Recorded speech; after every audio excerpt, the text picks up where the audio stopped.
Hello, hello. I believe we're live. Thank you everyone for waiting. Let me get my links out there to the people.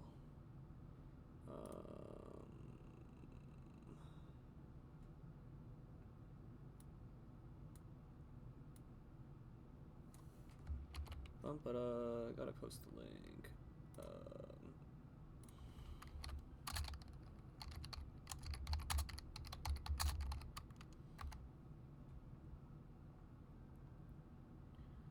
Bum bum bum bum bum bum bum bum.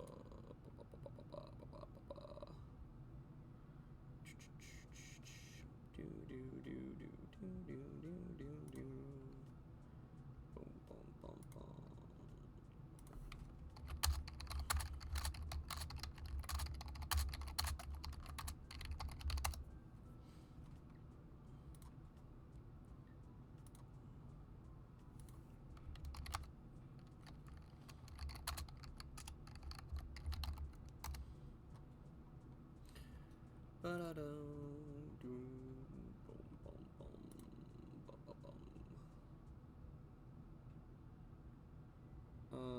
Who else do I need to send this to?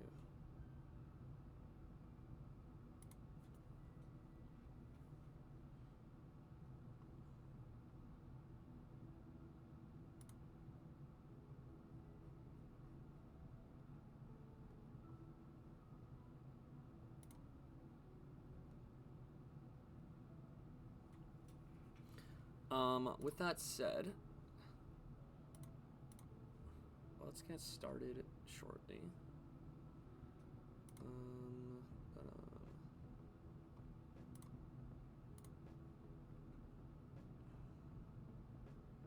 That's the Grand Prix.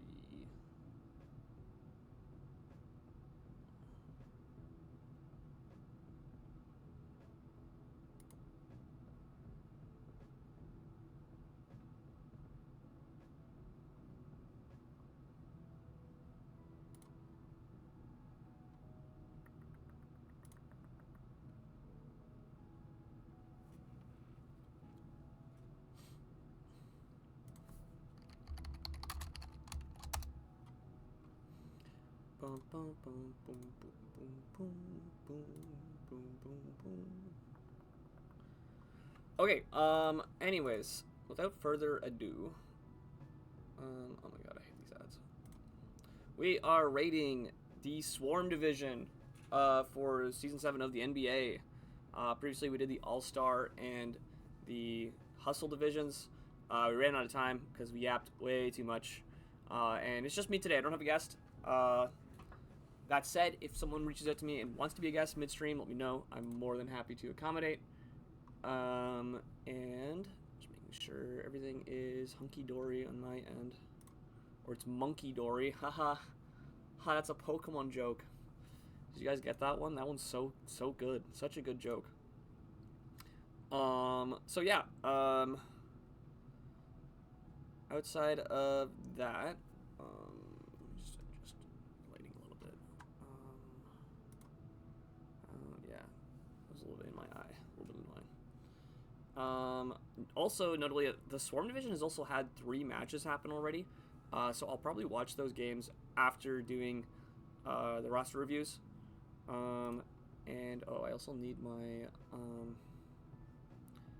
my analysis doc. 1 second, I gotta pull that up. This one here.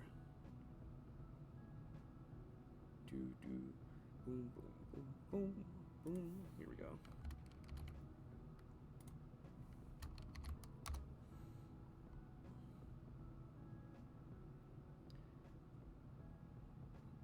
There we go, all loaded in. I'm actually gonna go ahead and make a copy of this duplicate.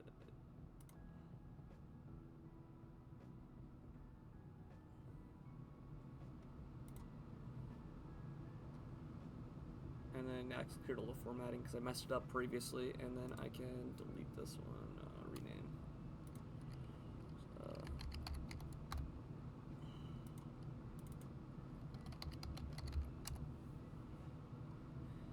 And clear all these guys. Boom. Okay, so we got the Swarm Division. Just a quick rundown of who's in the Swarm Division, who I do or do not know. I know there's a lot of common names around here. People that I know specifically. I previously mentored Golden Mazda. Golden Mazda, a very fun player, always banting around here. Lethal Blue is from my home league, in sorts. Chemfruit, Metro Shock, House Falcons, Dave Grigger, Drix, Lilia. These are all common names around here. And there's also a few new faces, I believe. So, new to the NBA, there was... How many people were new? Let me just double check.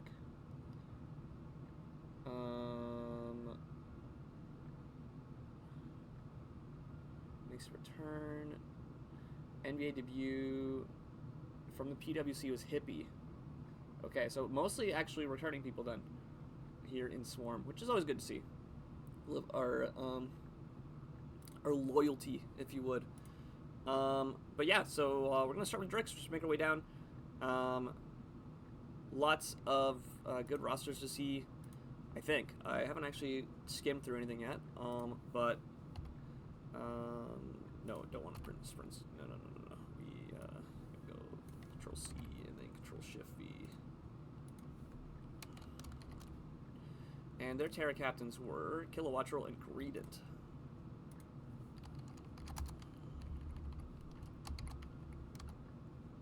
So, first glance here, big thing that stands out to me is Iron Valiant Chomp. This is a tried and true high tier duo. A lot of power behind the two of them. A lot of, invalidating certain comps just between having to prep for these two mons. It's immediately backed up by defensive Slowbro. It's got Arcanine also, and it's got Delmies for a full Fire Water Grass core. And they also have Scizor for a Fairy Dragon Steel core here. Mega T-Tar is definitely an interesting pick here. I don't know what it's adding specifically, but it's also a very powerful Pokemon that's, because of the Mega tax or Mega restriction, it's a little bit cheaper than regular T-Tar, so I don't hate the pick here. It's always good to have a Mega. You don't have to have a Mega, but it's always good to have one. It's always a cool addition to a team. And the Terra captains are Kilowattrel and Greedent. So Kilowattrel I typically expect to see like on a more rain-focused team, just because it really likes to not have to miss Hurricane. The 70 accuracy is really tough for it sometimes. And then Greedent is also a Terra captain. Greedent's a very interesting Terra captain. Definitely not as min-maxed for like a duo as you could have, but it's definitely got some sauce. It's got, I think, Belly Drum, and it can be very threatening. It's also very fat. It's got 120 base HP and reasonable attack and defense. So definitely not something you can just sleep on. Funny enough, also usable in Trick Room with Slowbro. Trick Room Delmies is also not something you can sleep on. Hello, Pabby. We are currently reviewing. Whose roster is this? This is C2. Which, I don't know what their icon is. Oh, shoot. Hello. Oh, thank you for the follow also. Hope that noise isn't too loud. I might have to turn down my alerts because that's coming out pretty loud on my end.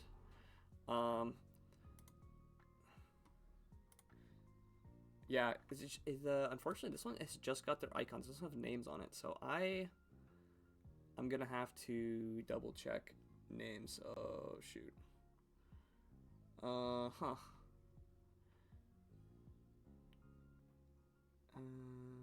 Where is?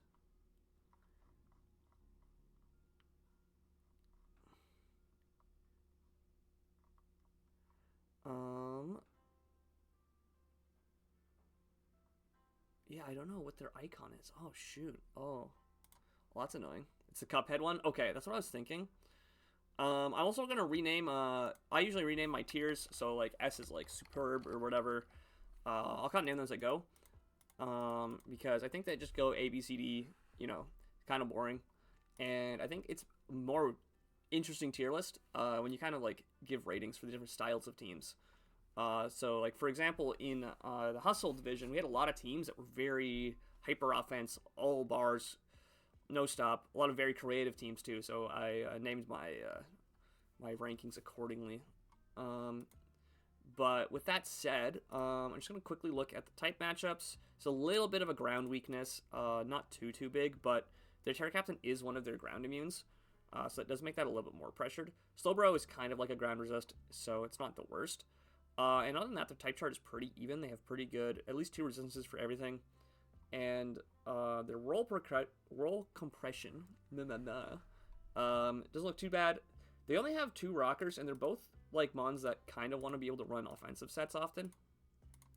And Garchomp is their only spiker, so the Hazard's game isn't as good as it could be. They also have a poison type Arbok that doesn't get access to T-Spikes, which is a little bit unfortunate. Might be worth looking into getting a poison type with access to T-Spikes. But, you know, it's a kind of a nice to have, not a necessary. And then there's removal is Delmise, which is a very good removal mon. It's also a spin blocker. So it kind of does double duty of setting up or getting off your hazards that your opponents have set and keeping yours up that your opponent can't remove. And Scizor as a defogger is probably not going to be running defog, so there's a lot of pressure on Delmise to be the sole removal, which is a little bit annoying. I think an extra defogger would go a pretty long way here, just as a backup option, but not the worst we've seen. They have only 2 pivots. Technically, Slowbro's a pivot, so 3 I would count Slowbro, but Scizor and Kilowattrel are the only real reliable pivots. Arcanine also has teleport, so it's not actually, it's more like 4-ish, but Arcanine doesn't like to run teleport unless it absolutely needs to. It's a little bit of like a luxury move slot for it. So overall, I think this team is pretty decent. I don't really see like huge glaring issues. There's a little bit of a ground weakness. There's a little bit of a hazard weakness, but overall, like it's got a couple good pivots. It's got a couple good defensive switch-ins, and it's got a nice defensive Fire Water Grass. Actually, I really like this Fire Water Grass, and an offensive Fairy Dragon Steel. I just don't think, I don't know what Mega T-Tar is adding to this team. I don't know what Kilowattrel's a Terra Captain is doing for this team. So I think that there's a little bit room for improvement. It almost like it needs to commit to something, I would say. It kind of feels like it needs to like pick a lane and stay in it. And it would be a lot stronger. And hello, thank you Starness for the follow.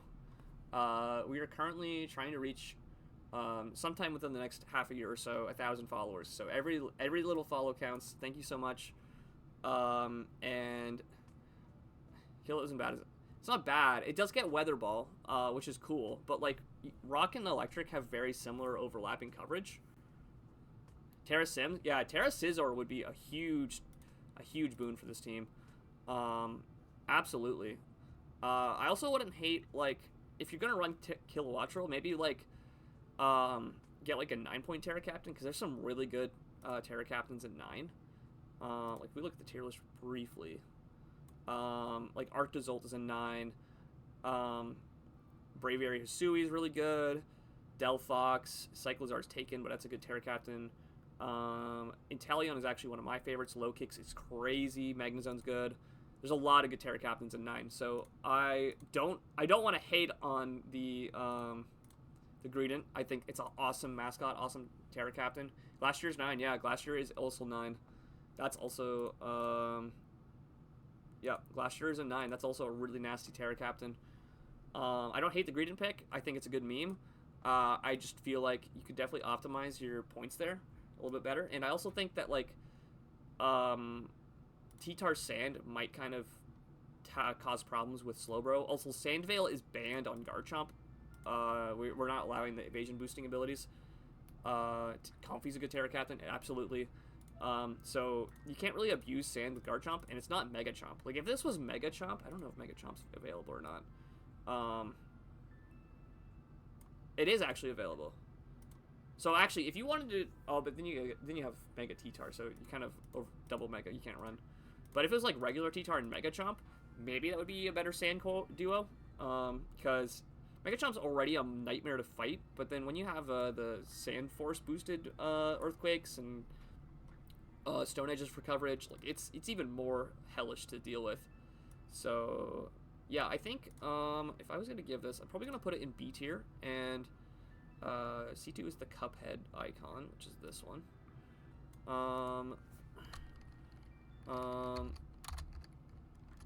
It's like, there's a bit of missing sauce, but I feel like there's a bit of room for growth. That's how I'd put it. I think there's a little bit of room for improvements and growth here. I definitely, like, Iron Valiant Garchomp is going to win games on its own. Slowbro, Scizor, and the Fire Water Grass here is really good. And the Fairy Dragon Steel offensively is really good. Like, I think these 6 alone are solid. I just think that the Terra Captain, the Mega T-Tar, definitely have a lot of room for improvement. Needs more seasoning. Ooh, I like that. I like that. Bit of room for bit more seasoning. I like that. I like that. But yeah, I'm gonna put them in B. I might move them later. I do think like their team is very solid, very grounded. Like the first 6 in the Terra Captain, first 7 actually. Like all of these mons are reliable and their points are very well min-maxed. They only they only have 2 shit tier mons. They have a lot of 10s, 14s, like very well optimized points here. But just a little bit of like, you know, you could really be abusing Mega T-Tar better. You really could like make Kilowattrel more of a standout Terra Captain by having a partner with it that lines with what it wants to do. So, and I also think that like there's a surprising lack of pivots. I do think Slowbro and Arcanine technically count, but Arcanine's gonna have a hard time fitting Teleport on its moveset, I feel. So that's my first rating. Let's go to next roster, which is Golden Mazda. So I'm a little bit partial to Golden Mazda. I have a little bit of bias because I did mentor them last season. So I'm gonna try to not be too biased.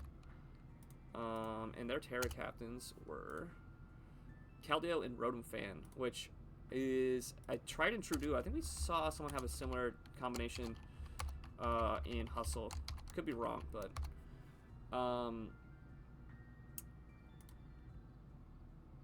yeah, that's the right team. What? This team is nasty. Very, very optimized point spread. Like, their first 7 take up all but 6 points. One of which is used for an extra 2 biased. I am toe biased. Toe biased.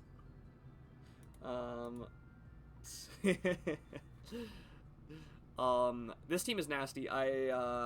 Just at first glance, like, Meowscarada, Keldeo, elite offensive duo. And then I don't know how a Gouging Fire, Petulant, like I don't know how these 3 are all on this roster as well. Tinglu's crazy defensive.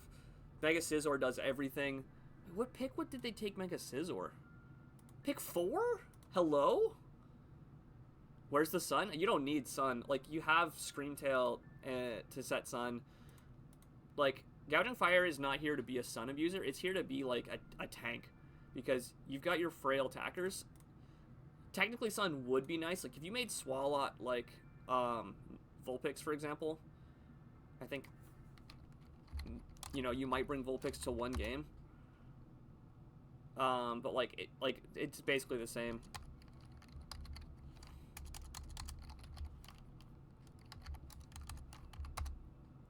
Yeah, like, the type chart's effectively identical. Scizor, okay, they only have 2 removal. Yeah, that's correct. It is only Mega Scizor and Rotom Fan. That said, Rotom Fan is a great defogger. It's also a Terra Captain, and like, you're gonna want to Terra Keldeo almost every game. Like, no doubt in my mind that this is like the go-to Terra Captain. However, the Rotom forms are amazing Terra Captains, just because the combination of Levitate plus whatever type you want is always really powerful. Because the big downside of Terra is you can only ever have 1 type, and so a lot of times a duo typing is more powerful than a single typing, but having Levitate kind of gets around that because it's kind of like having a flying typing in addition to the other type you have. And Rotom Fan also really appreciates the coverage of Terra Blast, so yeah, really, really good Terra Captains. Like, this is like what I'm going to put in the, I don't know how you fit all these points together, because getting a pick 4 Mega Scizor is kind of bonkers to me. I said the same thing when I looked at the Hustle rosters of, like, someone picked up, like, a super late Mega Diancie, and I was like, how did that get to you? How did they get back to you? Like, how did you get pick 5 Gouging Fire, right? Like, these are two 19-point mons that came picks 4 and 5, which is insanity in my books. Even Screamtail going in Petrant going that late is insane to me. So yeah, this is definitely going in a how did you get these picks? I think their removal is fine. I think Rotom Fan, unfortunately, being on defog duty is a lot. I wasn't as high on this as during draft. I understand that like there's some flaws, but like, you know, like flying weakness, Mega Scizor's an honorary flying check. Ground weakness, Mega Scizor, like you take out Swallow, that ground weakness goes away, right? Ice weakness, you have 2 really good ice resists, and like Meowscarada and Rotom Fan are kind of not really ice weak half the time anyways. So like the type weaknesses don't really exist. They have really good hazards. Like they have double rockers, 2 mons that love to run, well, Tinglu loves to run rocks. Tinglu also loves to run spikes, and they also have a backup T-Spiker, and Meowscarada can run hazards. I don't think it will. The patch was greed and fumbled the draft. What do you mean fumbled? I don't know how, like, Petron's awesome here. It is a very physically defensive team. And they, like, I would say they need special offense, but, like, Keldeo carries that, like any other mon would. Petron's also an honorary, very strong special attacker, even though its base stats would lie to you about that. They've got crazy phys def and physical attack. Like, this team is, I would say, an S tier, or, like, a, you know, maybe one below S tier. Of like, you know, like who,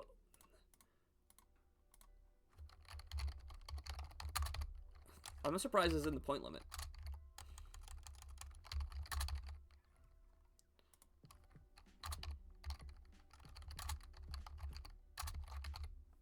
Yeah, it's S for stats. Yeah, like I am actually in shock that, you know, like how do you, like, first pick Meowscarada is a good first pick.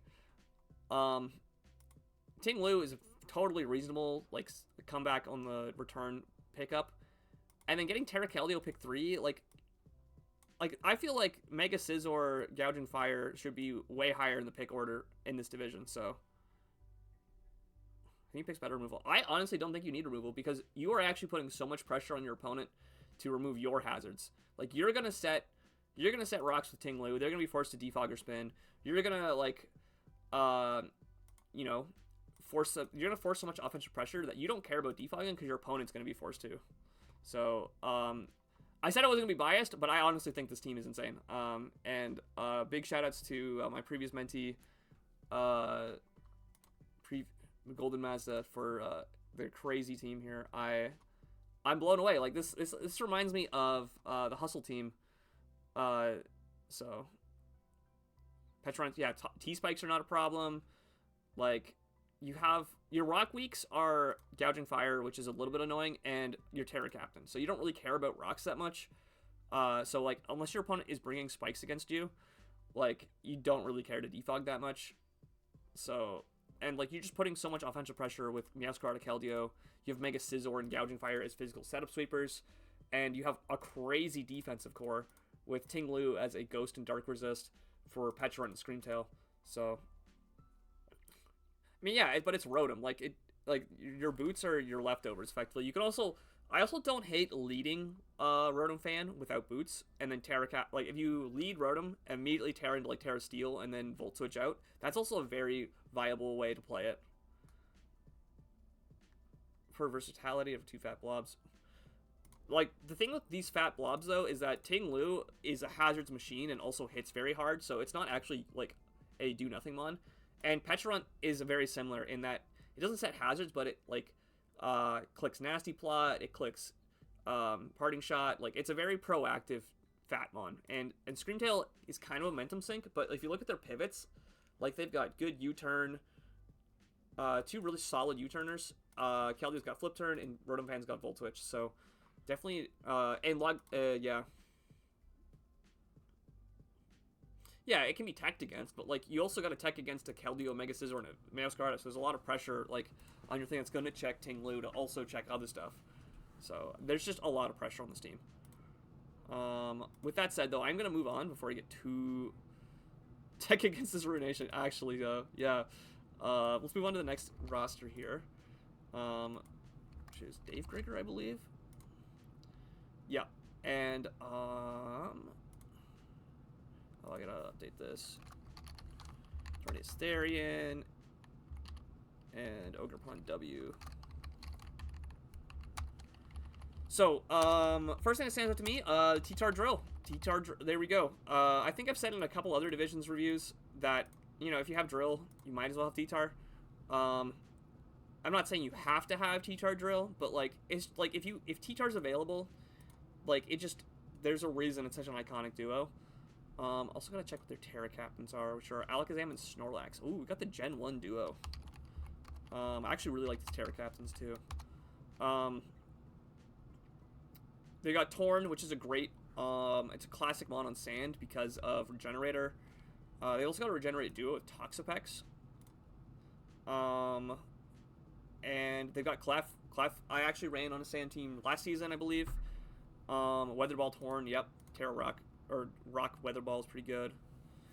Zam doesn't take Sand Chip, also a classic Sandmon. Yeah, overall, I kind of like the look of this team. Looking at the type matchups, though, definitely very apparent for a sand team is a water and ground weakness. I don't hate the water checks, though. That said, one big problem I'm seeing is an actual electric weakness. Because Torn, not Ogerpon, but Torn and Toxapex, both, like, the Regenerator mons are weak to electric. And, like, you do have Drill as a water resist, or electric resist, but you don't want to risk switching in on, like, a potential coverage move. What is Camel doing here? Yeah, I don't disagree. It is also a 6-pointer. Like, if you take Camel off, I guess that removes the water weakness. So, you know, that's pretty good. You take Camel out of the picture, there's not really a significant water weakness. They do have Trick Room setters. Oh, I need to... This should be Trick Room. So Zam is a potential Sash Trick Room abuser, which could work with Cameral.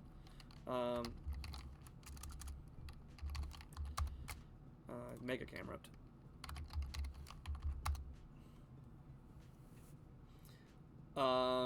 So I don't hate the option to run Trick Room Camerupt here. I really like this 1, 2, 3, 4 is a 5. These 5 here, very classic, like Gen 5 Sandcore. Snorlax is a really good Terra Captain. Mega Camerupt is strong.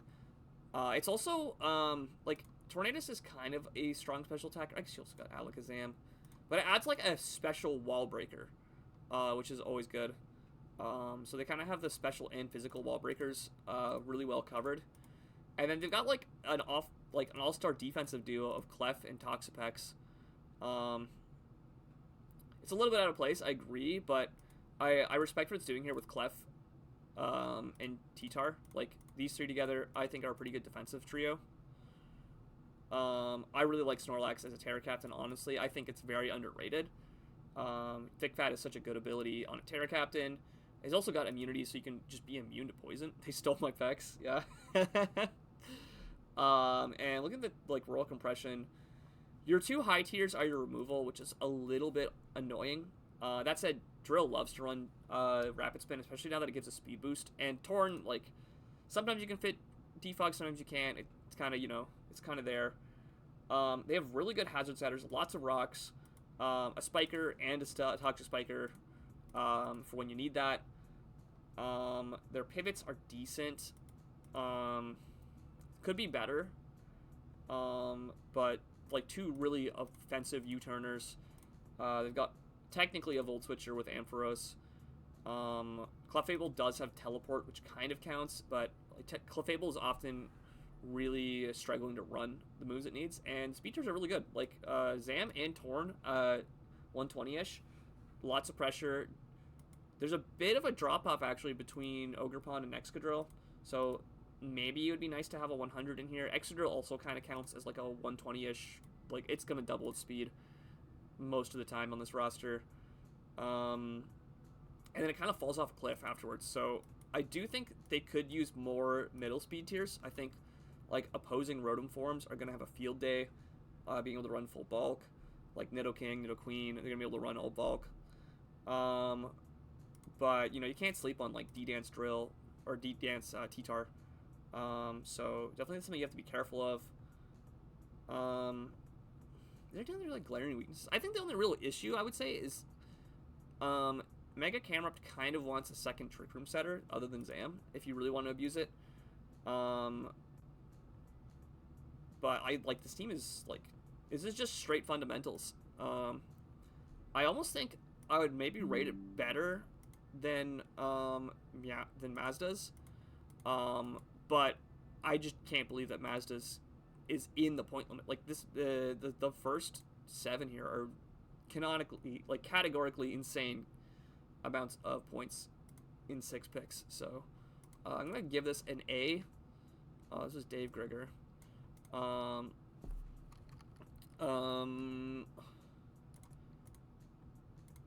This is an always classic roster. This is an all-time classic. Like this feels like very Gen 5, using Terra as Zam as a Sash Suicide, Trick Room, Desperation Territory, Kidsolosis. Yeah, I do think Vanilla Ampharos, very much a mascot mon. Hard to really count towards everything going on here. But yeah, I do think there's room for improvement in the low tiers, but I just think that like the first like 7 picks here, so first 8 picks, like absolute straight fundamentals, absolute like you're gonna have an easy time with this season. This is gonna be like, you're gonna still have to work for your wins, but like this team builds itself. It's very straightforward, very easy to pilot, and very powerful at the gate. Lunatone and Solrock are Levitate, aren't they?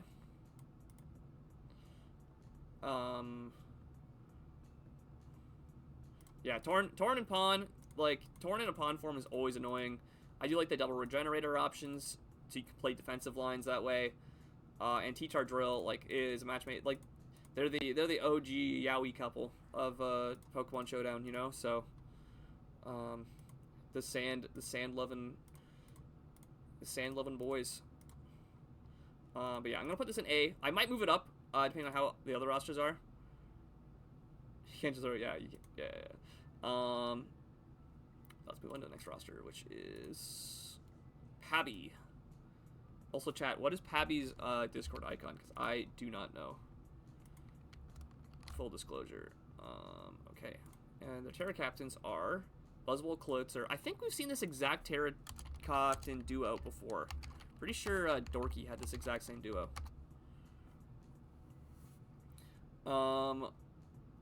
So, oh, this is the Electric Terrain team. Okay, so we've got Coco, Moth, and Treads as Electric Terrain combo here.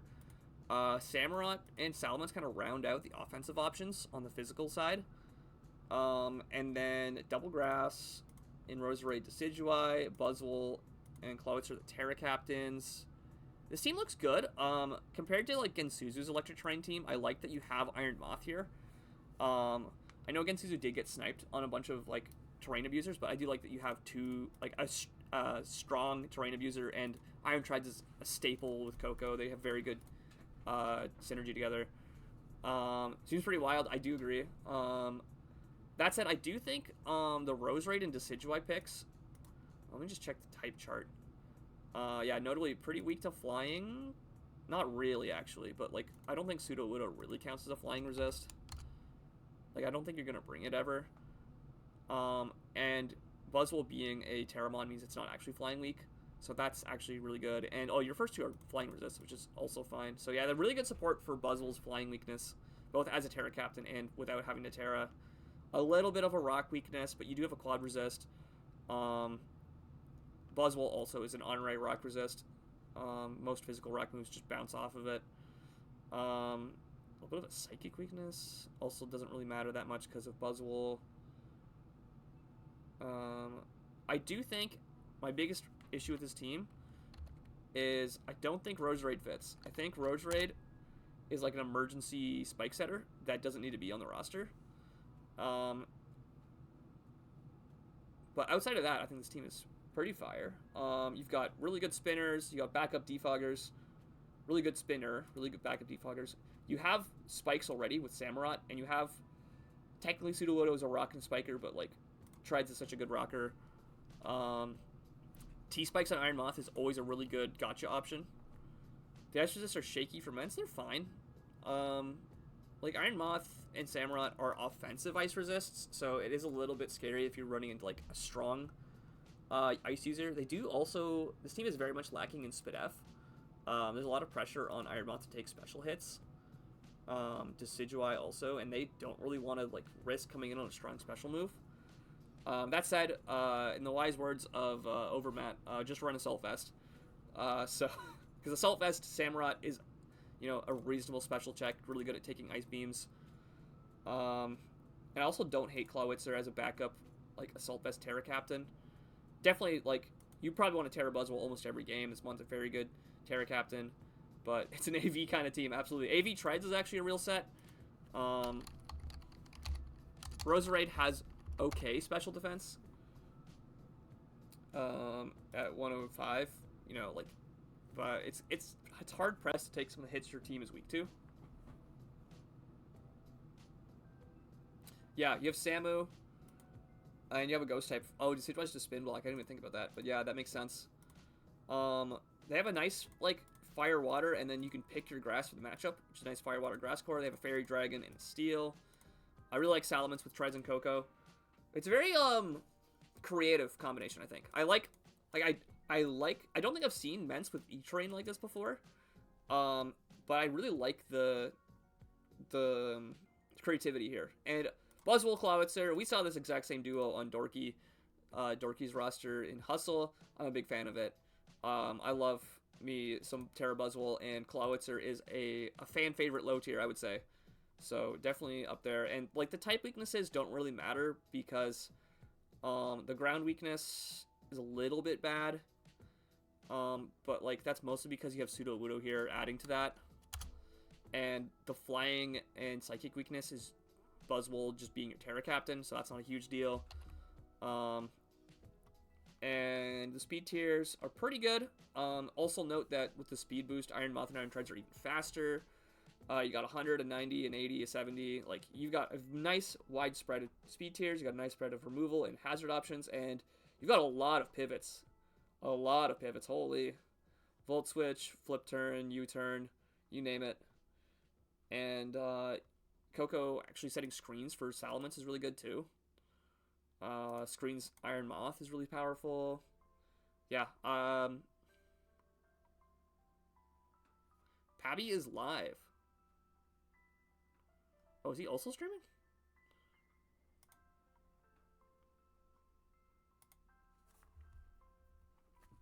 Oh, also,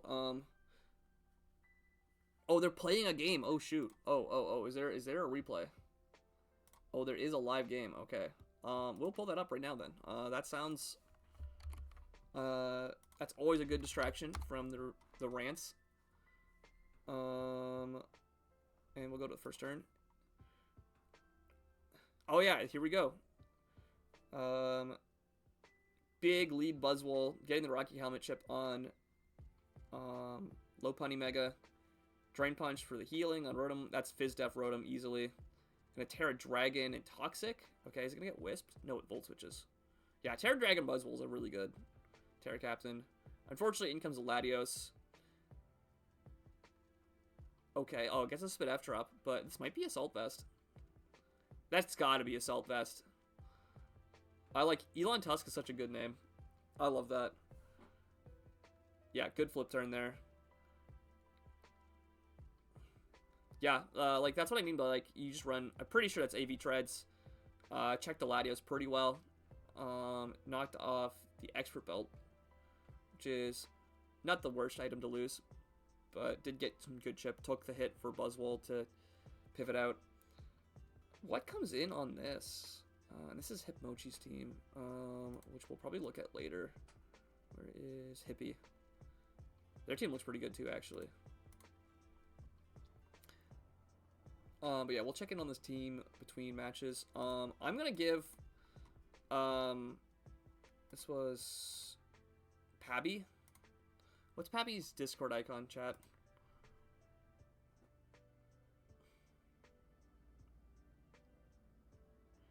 Fist of Buzzwole can eat Shirley.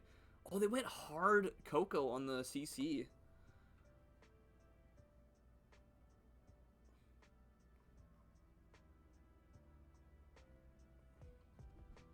Yeah, unfortunately, Buzzwole no longer resists fighting, which is a little bit unfortunate.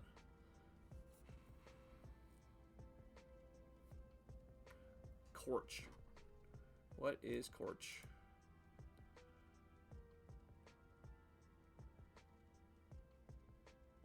Coco is slower than Lop. Lop is 135. Coco's 130. Musty Banded Megalopunny. Okay, they're scouting the Scarf. Which it might be, seeing as he stayed in. Or they stayed in. Coco's a he. Coco could be a he. This is Senta Scorch. Oh, Senta Scorch. Okay, okay. I'm gonna put them in A. I think this is a classic roster. I would almost put it in S tier, but I think that, like, their picks aren't nearly as greedy as some of the other rosters. I do think Golden Master is kind of in his tier on its own, just for the fact that I don't know how you fit those picks in any other division. And once now we're gotten the big think. I'm surprised you're not just going hard Moth here. Like, I don't see a switch in for Moth, really, unless you get the Flash Fire and Ceruledge, but even that's a risk. Maybe they don't want to make that gamble. They could also just go Buzzwole and Drain Punch for free. That said, there is a Ceruledge, which I'm assuming is a Terra Captain. Yeah, absolutely, it's Terra Captain. So,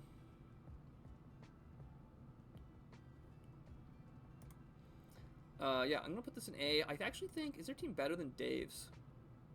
Honestly, I'm gonna say yes. I think their team is better than Dave's. And yeah, they're still.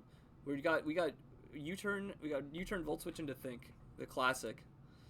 But with that said, let's pull up Fair's team while we wait for them to make a move.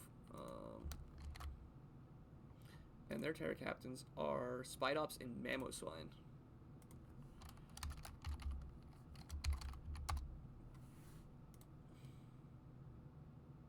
Okay, in comes the Iron Moth, and it gets bulldozed. So barely living that Fiery Dance with Akaberry into the bulldoze to get some chip, and it's Life Orb, so it's also gonna slowly die. Para on the discharge. Oh shoot, that's a huge para because Ceruledge is their Terra Captain. We like to call it with the discharge there, knowing that it still killed Ferrothorn and would catch this coming in. They switch out to avoid the sneak. Yep. Still got one hit left on the Iron Moth. Terra Bugs. It dies. That was their only Terra option this game, so no real downside to Terroring there.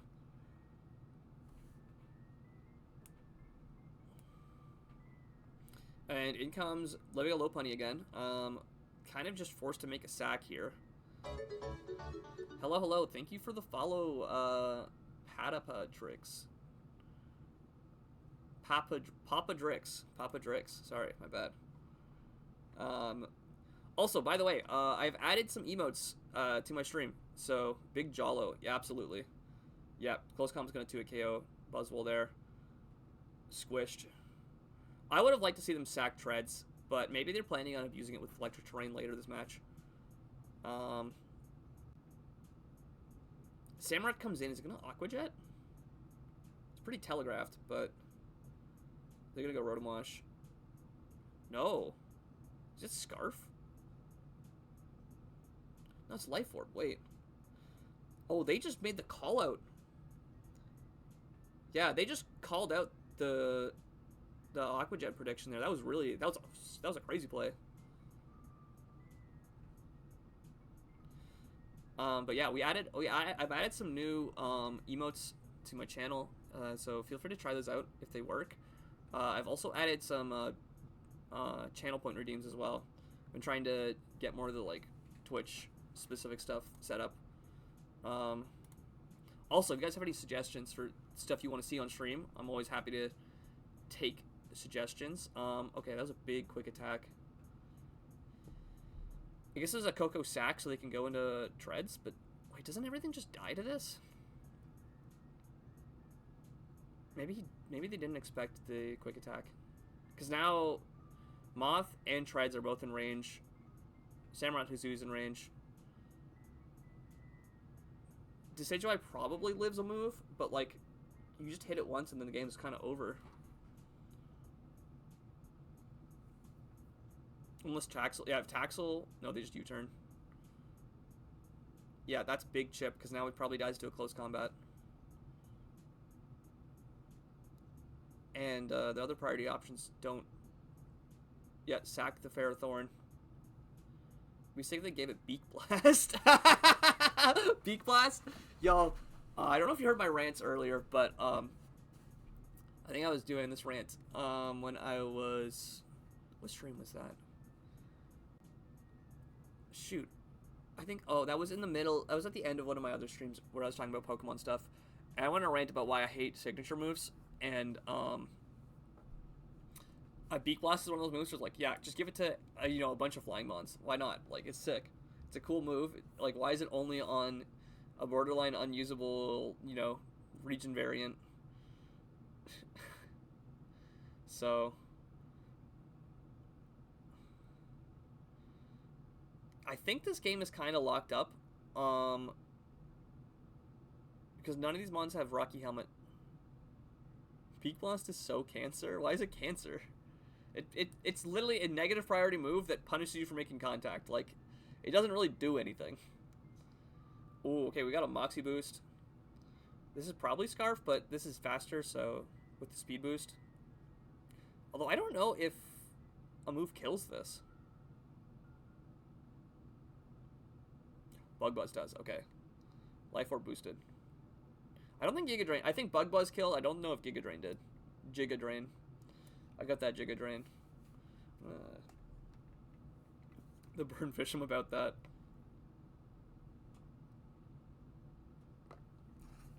Gotta make sure I'm not burning my throat here. Latios also clears. Yeah. Unless like they get a crit Aqua Jet. Or Shadow Sneak Decidueye could also beat Latios.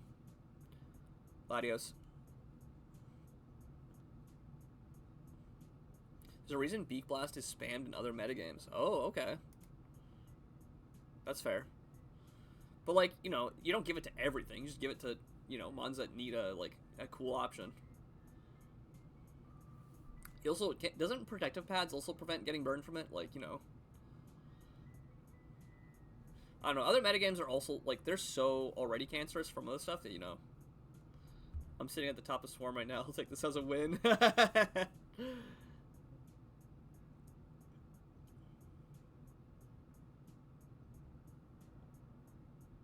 They're both really... I'm wondering who's the one holding up here. It's probably, if anything, Pabby, who is, like, calking. Make sure... See if Decidueye lives a move.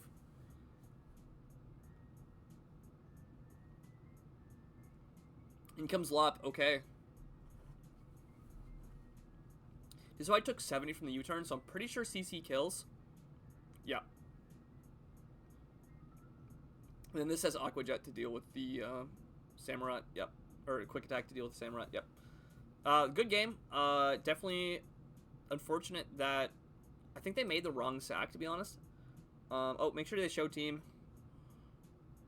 We want to see the rosters. We gotta look at the post game.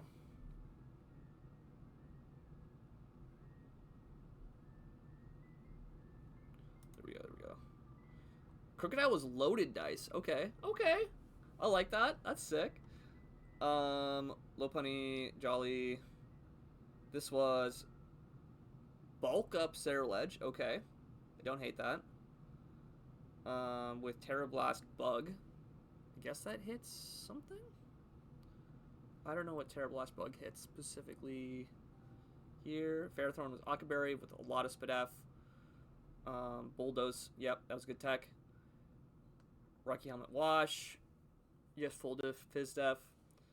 Expert Belt. Was there a potential speed tie situation? Yeah, Iron Moth was a speed tie.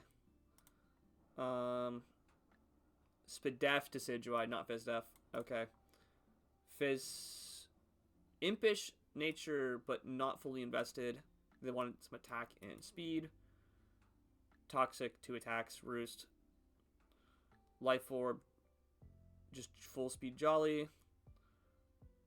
Elon Tusk with the Salt Vest, there we go. With the Spadef, a heavy Spadef investment even.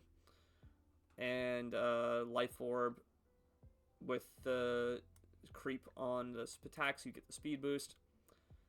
And it was not, oh, it was electric, it was terrain extender. Oh, they were not Scarf. Okay, they just bluffed that. I see. Okay, yeah, so not having Scarf Coco also unfortunate there. Good game. We'll get to the other roster that was played that match now, but let's move on to Fairs. Fairs has got the Terra Mamoswine, which very close to my heart to have him on. I don't know if it's the best option they had, but I love it. And Spidops, also a very funny Terra Captain. You love to see it. Their first pick was Slowking Galar, and then they went into the Chi-Yu offensive threat, so they got 2 very specially leaning mons here. Mega Venusaur was their pick 3. Urshifu Rapid. They have a Firewater Grass here. Notably no Fairy type on this roster. Which is okay. Not terrible. Thundurus as a ground immune, which is really helpful for Chi-Yu and Slowking Galar. Mega Venusaur is kind of a ground resist, not really. Miss Mages is also ground immune. And they got Spinner, they got a Defogger, and they got a variety of hazards between Registeel, Mamo, and Spidops here. Also T-Spikes on Slowking Galar. There's music playing? Yeah, I got a little bit of music back here. It's a little bit quiet. I can turn it up if you guys really want to, but...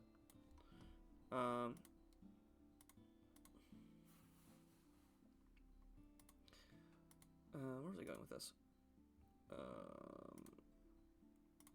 This one. Here we go. I'm just clicking at random. I'm gonna be real with you. I'm so kind of still knocking myself.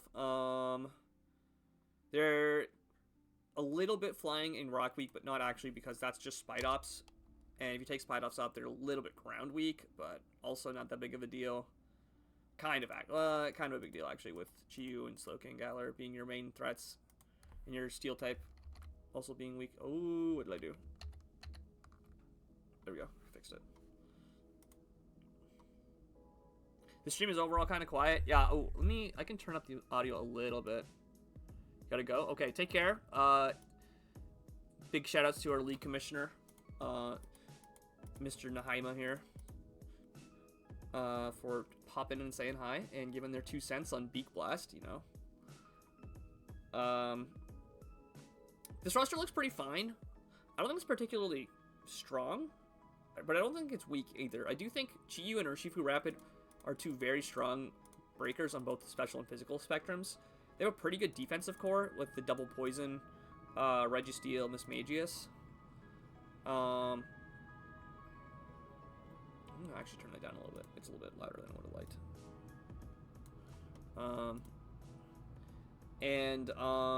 They got double regenerator with Cyclizar, Slowking. Cyclizar also normally being a ghost immune for Slowking. They've got good Ghost and Dark Resist to support the Slowking Galar. Mismagius is here as a really... Honestly, my 2 cents is I think you should make Mismagius a Terra Captain. I think you should Terra Captain like Cyclizar Mismagius instead of Mamoswine Spidops. I don't... Hello. Thank you, Fox Hunter, for the follow. I don't hate the Mamoswine as a Terra Captain. I think it's really cool. Like, even just running Terra Ice to make your Ice Shard stronger, totally reasonable. But like with Thick Fat, you can turn into a Water type and be like a super resist. You can turn into a Flying type. You can turn into a Ghost type. Lots you can, like, spin blocking with Mamoswine's sick. Lots you can do with that. But I ran Terra Mismagius in a Gen 9 inclusive league before. It was very good. I think Mismagius is a very good Terra Captain. It's kind of like a Rotom form in that, you know, your Terra plus Levitate. It's got like Nasty Plot. It's got the utility Ghost moves like Wisp. It's also very fast at 105, beats a lot of important speed tiers that way. And Cyclizar, being a Regenerator mon, loves Terra. So, close game, Pabby. Close game. You kind of got goobed by the Megalop, but that sometimes happens. Megalop just does that to people. I lost to playing safe. Yeah, unfortunate. Yeah, that happens. It's a hard lesson to learn sometimes. But yeah, speed tiers are good. Terra Captains could be better, could be worse. Not. It was the Abyss, yes.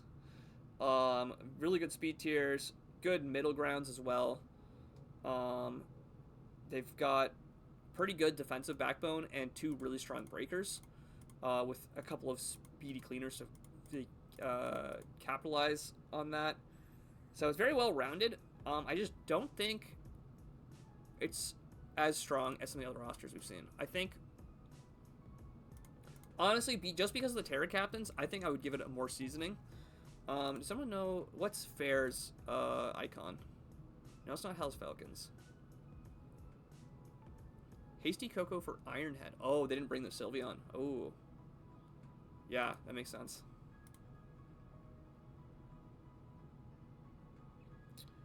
Like, I really like the Hazard game. I just, like, it's a lot of pressure to bring Spite Ops to a matchup. They've got decent U-turners. And a Volt Switcher, too.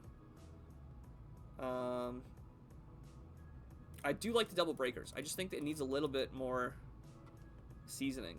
A little bit more seasoning is where I'd put it. They're the Crocodile. Yeah, I do think it's a little bit better than C2's team. Like, both these teams, very, very solid concepts. Actually, no, I think this team is maybe worse than C2's, because C2's is very good. I think they have like, C2 has a very solid baseline, but it's kind of missing some of the cooking, and I think this team is cooking, but it's missing a little bit of the baseline. So, like, C2's team, like, it needs a little bit more, like, paprika, it needs a little bit more chili powder, you know, it needs a little bit more heat, whereas, this team, Fair's, it needs a little bit more salt and pepper, you know? Yeah, the Terras are definitely interesting. I think this team is, it's got too much spice. It needs a little bit more salt and pepper to round out the flavors, you know? So. Sleeping Cyclizar? No, I think Cyclizar should be a Terra Captain. That's what I'm saying. I think you should Terra Captain Cyclizar and Mismagius instead of Mamoswine and Spite Ops. That's kind of my, like, that's the direction I would go here. But I'm a big fan of Terra Mamo. I know, I've never been sleeping on Cyclizar. Cyclizar is sick. I just, like, I like the double regenerator here, but like I think it's saucy. I think it's just not got the it's missing a little bit of the salt and pepper here. Like, I think a fairy type would be really appreciated. I think the double poison defensive core is a little bit suspicious. You gotta be careful of the psychic moves. Chi-Yu, like, can't really deal with physical psychic types, and like, it's like Mega Gallade rips through this team. Mega Gallade completely owns this team, so that's why I'm a little bit worried here. Let's go to Sling next.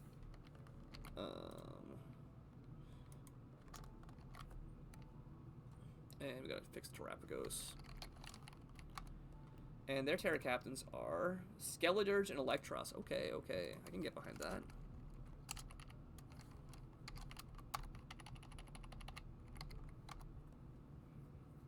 Okay, so at first look, we've got a lot of fat mons. Locked in on the fun of the Terra Mamo. I didn't think about the Cyclizar Regen Terra Captain. That's fair. Yeah, sometimes, like, you know, you're locked in on, like, a really cool idea, and then you don't, like, take a second. Like, once you take a step back or you get another opinion, you're like, oh, wait, I didn't realize I could do this. So I think that's why roster reviews are really helpful, both for, like, community, you know, engagement. You know, everyone gets really excited, like, oh, yeah, I can't wait for this season, you know, roster reviews. But also, like, oh, you know, I didn't think about, like, I could change my team this direction and all that.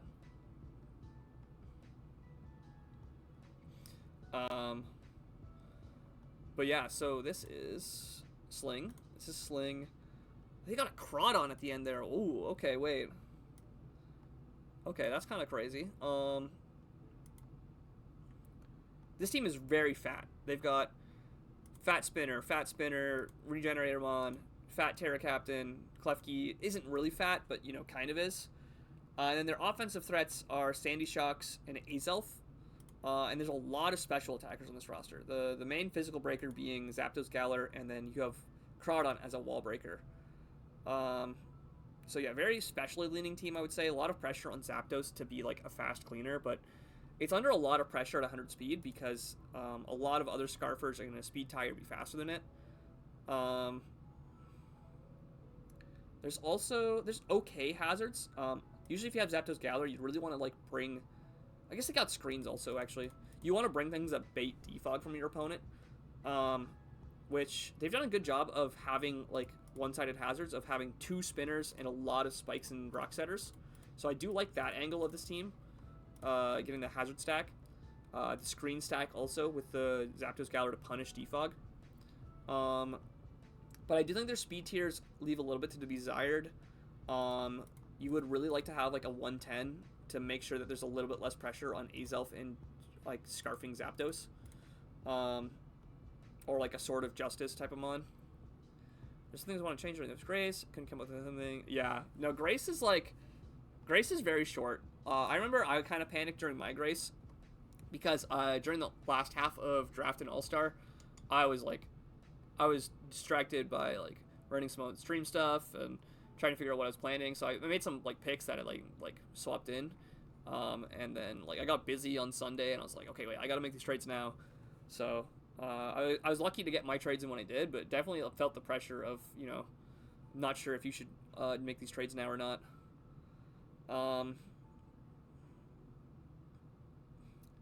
Yeah, I just think a little bit of speed control would go a long way in this team. Even like, I think a web setter actually would be crazy on this team.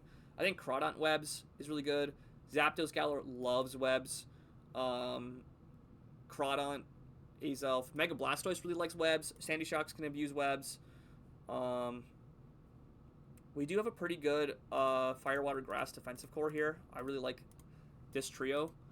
Skeledirge is a nasty Terra Captain.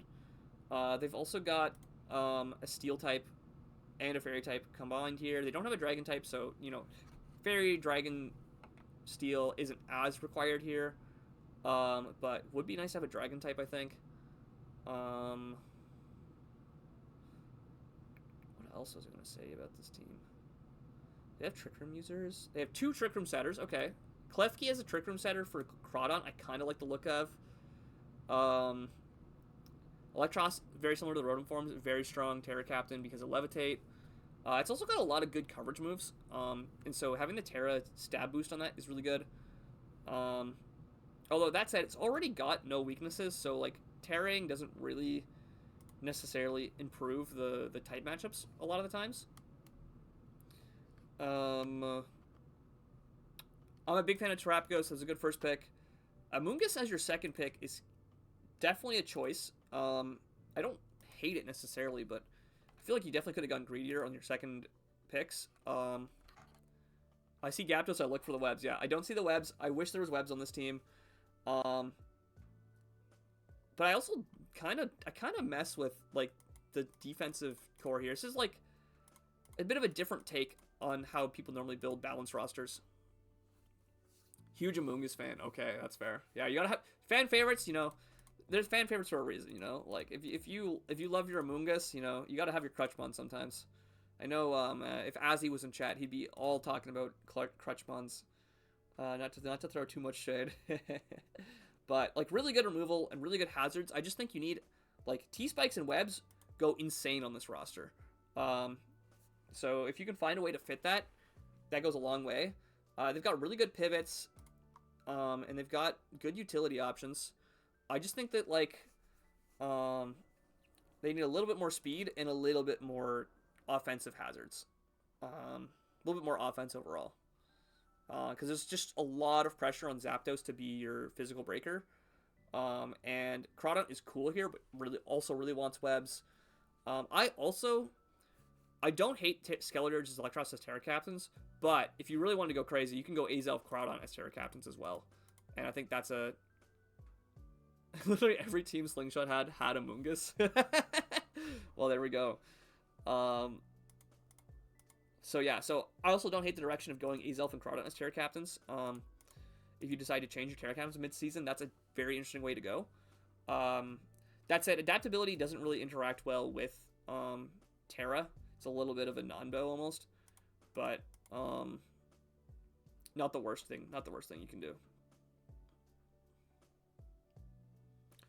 Or even if you even go like Terra Sandy Shocks. I know Skeletor is a better Terra Captain, I think. Really, to see what they do this, I think this this is a cool concept. But it's a tough season. This concept is really cool. I really liked it. I really like the concept here, but I think they're gonna have a hard time. Do you know what Slingshot's icon is? It's not named on here, so I'm a little bit like lost for suggestion there, but I'll put them in a tier while I get the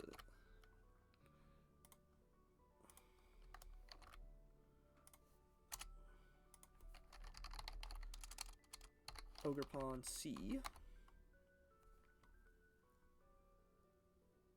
Oh, this is a crazy team. What am I looking at here?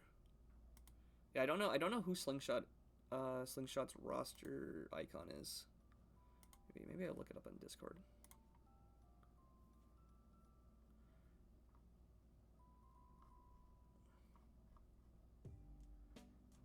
Trent.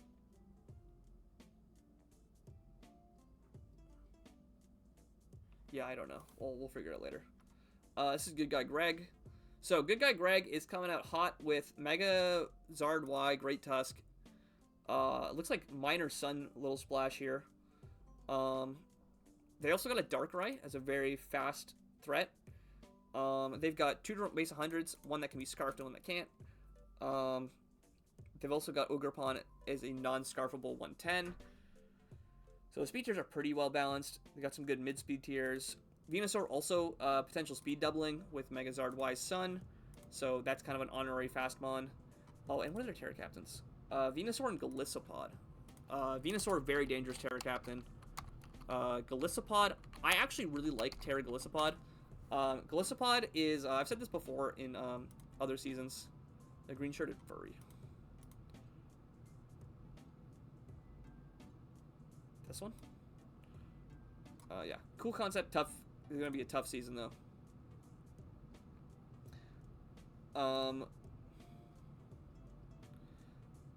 So, yeah, I really like Terra Venusaur with Megazard. I do think you're probably going to have to run, like, Sunny Day manual setup once or twice, just because Mega Venusaur Sun doesn't last that long. But that's not the worst. Golisopod is a mon I've talked about before. It's a very high skill cap mon. It's a very good mon. I really like it. It's got really good priority options. It's got very good physical defense, and it's got like a quote-unquote free switch out mechanic. But it's very hard to make work. You have to be very skilled, and really I gotta get experimental with it to make it do the work it deserves. And as a Terra Captain, there's a lot of room for it putting in some work. Even just like terraing it into one of its stabs, so your first impression or Aqua Jet hits harder. Very, very valuable. The hazards aren't the worst. They got 2 solid rockers and two backup spikers. Could use more hazards, but not the worst. They have a very good spinner in Great Tusk and backup removal options with Mantine and Zard Y. Zard Y is almost never running defog on this roster because of how much Great Tusk does for it. But, you know, could be worse. Also very good at keeping hazards off while keeping your rocks up. Great Tusk is a classic 20-point mon for a reason. They've got a couple U-turners, but kind of lacking on pivots. There's also no, like, slow teleporter mons as secondary pivots. And a little bit lacking utility, I would say. But I really like the Sun combo here. I think Darkrai adds a lot for speed tiers, but I also think there's a bit of a gap here because Ogerpon can't run a Scarf. So you're gonna have a little bit of trouble against like Iron Moth and Latioses, where they can run Scarf and your Ogerpon can't. That's like, it's a very common issue with the 110 speed tier, is that there's a lot of 110s that are like mega locked or item locked, like the ogre pawns. So there's a lot of contention in the 110. So something to keep an eye out for. That's what they do have a really good priority user with Glycopod. And the defensive backbone looks pretty solid. They kind of have flying weakness, but it doesn't really count because 2 of their flying weaknesses are Terra Captains, so you can kind of ignore that flying weakness. The ice weakness is a little bit unfortunate, but once again, Venusaur's a Terra Captain, so it's going to Terra out of its ice weakness a lot of the time. In fact, if anything, it's going to Terra into Fire type and be resistant to ice, so not that big of a deal. Glycopod can also switch in on an Ice Beam and get the free pivot with Emergency Exit if it's low enough, so not the worst. Yeah, I really like this very offensive team. Definitely got a couple of things that could be improved. I'm not sure if it's a classic or a seasoning, because I don't know what exactly I would improve directly, and so I think I'm gonna give this a classic. What's the icon for Greg?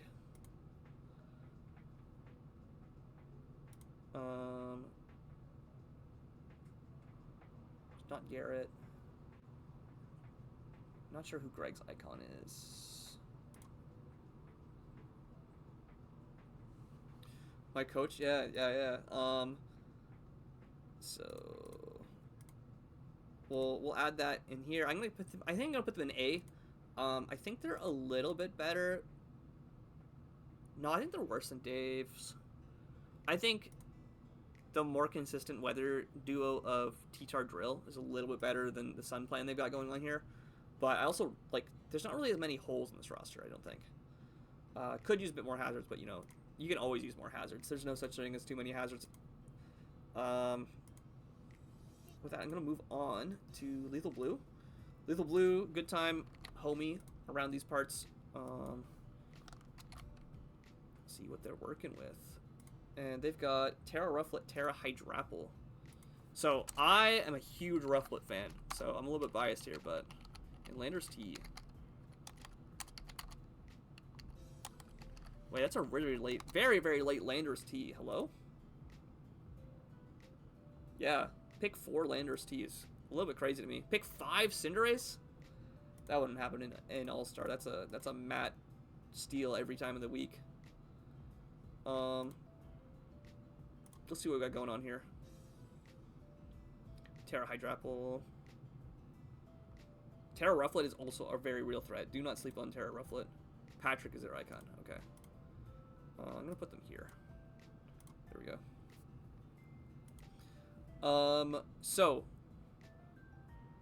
Big stand-ups to me. We've got a very classic does everything in draft duo of Mew Lando.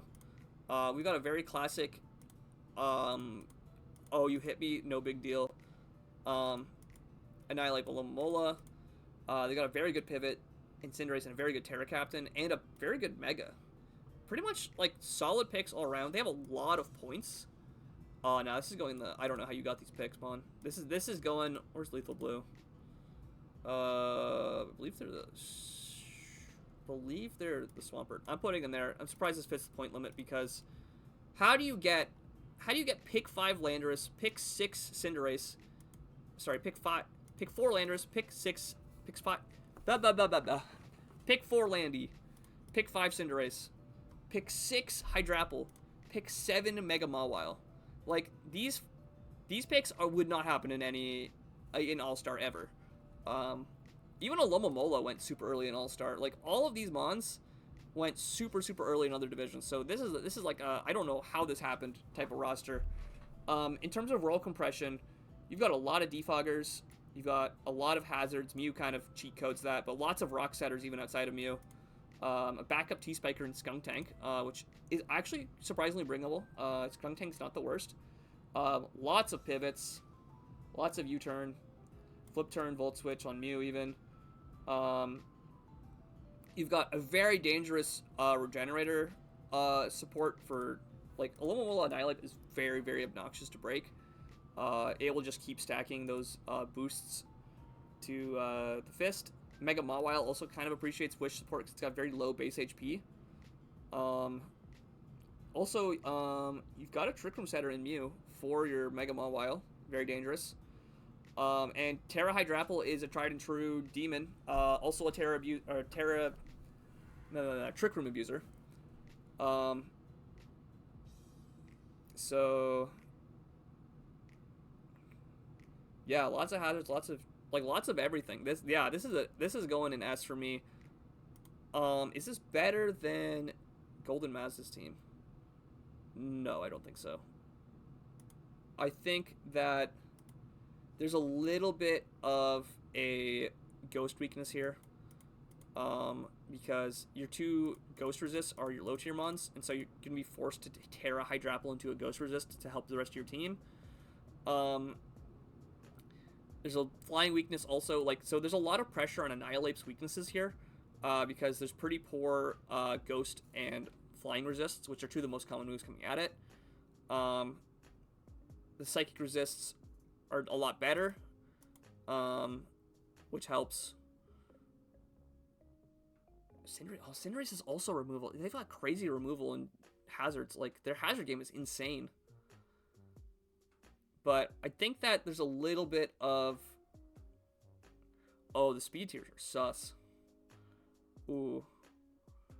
From 100 straight to 119 is a bit of a gap. I still think this team fits, like, the S tier rating of... I don't know how this fit the point limit. I think there is a speed tier issue here. But they've got very good Scarfers. Lando and Annihilape are amazing Scarfers. They've got, like, Mew can run Agility and Dragon Dance sets to be a setup sweeper. They've got, surprisingly, not a lot of screens. I think having a backup screen setter other than Mew would go a long way for this team. But yeah, like if you look at these first 7 picks, like, how do you get these 4 mons so late in the draft? That's, like, insane to me. So I think there's some room for improvements, but this is another classic example of, like, how do you min-max this brutally? Like, absolutely insane overall points. Like, I almost am tempted to put this, like, here, but, like I'm not saying these teams are better. I just think that, like, they fit in a tier separate from, like, you know, a classic draft plan. Also, sleeping on Rufflet is gonna lose you a game, fam. I'm just saying. I think I brought Rufflet against you, actually, in the cheap POW season. So, you know, you maybe might want to wake up a little bit there. One of us has won a season with Rufflet, and one of us has not won a season. Actually, wait, did you? Did you win a hustle season or not, Royce? Oh, what do we have here? Okay. This is Falcons, who I believe is the Staraptor. No, Doomer. Wait, you didn't win a season, now you're an all-star? Mod abuse. Mod abuse. I just saw there's a Pelipper on this roster. What's the Terra captains? Poliwrath Garg. Oh, Terra Garg is nasty. Okay.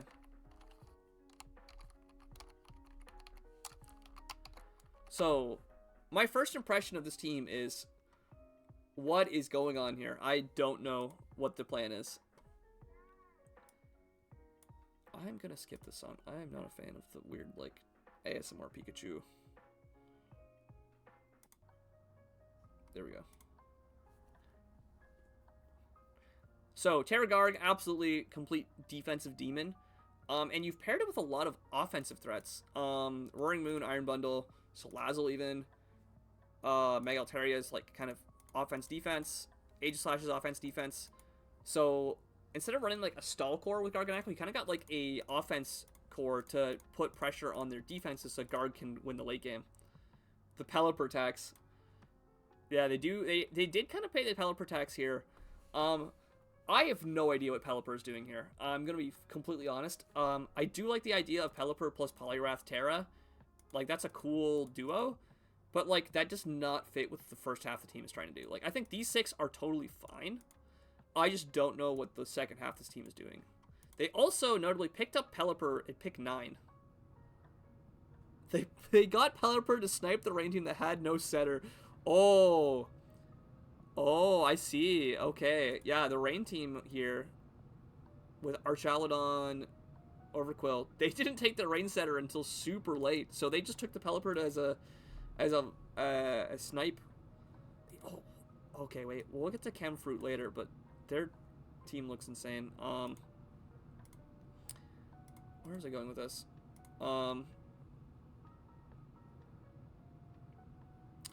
Okay, I think that's hilarious.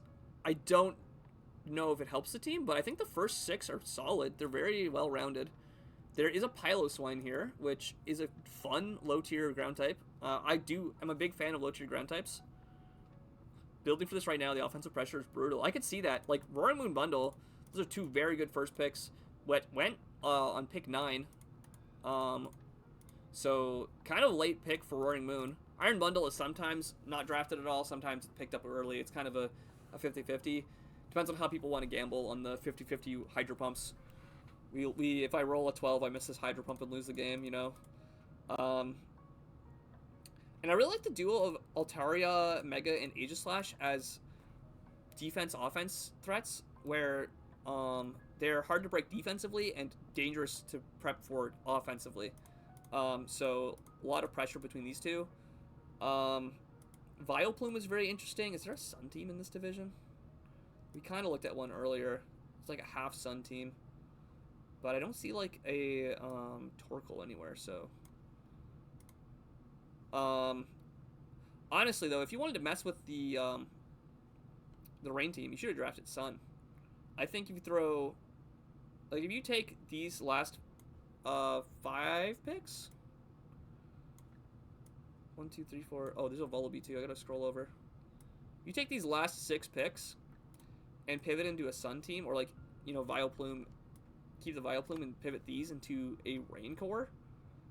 You can Terra Captain Vileplume to fit with your Garg and have it be a Sun abuser. I think that's a arguably better direction to go. You might also want to swap Iron Bundle for something that doesn't get nerfed by Sun as bad. But I don't hate it. Look at their speed tiers.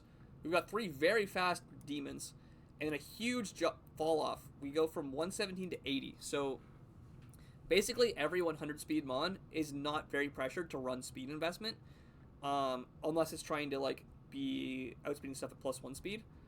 So that's a very big hole in the team's game plan. Is those that 100 speed gap very, very important for a lot of the fast like Sword of Justice trio, the Latioses, the 110 megas and item locked mons, like Jirachis, all those type of mons are free to run a lot less speed creep than they normally would. This team has got a good mix of physical and special. Also, Aegislash and Mega Altaria, offense, defense, but also mixed attackers. They have both special and physical sets to be careful of. They got 2 different special and physical wall breakers. Yeah, I don't know. This team is a mess. It's a complete mess, but it's like, it's a spicy mess. You know, actually, I think I'm gonna change. What one was? I believe that was Greg. No, it was Sling. Yeah, I'm actually gonna change. Cool concept, but it's a spicy mess. Yeah, I'm gonna call it a spicy mess. I'm gonna be real. I think it's got too much seasoning. I think that there's some pretty glaring holes. Like your defoggers are tough. Your hazards are tough. Like Garg is fine to run rocks a lot of the time, but could use a little bit more reliable hazard setters. How's one's a good hazard setter, but like I don't know, more variety here would be good. They got lots of pivots. Yeah, this is a spicy mess for me. Who is this? This is Falcons.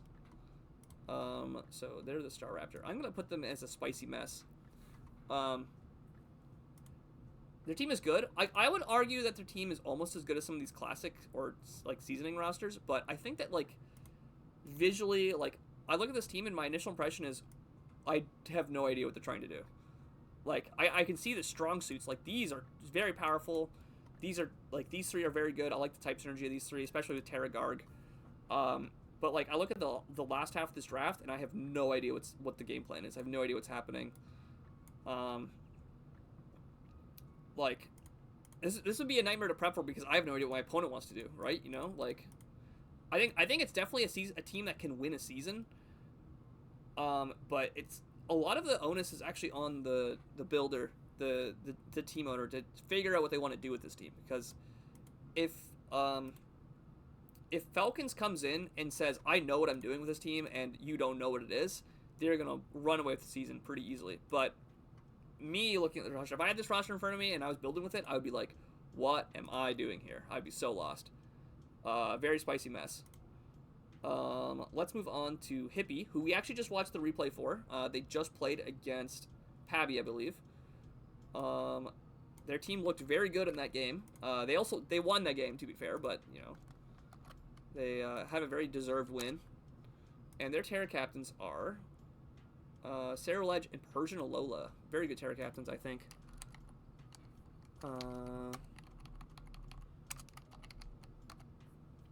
They do have Double Ghost as a Pythagoras as a late pick, but I don't necessarily hate that. This is Hippie. What else we got? We got very offensive duo, Megalop, Latios. Solid defensive core here with Tentacruel, Ferrothorn, Ceruledge, and Sylveon. I guess Ceruledge is not really defensive, but these three as defensive core is pretty good. You have two different waters that actually don't really share weaknesses. Rotom Wash is only weak to grass and immune to ground. Tentacruel notably weak to ground, so Rotom covers that, and it resists grass, or it's neutral to grass at least. So as long as you have two waters, they have very good type synergy. They're also two very good removal options. You can kind of decide if you want to bring Spin or Defog, depending on the matchup. Lots of versatility there.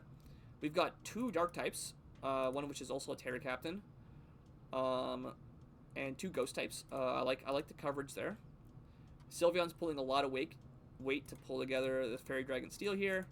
The Wish support is also very appreciated. Ferrothorn loves having a Wish support defensive duo.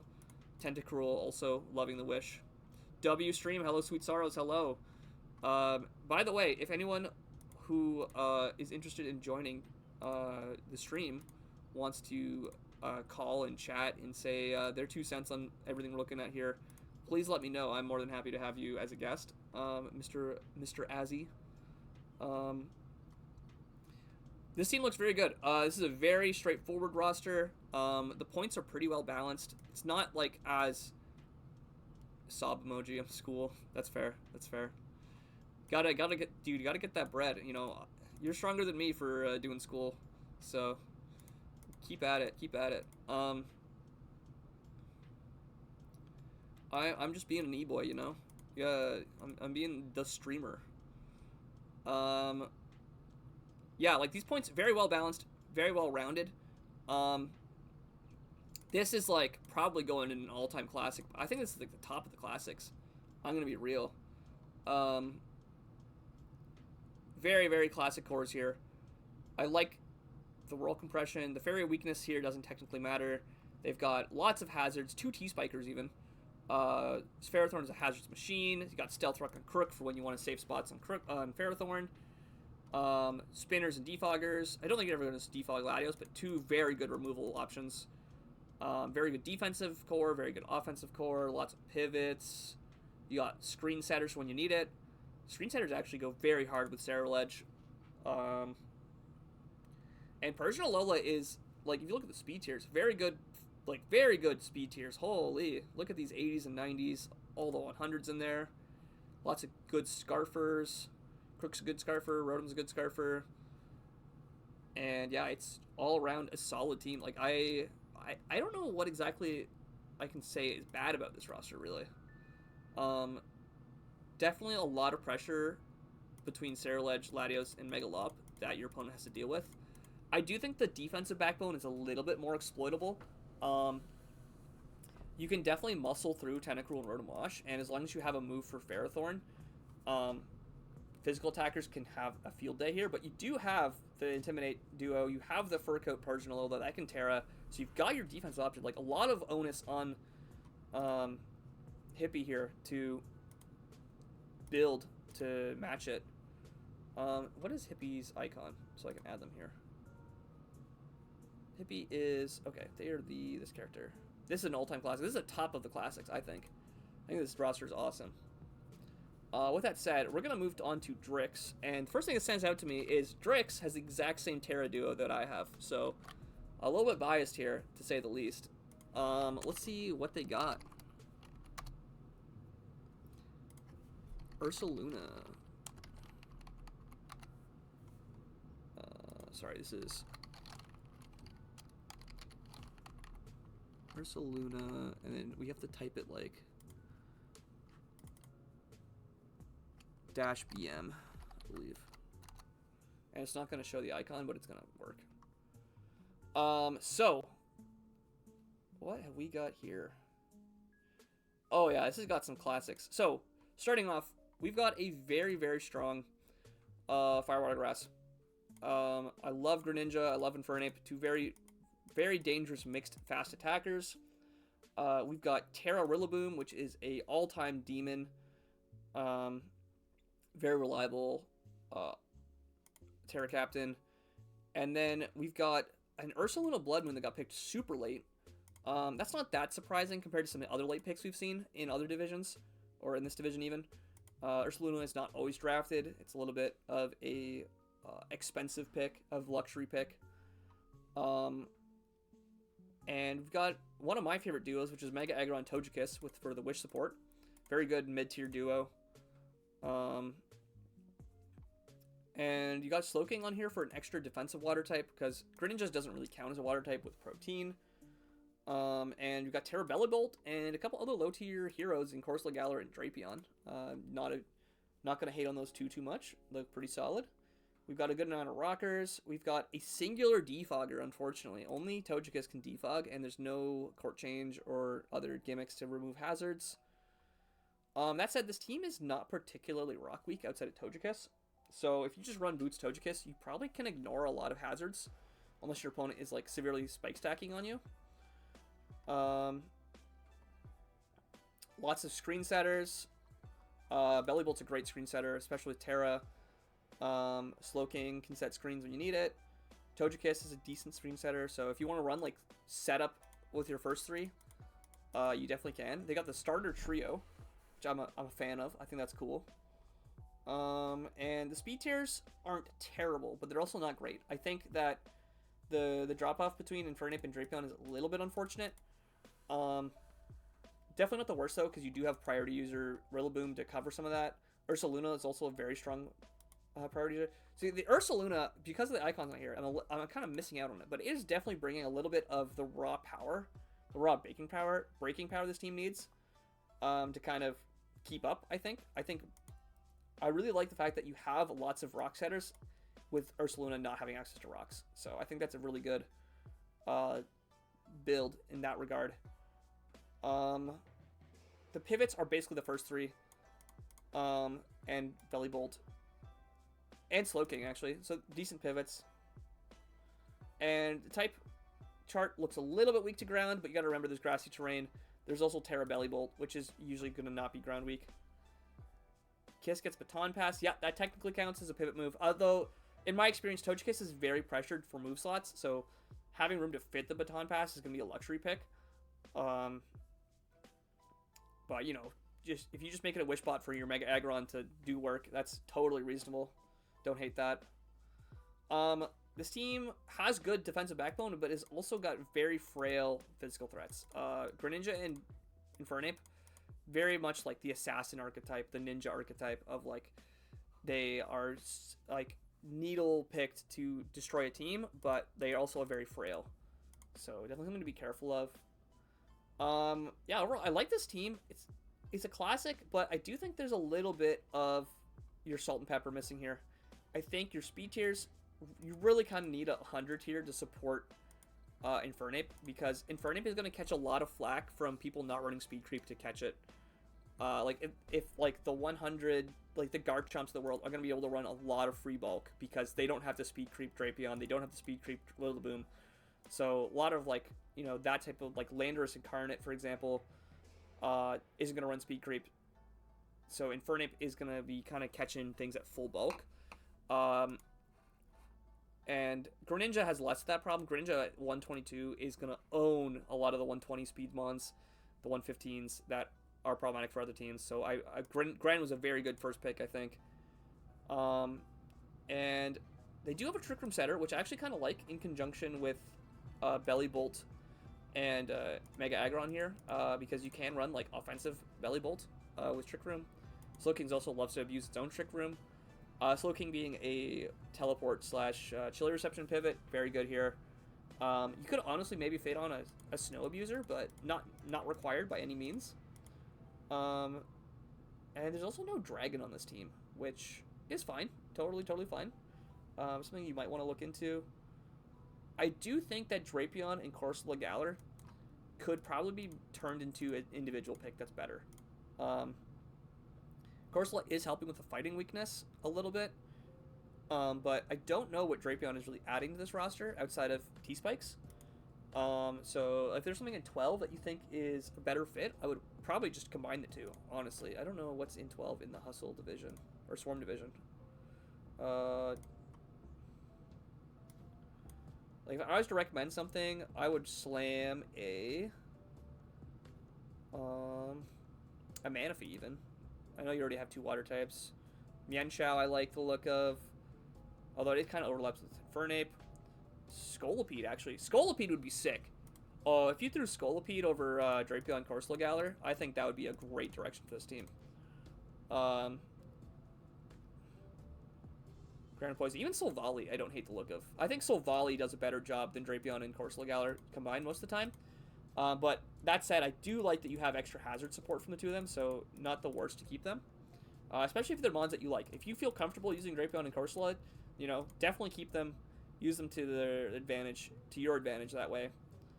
There's also some really good 11 mons. Like, if you threw Flygon, actually, Flygon fits pretty well over the Drapion and Corsola Galar slot, and then you have a 1-point, you know, mascot you can fit.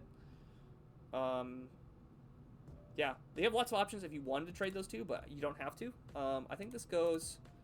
I think this needs a bit more seasoning. This is... Drix, which I believe is...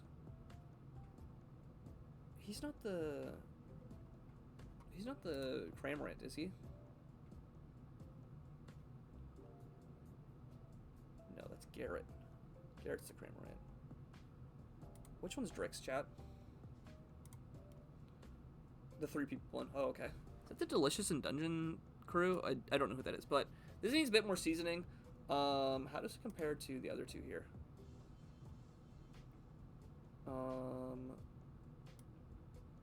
C2. I think this team is worse than C2's. I'm gonna put it about there, maybe? Who's Crocodile again? Picture of my old roommates from when I was in school. Oh, yeah. Also, Drix, what do you think about your team? Because you're in chat. Anything you wanted to comment on that I missed? Anything that slipped through my analysis here? I think I'm going to put them above the Crocodile. Like that. While I get the next team ready. It's going to cook my ops. Let's go. Okay, we love the confidence. We love the confidence. Here we go. Here's the next roster. They've got Terrible Cephalon and Terra Lorantis. I've seen... Oh, this is... I believe this is my mentee. This is... Yeah, Lilia. This is my mentee. I helped them draft this. I gave some good comments on it. And you can actually tell because it looks very similar to my team, actually. We've got Grassy Terrain Zygarde. And some of the supporting pieces that go along with that. Hello. And yeah, I'm a little bit biased. I did help draft this team. I gave a lot of input, but honestly, the Swarm draft went super fast, and I think Lilia had made like 3 or 4 picks where I had a chance to like really look into the overall plan. And I know they mentioned that their Rillaboom got sniped super early. No, they took the Zygarde before the Rillaboom, and then they were like, oh shoot, my Terra Captain got taken. So, a little bit unfortunate sniping there, but that's what happens in a very, like, you know, we've seen these rosters. They're all very good, so it's going to happen that you're going to get sniped when things are so back and forth that way. Lilia also played a match already, which we will pull up probably at the end of stream after I'm done the Truant division. Watch my week 1 game. Okay, I will pull that up later. Yeah, we'll watch the replays at the end of stream, because I do want to make sure I get through Truant, and I've already been going at a pretty not that fast pace, so getting sidetracked a lot.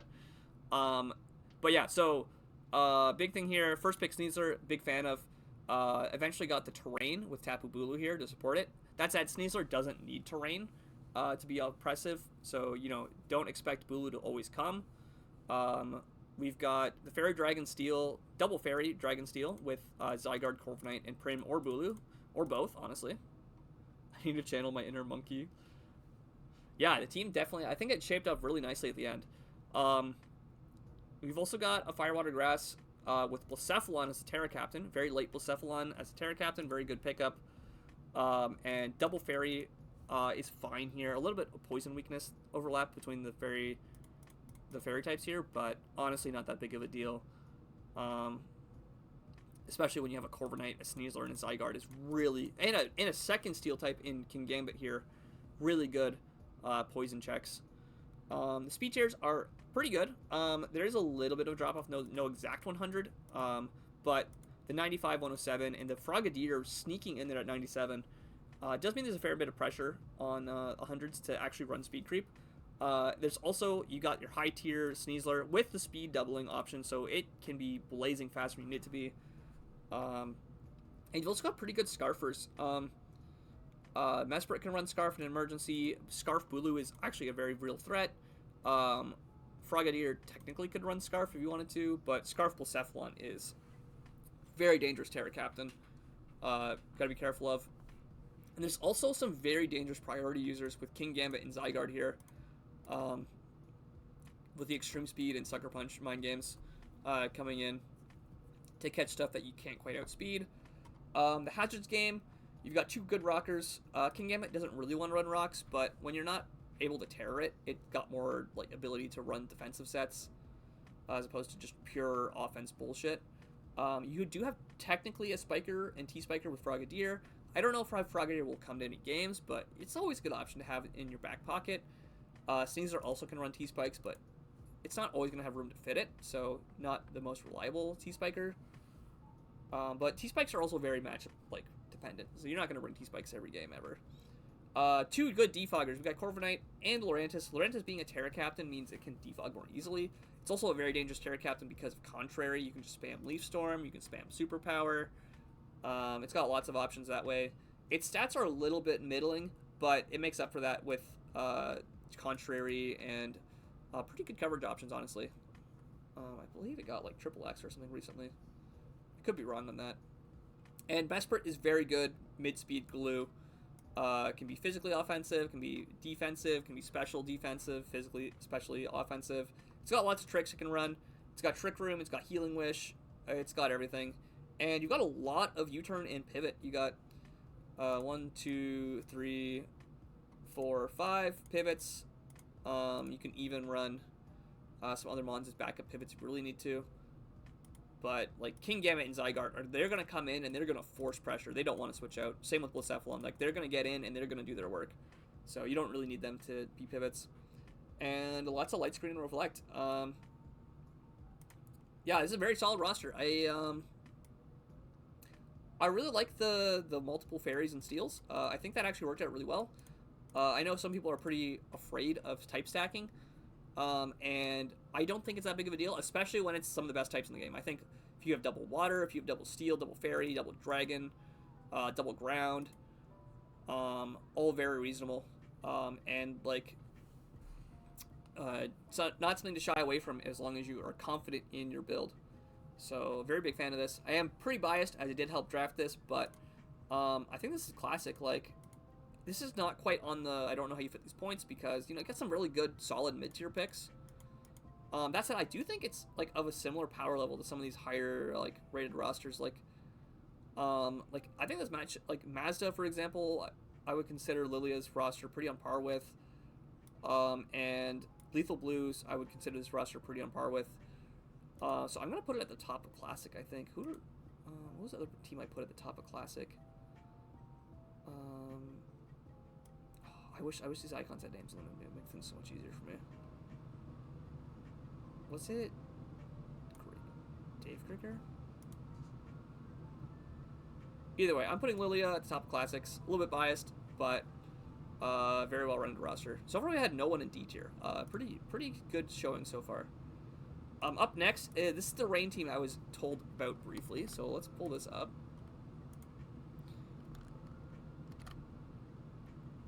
And their Terra captains are Stakataka and Hariyama. Oh, those are very good Terra captains. Okay. I'm a big fan of those Terra captains. Okay, wait. Why is there... Well, I'm going to scroll over because this Swampert Mega should be like way up on this side of the roster. Very important Swampert Mega here. I would almost argue that I'm going to go and cut these two. And move Swampert up here with Dragonite.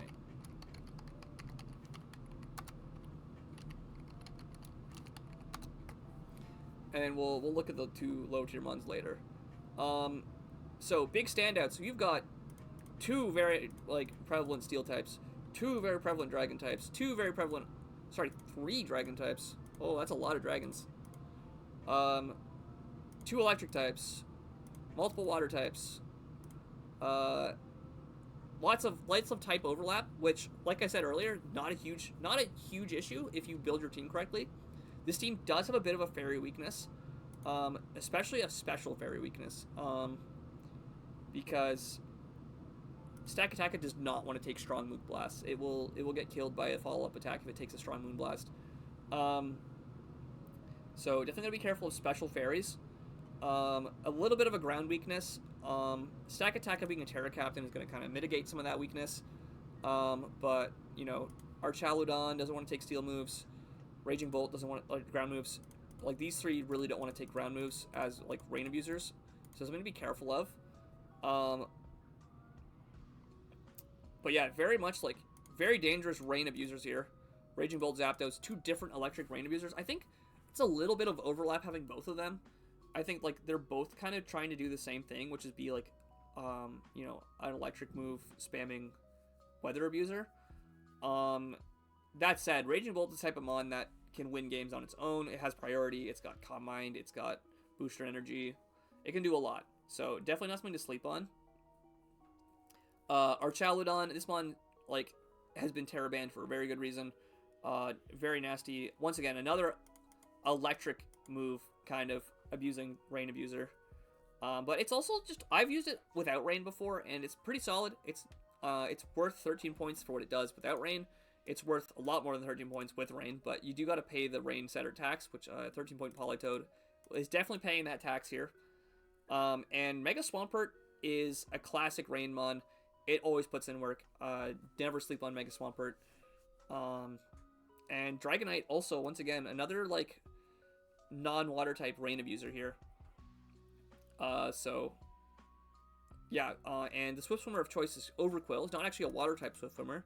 Also surprised that Overquill is not a Terra captain, but I think Stakataka and Hariyama are arguably better Terra captains. They're very strong Terra captains.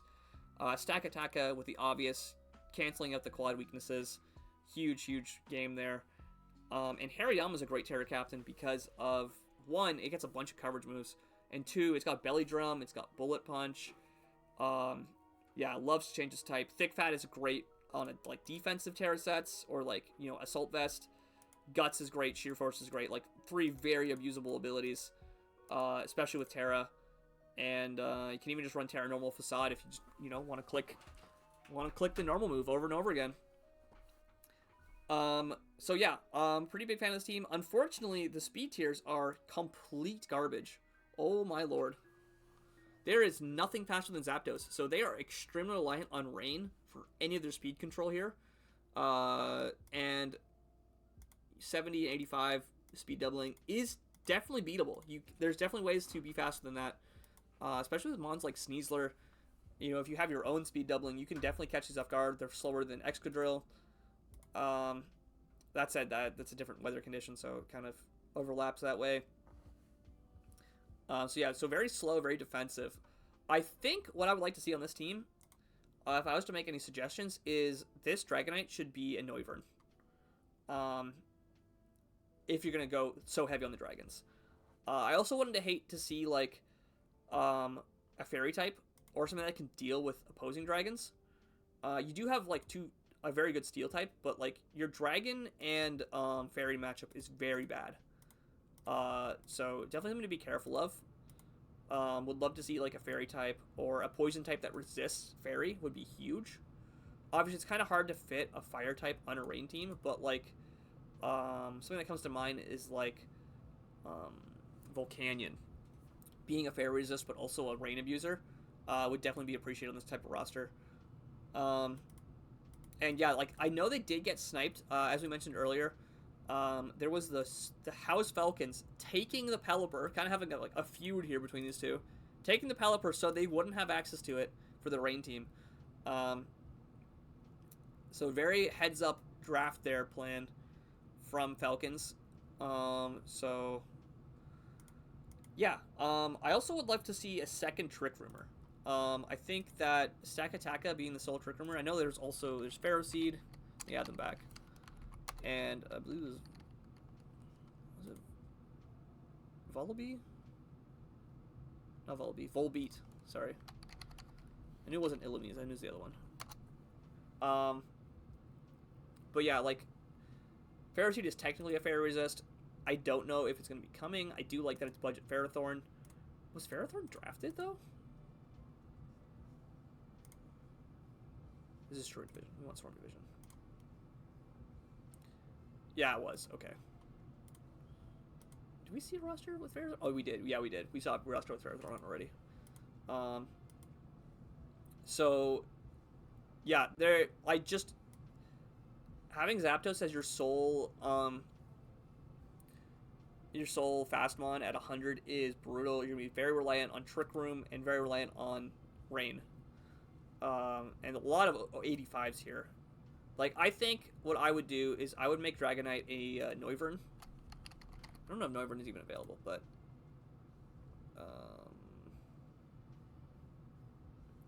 yeah, Noivern's available at 10.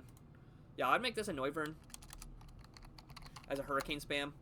I would maybe consider trading up Volbeat and Paraseed for something a little bit higher, more likely to be brought. I would also consider maybe maybe you can't afford both Zapdos and Raging Bolt. Might be a little bit too greedy. And you might also want a different poison type than Overqwil, so you can have a poison type that resists Fairy. But I don't hate Overqwil on Rain. I think this team is going to be very dangerous. It's got a lot of pressure, and, like, it's got very strong individual, like, groups of 6 you can bring. So, this is Dragonite. Where do I put this? This is definitely a spicy mess.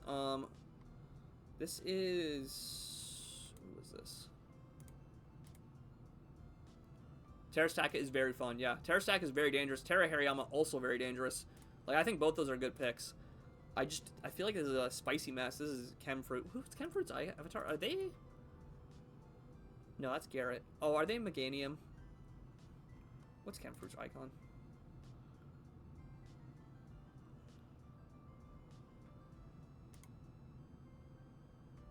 No, that's all Wiglet. I think it's Meganium. I could be wrong. Who are the other... Garrett's the horse...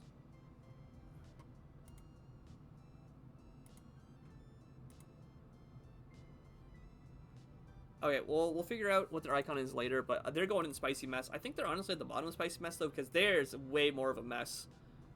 There's a lot of spice, but it's a mess. It is a mess. I would almost put it in its own tier for Rain.exe, but, you know, we'll see. Up next is Garrett. And right off the bat, they got Terra Iron Hands.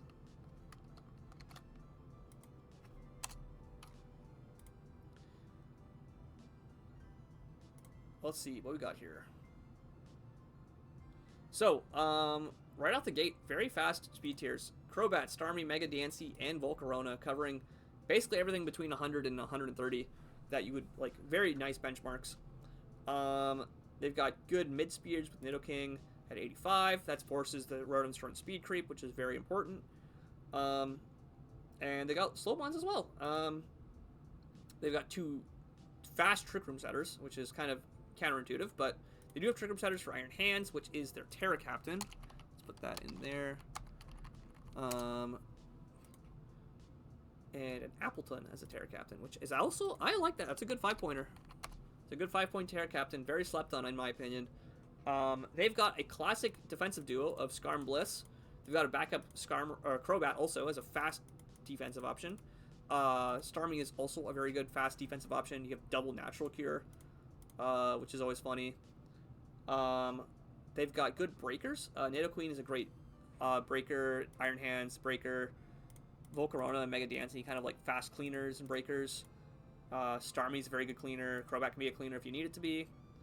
Very well-rounded team. They have a little bit of a water weakness, but that's mostly because of Volcarona and Diancie. That said, it's going to be hard to bring all your water resist. Like, you're probably going to want to bring Volcarona, Diancie, and Nidoking to most matchups, so definitely something to be careful of. A little bit of an ice weakness, too. That said, Appleton is going to Terra out of it, so not a huge deal. They've got very good hazards. Lots of spikes and rocks. T-Spikes on Nidoking as backup. They've got a very good spinner and 3 solid defoggers. And they got pretty good pivots. 2 U-turners. Starmie's got Flip Turn. It's also got Teleport. Blissy's got Teleport. Volt Switch Iron Hands is a backup pivot when you really need it to be. Very fat Wish is coming from Blissey, which will almost certainly give Iron Hands all the backup healing it needs. Light Screen Reflect, all the other jazz, looking good. Speed tiers are excellent. Yeah, overall, very well-rounded team. Definitely interesting. And the picks are very well spread out. This is a very well-balanced, very typical draft team. Lots of good mid-tiers that are going to do a lot of work in the matchups that they need it in. And very strong high tiers for them to support. Volcarona was a very early pick. I think Volcarona went undrafted in a lot of divisions. I know it went undrafted in All-Stars, so definitely an early pickup for Volcarona in my opinion, but they got the Mega Dancy at pick 3, so it worked out for them. And yeah, nothing else really to complain about here. I do think Sableye might be a bit of a meme pick, but if you like Sableye, it's a great 5-pointer, Philemon. And I really like these 4 here. I really like the options you have defensively. As a backbone here, and like Crobat and Starmie have very good offensive stats as well, so it's definitely something you can't sleep on for too much. And like the hazard control is absolutely insane. You've got Defog, Magic Bounce, crazy setting, crazy removal, and the only thing that's really missing is like webs, but you don't really need that when you have really good setup sweepers with Volcarona and Rock Polish Diancie. So yeah, very solid team. This was Garrett, which was Mr. Cramorant himself. This is, like, all these teams look very good. I don't think it needs more seed. I would put it pretty high up here. I think it's a little bit better than...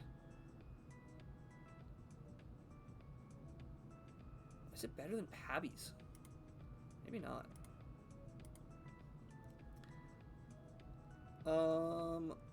Let's put it above Dave Grigger. I think Dave Grigger's team... Do I think this team is better than Dave's? No, I don't. I think actually Dave's is a little bit better. We'll put it there. It's an all-time classic. It doesn't really need any more seasoning. I think it's got everything down pat. I just think it's a bit more defensively oriented, and it will also require a bit of work in Builder to perform effectively. I think it doesn't quite have the same like raw power as some of the other rosters we looked at, and it's a little bit more defensive leaning, which defensive leaning teams are fine, but they do require a bit more prep work to make work in draft. They're a lot less auto build, at least especially against higher tier matchups. Like when you're playing a good player, defensive teams need, like, you have to really think about what you're doing with them to make them work, which I think a quintessential player who's good at that is Mr. League Commissioner himself, Nahaima. He's very good at playing with these type of defensive cores and putting in the builder work to make them work. So Garrett definitely could, if Garrett has the ability to, you know, do that, definitely a very good team for the season. Let's move on to Stella. C and then Shift V. And their Terra captains are Arcanine, Hisui, and Electabuzz. So, Stella with the first pick, Melmetal, makes sense, picking it first, pretty late in draft. First pick, but like late in pick order. Following up with a Gliscor almost on the wheel. Gliscor Melmetal, I like the look of, pretty solid. Follow that with Quaquaval, Latias, very nice duo there. I like that a lot. They got a very late Weavile, although I can't complain too much about that. I also got a late Weavile. And Terra Captain Arcanine super late into the draft. Can't hate on that. That's a very good Terra Captain. And to back up Terra Electabuzz. Electabuzz is actually surprisingly fast and has a usable special attack stat and physical attack stat. 83 is not great, but it's got very good utility moves as a screen setter, so not the worst Terra Captain you can throw on there. That said, I believe is 1.2 many to fit with Arcanine and Hisui, which is unfortunate. Because that would have been a nasty Terra Captain duo if it fit the points. Speed tiers are very good. You got Fastmons with Weavile and Latias. You've got Electabuzz, backup Terra Captain speed control, and you've got a 95, so Gliscor will put pressure on some of the 100s to put speed pressure on it. That said, Gliscor is kind of in an awkward situation where sometimes it really wants to run full Phys Def and full HP, and so those type of instances, your opponent will probably know it's going to run speed creep. But Arcanine Hisui also puts pressure on 100s to make sure they're at least speed creeping it. Same with Quaquaval. Very good mid-speed tiers here. Mega Bayonet, also very scary threat here. Not entirely sure what it's adding to the team. I guess it adds a fighting immunity, which is pretty appreciated here by a lot of the Fighting Week mons. So don't hate it. Don't hate it. Big Mega Bayonet fan. Interested to see what it does here. You can run very dangerous HO. Very trade heavy, using Weavile, Latias, Quaquaval, Melmetal. So yeah, it definitely has some routes that way if you just want to run pure HO with the Destiny Bond trading. But you also have pretty good defensive backbone. Gliscor, Latios, they're both Ice Weak, unfortunately, but Melmetal supports that really well. Same with Quaquaval. And yeah, very good special, physical, defensive duo. Weezing Galar is really good at invalidating certain mons that might give this team trouble. With being a fairy type with access to Levitate. Notably, a lot of dragons with ground coverage might be problematic, but Weezing does a good job of that. You've got a very good Dragon Assassin in Weavile, and you've got a pretty solid Firewater Grass here with Quaquaval, Arboliva, and Arcanine Hisui. There's a little bit of a fighting weakness there, but the rest of the team does a pretty good job at covering that, especially with the Weezing Galar. Even Bayonet Mega here helps. Yeah, I think this team is pretty good. What's it missing? Let's see. So we got Spin, we got lots of Defog, and we got lots of hazards. Gliscor covering the hazards pretty well there. Extra T-Spiker and Weezing Galar when you need it. You got lots of pivots. It could be more, but Gliscor and Quaquaval are pretty good pivots, just on their own merits. Weavile and Melmetal love to get a free switch in when they get an opportunity to. You do technically have grassy terrain and misty terrain. I don't know if there's anything here that wants to abuse those, but it's worth noting that they have terrain options. The Ghost and Dark weakness is also pretty well covered because of Arboliva and Weavile. So, Mega Bayonet and Latios don't have to be too worried about Ghost spam. And, yeah, Trick Room Mega Bayonet is really nice in conjunction with Melmetal. Even Arboliva can abuse Trick Room sometimes. And, yeah, good screen setters, too. Very good screen setters. Latias loves to set screens. Electabuzz can set screens pretty well. Arboliva is a slow screen setter. So, I don't hate this roster. How does it match up into some other teams? I think it's fine. These teams are all, just good. They're, I don't know where to put this. I feel like I should move, You know what I'm going to do? I'm going to make this a... solid all around.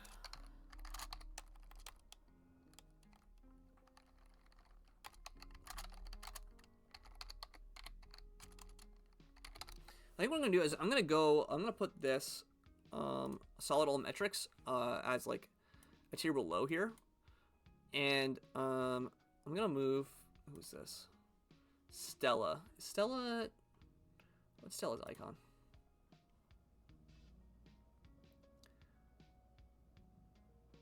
Hippie is. I don't know which one's Stella. Oh my god. That's Drix. That's for another division.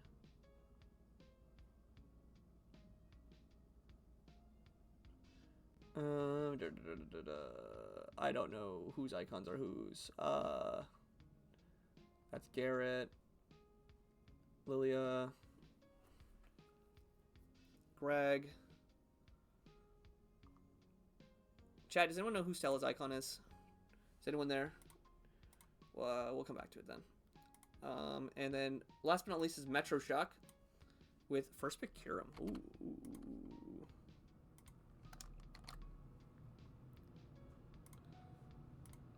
And their Terra captains are Grimmsnarl and Rhyperior. Ooh. Oh, I know this matchup because I helped my mentee prep for it. That's right. So, here we go. This is Metro Shock, well-known drafter on the NBA here. And to kick it all off, we've got very interesting wheel duo here of Kyurem Celesteela. That's a pretty solid duo, I think. Very good wheel picks. They followed that up with Tapu Fini, double fairy on the wheel. Very interesting picks here. I do like the Terra Grimmsnarl. I think it's a very interesting choice. And then we had Mega Gallade, which somehow made it to 5th pick? 4th pick? Yeah, 5th pick, Mega Gallade. Surprised it didn't go sooner. I know Mega Gallade is usually pretty popular. But maybe someone was too, people aren't always excited to draft a Mega right away. So I can definitely see that being a bit of a point of contention. And Terra duo of Grimmsnarl Rhyperior. Very interesting. And then finished off with Regieleki, Ogerpon, and Mightyena is the one-pointed choice with Typhlosion, Hisui filling out the last couple picks. So this team has got a lot of very high-tier picks, a lot of very offensive threats. But this is actually an issue I had because I built a Scream team using this team. There's a little bit of an issue here where there's a lot of gaps in the speed tiers and a lot of overlap in terms of roles. So, for example, Ogerpon and Mega Gallade.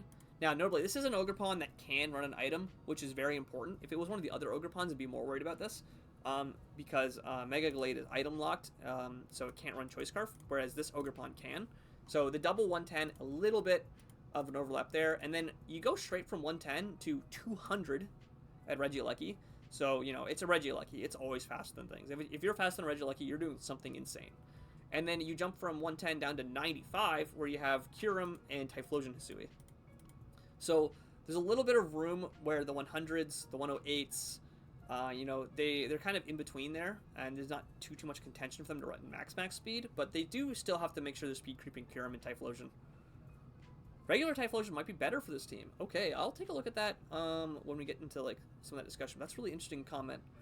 Royce, do you know what the icon for Stella is on here? I have no idea who's who, to be honest with you.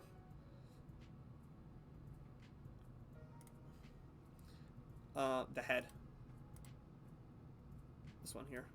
I think Stella was pretty solid on all metrics. I'll put them right there or so. Not the Meganium, not the Pikachu. Okay, and who's the Meganium? Was Meganium Chemfruit?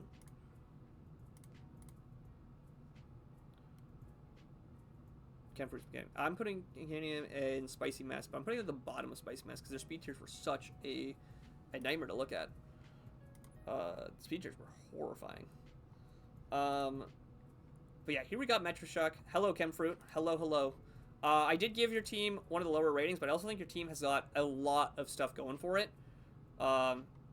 it's just like your fastest mon is Zapdos, and you're really reliant on rain. But yeah, very interesting team. I like your Terra Duo though. Very good Terra Duo. So very interesting team there. We're finishing up our last review, which is Metro Shock's team.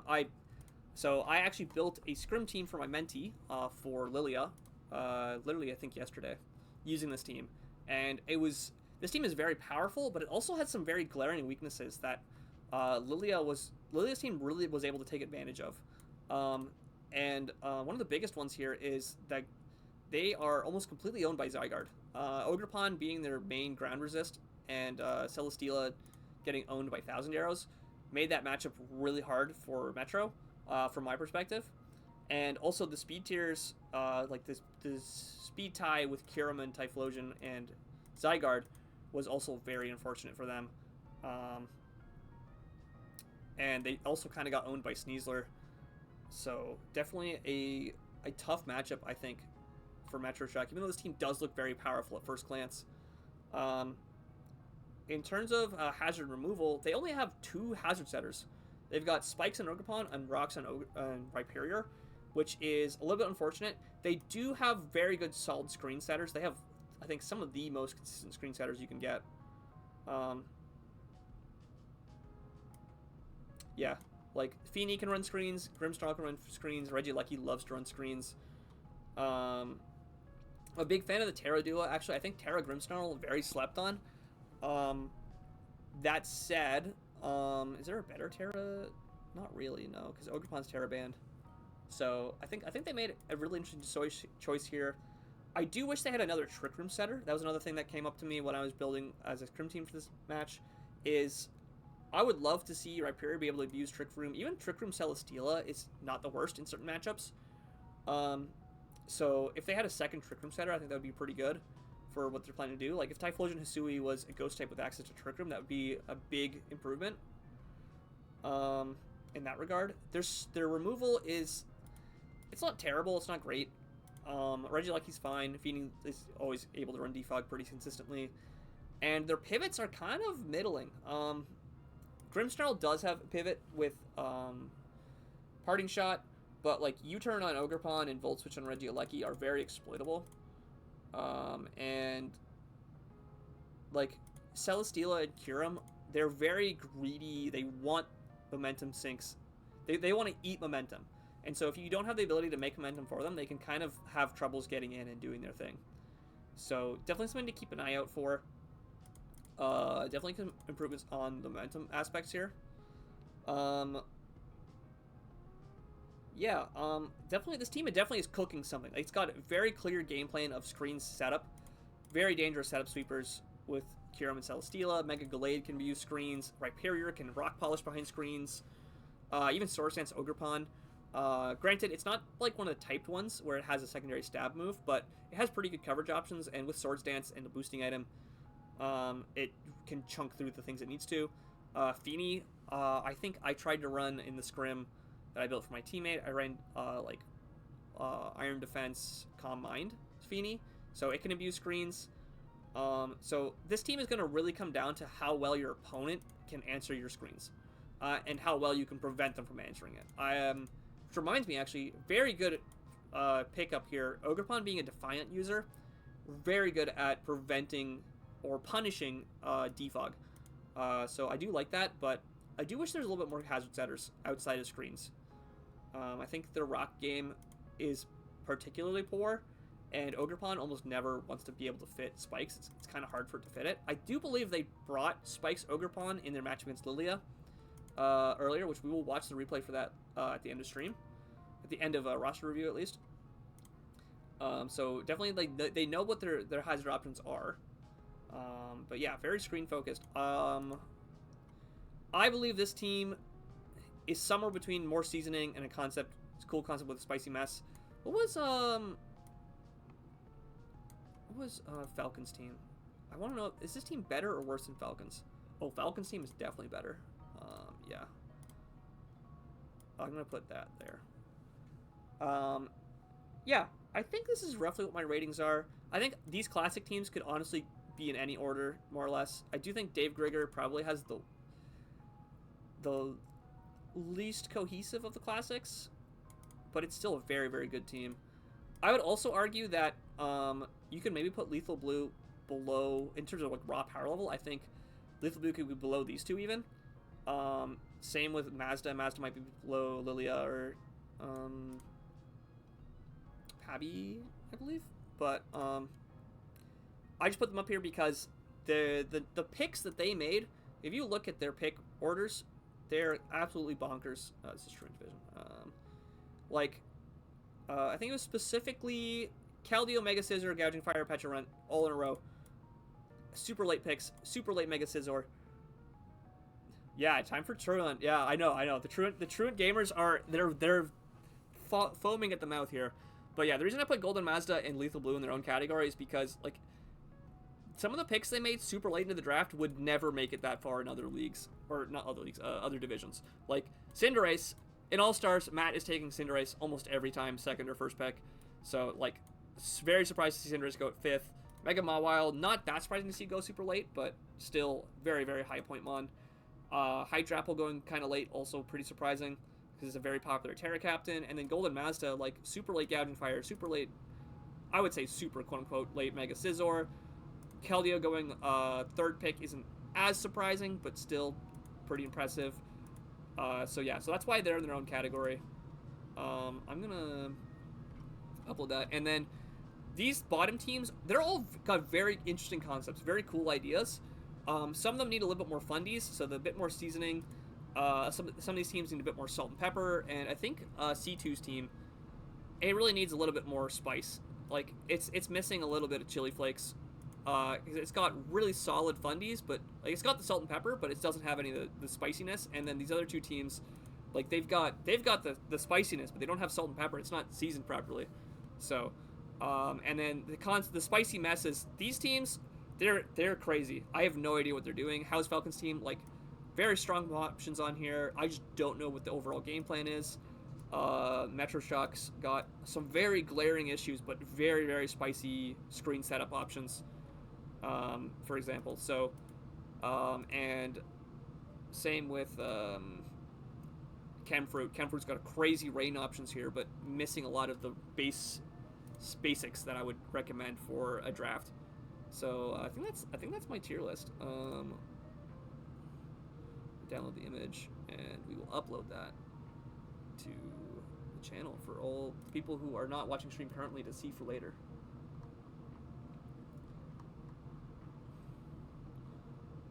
With that said, I'm going to take a quick water break and then get onto the downloads. Here it is. Get onto the Truant. That took me 2 hours. Oh boy, we're chugging. We are taking our sweet time today. Yeah. Let me get a big sip of water. Oh my god, I've been yapping. Okay, wait, that reminds me. Stormtide, if you're not too busy, if you want to join as a co-host, let me know. You're more than welcome, especially seeing as you run your own league around these parts. You've got the street cred. With that said, Swarm can go down here. We are kind of our middle power level, our Rising Star power level division. Swarm's got some very interesting sets going on. A lot of interesting drafts. Very excited to see it, how they perform. Honestly, I gotta keep up with the matchups now. It's a lot of matches to watch in 1 week. It's like what, 4 divisions with 8 matches a week. That's 32 games. That's crazy. Watching the kids. This is your background podcast. Hey, let's go. Gotta keep an eye on the kids, Here we are. We're in Truant. Let me quickly go through the names. There's actually, I feel like I recognize some of the people in Truant more than other divisions.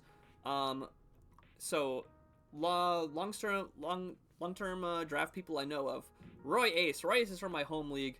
He is an OG. He loves to run meme sets. He's like very by the books type of drafter, I think, but also loves to run gimmicks and troll people. Corey and Stormtide, two of my homies. I teamed with them for a PGA season. Loved playing with them. They were very chill, very good. I don't want to say I carried them for the season, but they definitely like appreciated my input. So, but they also they played well. They pulled their weight on team season when I was with them. Wonderful PGA season 2. Krabbit's been around for a while. Bobozab also good buddy around these draft leagues. And my personal one of my close friends, Super Hot, recently got into draft scene. I think just this past 2025. We played in a team season together.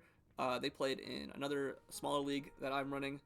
So they've been really enjoying getting into draft league. It's been very funny to see them learn things like, what do you mean that's how hazards work? So really appreciate that. I believe Sky Knight is common around here. Sument I think is common around here. And then there's a lot of new faces actually in Truant. A lot of people who are trying to draft for the first time or new to the NBA and don't have a lot of experience or aren't well known in the draft scene. They'll get put in the Truant division to kind of gauge how well they'll do. So as much as Truant division is sometimes treated as like the fun only zone, you know, a lot of people trolling and running gimmick teams and funny stuff like that. It's also like a proving grounds for a lot of people. So definitely not something you can sleep on. Definitely like, you know, rising stars, they start in Truant and make their way up. So can't disrespect the Truant gamers. With that said, let's get into our first reviews because it's already past 4 o'clock and I have been wasting time. So first up we have Bobozab, and Bobozab with the first pick, Great Tusk. Never can go wrong with first pick, Great Tusk. Their Terra captains are Gengar and Electros.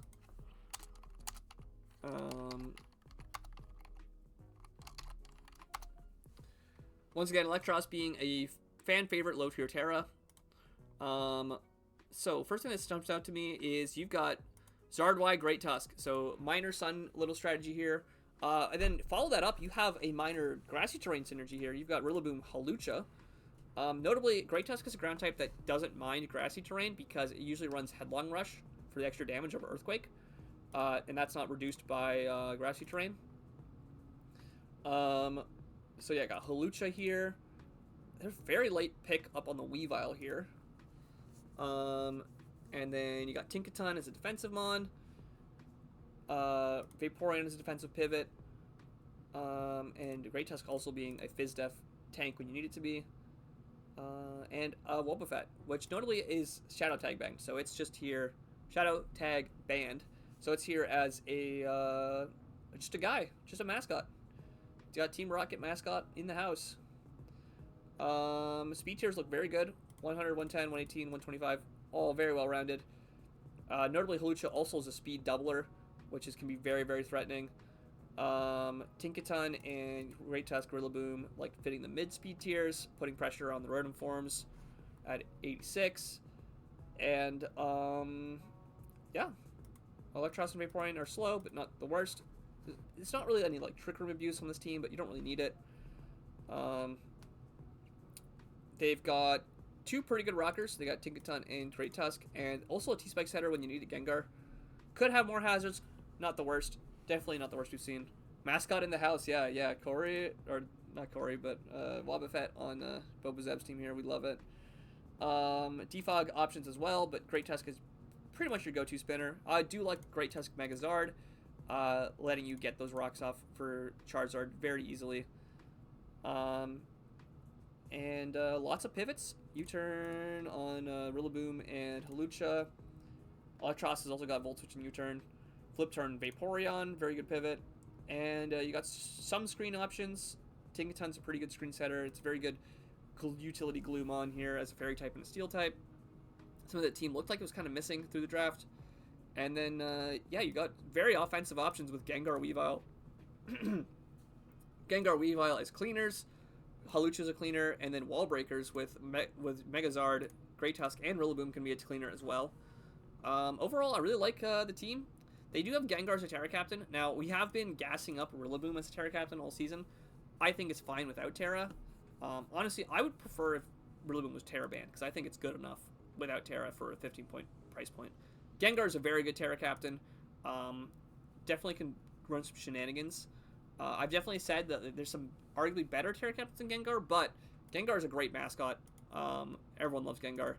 Can't complain.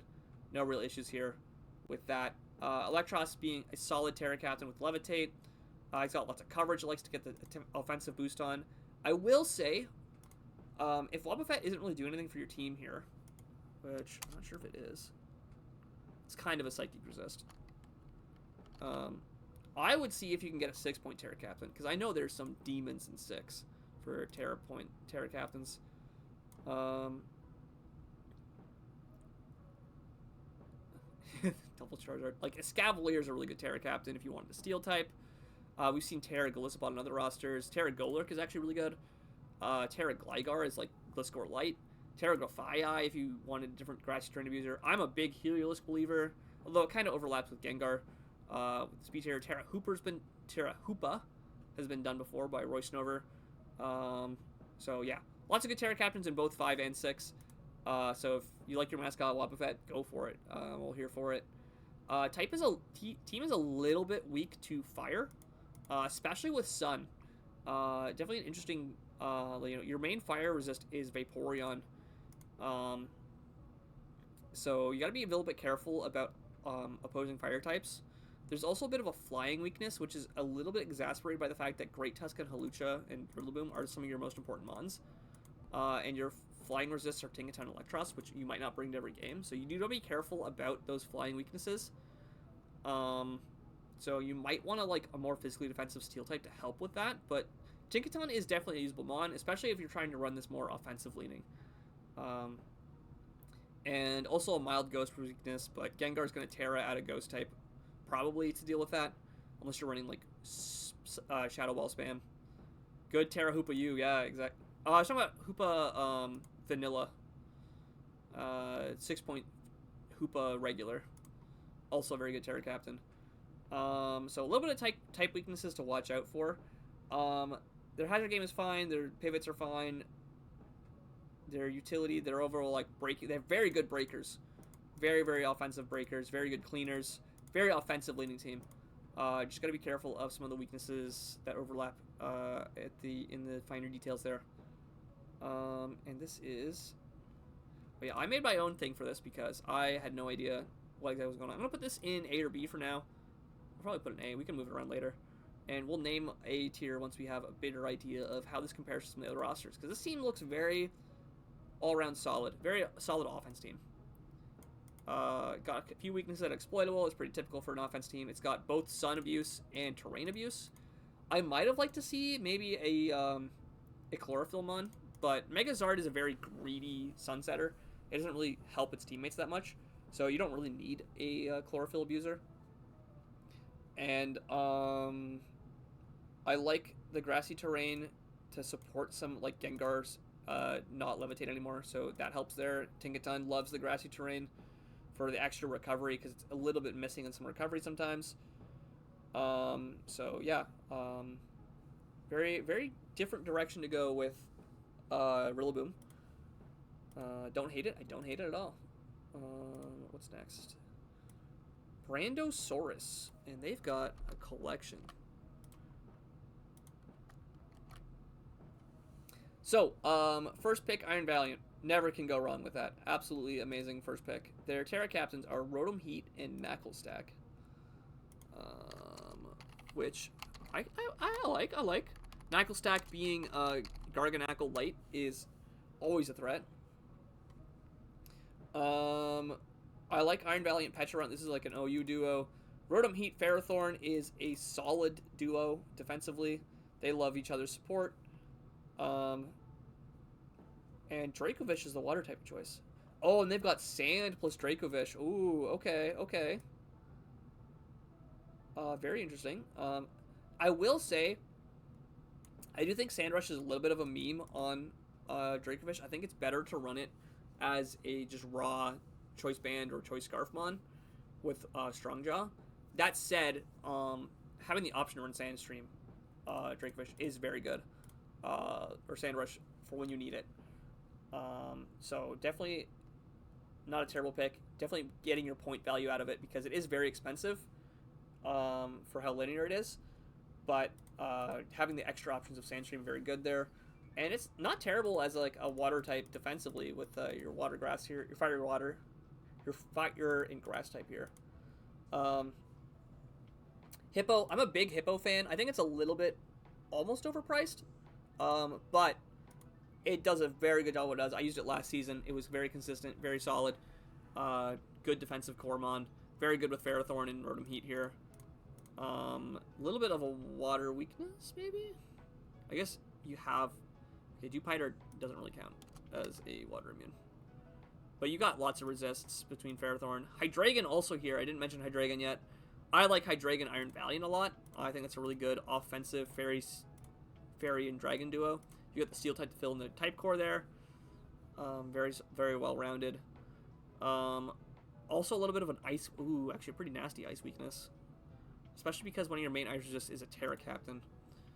So something to be careful of is the ice matchups. You have two dragons. Your water type doesn't resist ice. Your steel type doesn't resist ice. And you got an extra ground type in Claydol here. So definitely keep that in mind. Speed tiers look pretty fine. Manectric, I wouldn't really count as a fast mon at 105, so you kind of have a bit of a drop-off between Hydreigon and Iron Valiant. You do have the speed doubling of Dracofish to help with some of the faster mons. But speed tiers aren't ideal. This team is cooking something. I don't know how well it's cooking though. It's a little bit missing. Lots of Stealth Rock setters. Spikes on Ferrothorn is very consistent. Would have loved. They do have Dewpider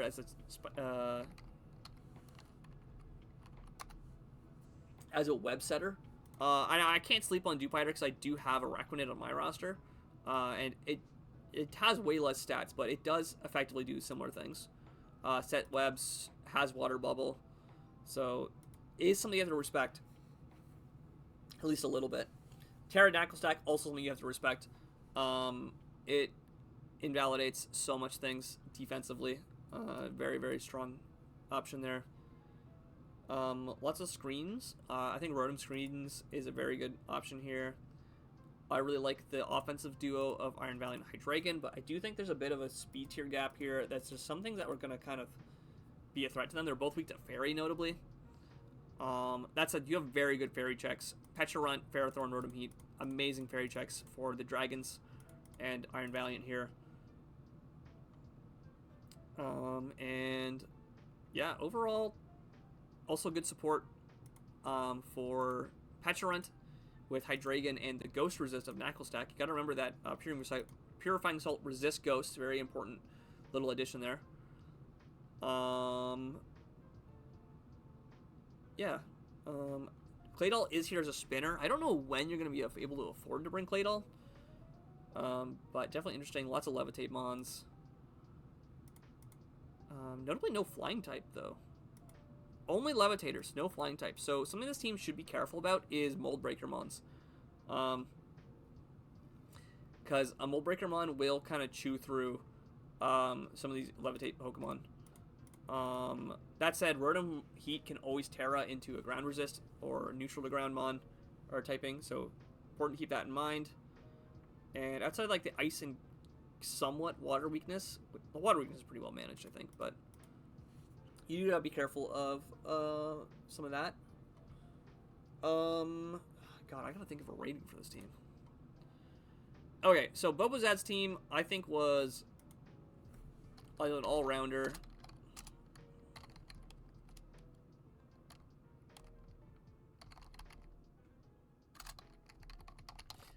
All-round offense, ace. And this team, I'm going to put as a B. I might move it down lower later, but for Brad.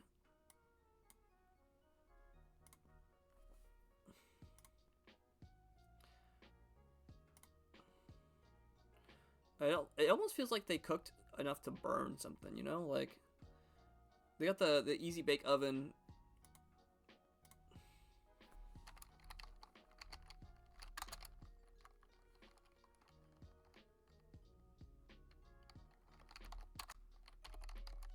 burnt the cook. They burnt the cook, I think. I think they have a really good cook going on here with Dracovish and Hippowdon, with Iron Valiant, Hydreigon, and this defensive Fairy Resist core.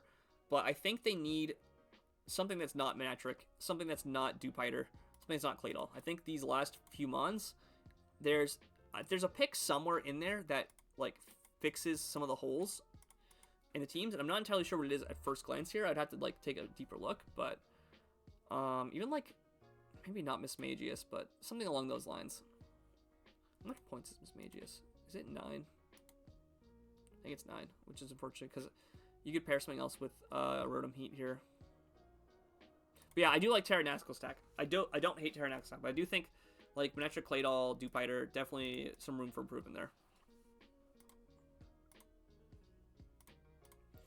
Let's move on to SAO. Throwback to the old days of anime for fans there. And we have Ursaluna. No, I think actually it brought its stats over. This is Ogerpon. H. Yes. So, first glance here, we had first pick Annihilape. Not always first picked, but not terrible. They followed up with 2 and 3 of Celesteela Clefable. I really like that duo. They kind of have similar speed tiers, but very much work well together. Rotom Wash is a good Celesteela partner.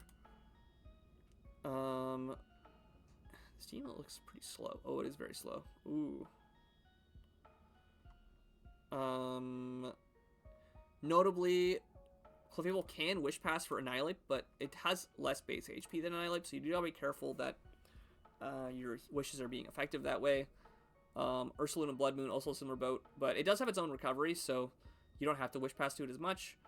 I like the Fairy Dragon Steel of Celesteela Clefable Dragonite, but I do think there's some room for improvement in terms of having a faster dragon, maybe. Like, maybe, I don't know if Salamence is available. Salamence might have been better than Dragonite here. Ogerpon being your fastest mon is a little bit unfortunate because it is item locked. It can't run, whatchamacallit, it can't run Choice Scarf, so you gotta be careful of that for speed tiers. Their Terra Captains are Rotom Wash and Regice. Okay. I like Terra Regice. I think that's really cool. Terra Rotom Wash. It's a Rotom form. They're good Terra Captains. They're fine. Not the best, not the worst. And they got Drapion for a little bit of mid-speed tier control, a little bit of hazards, all that jazz. One thing I would like to see is more hazards. I think if you're going to run Annihilape as your first pick, you should get webs, you should get, like, very nasty hazard setters, because nothing is nastier than having your opponent defog as you come into Annihilape and get the Defiant boost. So, definitely worth noting. I think I would maybe throw a bit more hazards on here, because right now, Annihilape and Clefable are the only rockers. And I don't think Ogerpon is going to want to run spikes most games. So you got to be careful of that. Drapion has access to T-Spikes, which is nice. It's a nice addition, but it's not going to be able to run everything. And notably, your ground type, Ursaluna Blood Moon, does not have access to hazards, which is a kind of a missed opportunity, I think. But that said, I do think Ursaluna Blood Moon is very solid here. I just think it's not necessarily what the team is looking for. There's a little bit of a rock weakness, but that said, 2 of your best mons are your rock checks. And Regice is also a rock weak as a Terra Captain, kind of negates that. So not a huge issue. If we take Regice off, there's technically an ice weakness if you take off Regice. And your other ice resist is Rotom Wash, which is also a Terra Captain. So you do have to be careful of ice matchups, especially with Dragonite and Ursaluna Blood Moon. They're going to like call a lot of ice beams are going to be coming your way. So a lot of pressure on Rotom Wash to check that. It's a weird Terra Cap, but also I can never really hate on the Rotoms as Terra Captains just because of how much they appreciate the coverage. And also just turning like Terra Electric, having no weaknesses, is always fine. Turning Steel type with Levitate is always good. So definitely not the worst. Definitely not the best. I think a lot of the other ones on their roster are like strictly Terra banned. Like Dragonite, Blood Moon, Ogerpon, none of them can Terra, so it was kind of like the only real option, I think, for them. I could see an argument for maybe getting a 6-point Terra Captain, and then swapping Drapion and Regice for maybe like a 4-point Poison type, and then a 6-point Mon you really want a Terra Captain. So I could see an argument for that, because I think I've said this earlier, there's some really good Terra Captains in 6.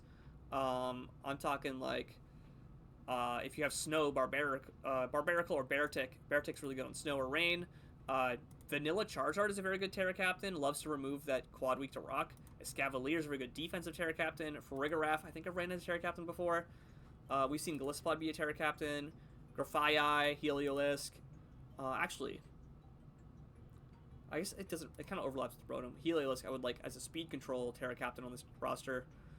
There's Oricorio. The Fire Oricorio loves to be able to Terra. So, yeah, I think... How do I put this? This team is well-rounded, but it's missing some seasoning. It's missing the salt and pepper. I'm gonna change this to...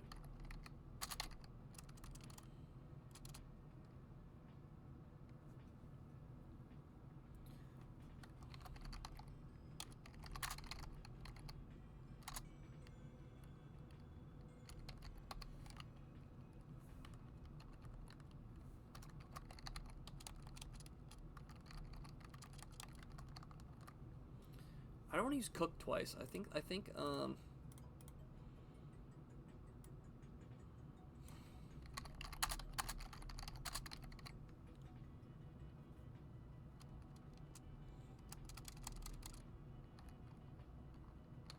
bring more basics. And this is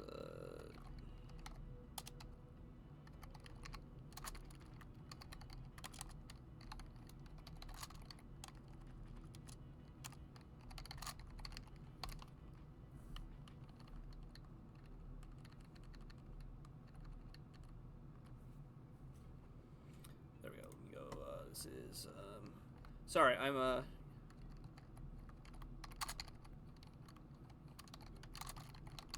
this is Cooking Till Burnt, and this is Bring More Basics. I think this team actually, if we go back to Bradosauruses, this team, it's missing some of the raw fundies, I think, a little bit. Whereas this team, it has the fundies, but it's missing some of the the speed tiers, some of the cohesion. It's cooking a little bit too much. Is how to put it. I think that's how I'm gonna rate that. I'm gonna move on to Handy. There's a lot of, I think, improvements this team can make. I think the Terra Captains are a little bit. There's a little bit of room for improvement, but I do like Regice and Rotomosh. I do like them. I just think the rest of the team doesn't really need what they're doing. And I do not like to see the speed tiers like this. I think this might be a more prevalent problem in Truant Division specifically. It might just be that a lot of the teams are not nearly as fast, but yeah, I do think some of the teams need better speed control. Because if we looked specifically, I think Hustle had very aggressive speed tiers, very consistently strong speed going on in that division. Okay, so this is first pick, Gouging Fire, Walking Wake. With Ninetales, they have all three of the dogs. All three of the Dino Dogs. Okay, we got Dino Dog Central. And very surprised there's no Fairy weakness. With Walking Wake, Grimmsnarl, Raging Bolt. What are their Terra Captains? Tentacruel and Leafeon. They do got that dog in him. Tentacruel's a Terra Captain. And Leafeon. I actually like Leafeon as a Terra Captain here on Sun. I don't know how I feel about Tentacruel. I would honestly rather have Floor just be a Terra Captain here than Leafeon. Or than Tentacruel, sorry. Or even Terra... Terra Ninetales is where it's at. I think you should run Terra Ninetales. That would really help with the ground weakness here. But that said, you've got two really good ground immunes Orthworm and Lando Incarnate. Super late Lando Incarnate, but doesn't always get drafted, so not that surprising. Big dogs in the sun. Yeah, every dog gets their day in the sun, you know? Ninetales is kind of an honorary dog, too, you know? Does Grimstar got that dog in him? I don't actually know, but, you know. Lando I can Terra. Oh. Wait, can it? I thought it was Terra banned. Or is it just,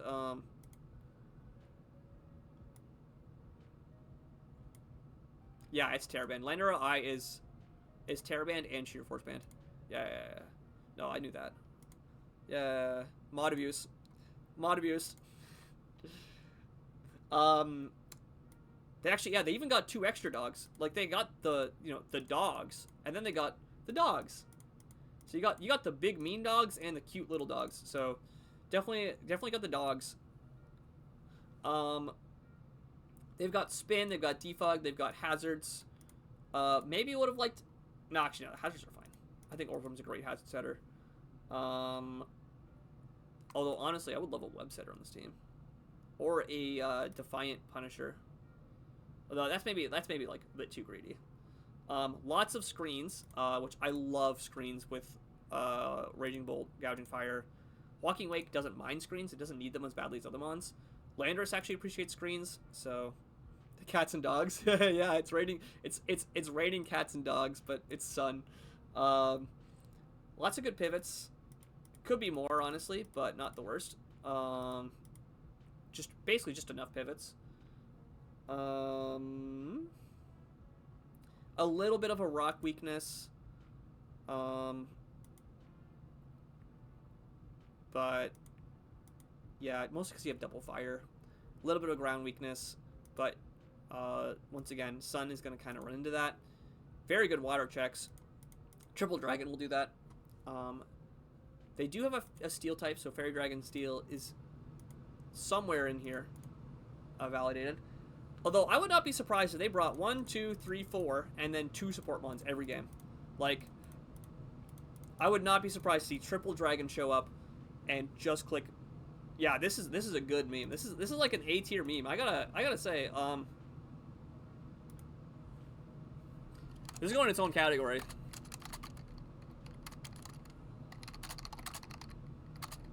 I'm also putting this up pretty high because I think it's a good meme.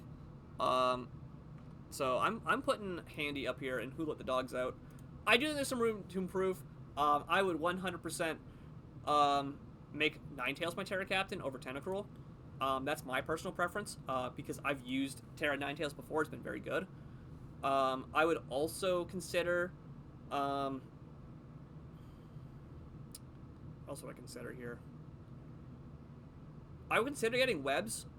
I don't know if you have the room or the points to fit it, but definitely interesting. I don't really know what Espeon is doing here, but it does kind of help with the speed tiers. The speed tiers have a lot around 100, which is better than other rosters I've seen. Also 95. But you also have, notably, Photosynthesis is going to give you speed boosts on these 2 months a lot of the time. Chlorophyll Leafeon is actually a very real threat, especially with Terra. It loves the coverage Terra Blast adds to it. And it's got 110 attack. And it's also very physically defensive. So I'm a big fan of Terra Leafeon here. So I would definitely preserve that. I think Tentacruel doesn't really need to Terra. So I would definitely put that as my swap for Terra Captain. And Orthworm is a very good budget steal for what this team is looking for. And I love Weatherball. Landorus is very good also. Like, all around, I really like this team. But it's definitely got problems for the fact that it's running a very, very obvious meme here. So we respect the memes every day. Up next is Roy Ace. I mentioned this earlier. Roy Ace is a very well-seasoned drafter who I think honestly deserves to be in a higher division. But they are here mostly. Oh no. They're mostly in the NBA to hang out and have a good time, and so, you know, they enjoy chilling out in Truant instead of having to try hard in some of the higher divisions. So, mad respect for that. They've got a very, very clean draft. Oh my God! Wait. So, oh, they only got 2 hazard setters. Wait, how? How is it only Hazard Setter? Wait, what? I'm going to be real. My initial impression is that I love this team. This team is nasty. I don't know if you could get away with this in a higher division. I think you would get sniped nonstop for a team like this. Mons that I love here. Conk. I'm a big Conk believer. I'm a big Terra Cofagris Heatran. I like this duo here. I like that they avoided the temptation to make Raikou their Terra Captain. I don't hate making Raikou a Terra Captain here, but I think committing to the Terra Heatran is very good. I love their speed tiers. There's a little bit of a gap around 100, but like their speed tiers are nasty. Crobat is almost overkill here. Mega Venusaur. Very good bulky core here with Feeny. Like these Fire Water Grass. This is probably one of the best Fire Water Grasses I've seen. And like I think this gives Dondi or Azzy's Fire Water Grass a run for the money. Very, very dangerous threats. Like the physical offense here is hellish. And they've got a special offensive Raikou here to cover the holes that might come up physically. So don't hate that either. Heatran also a very good special attacker. Yeah, this is like an S team. Royce, like this is an all-star. Should be an all-star. Not gonna lie. I think Royce deserves to be an all-star. For at least maybe one season. But I can respect the not having a lot of time to commit to some of the more competitive drafts. And yeah, Royce. Yeah, I don't know what else to say. I think that team is one of the best teams I've seen between Swarm and Truant today. We're gonna move on quickly though, because I don't want to just gas up that team for forever. I think I could be here all day saying what I like about that team. Here we go. We got Terra Garg and Terra Diplin.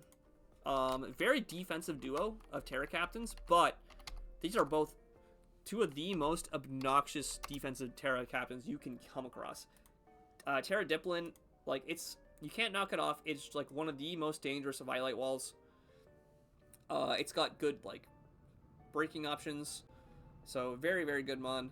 And Terra Garg speaks for itself. This mon is an OU nightmare. So, very good mon. I'm also seeing a duo I saw earlier with Mega Altaria Aegislash.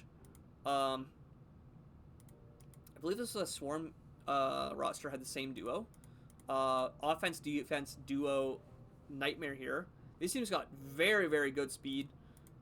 Almost too much speed, I would argue. I don't know if Excelgor is really needed here, but definitely an interesting addition. I really like the Garchomp. Garchomp first pick. Yeah, like if you get to 6th pick and the Garchomp's available, you just take it, I feel.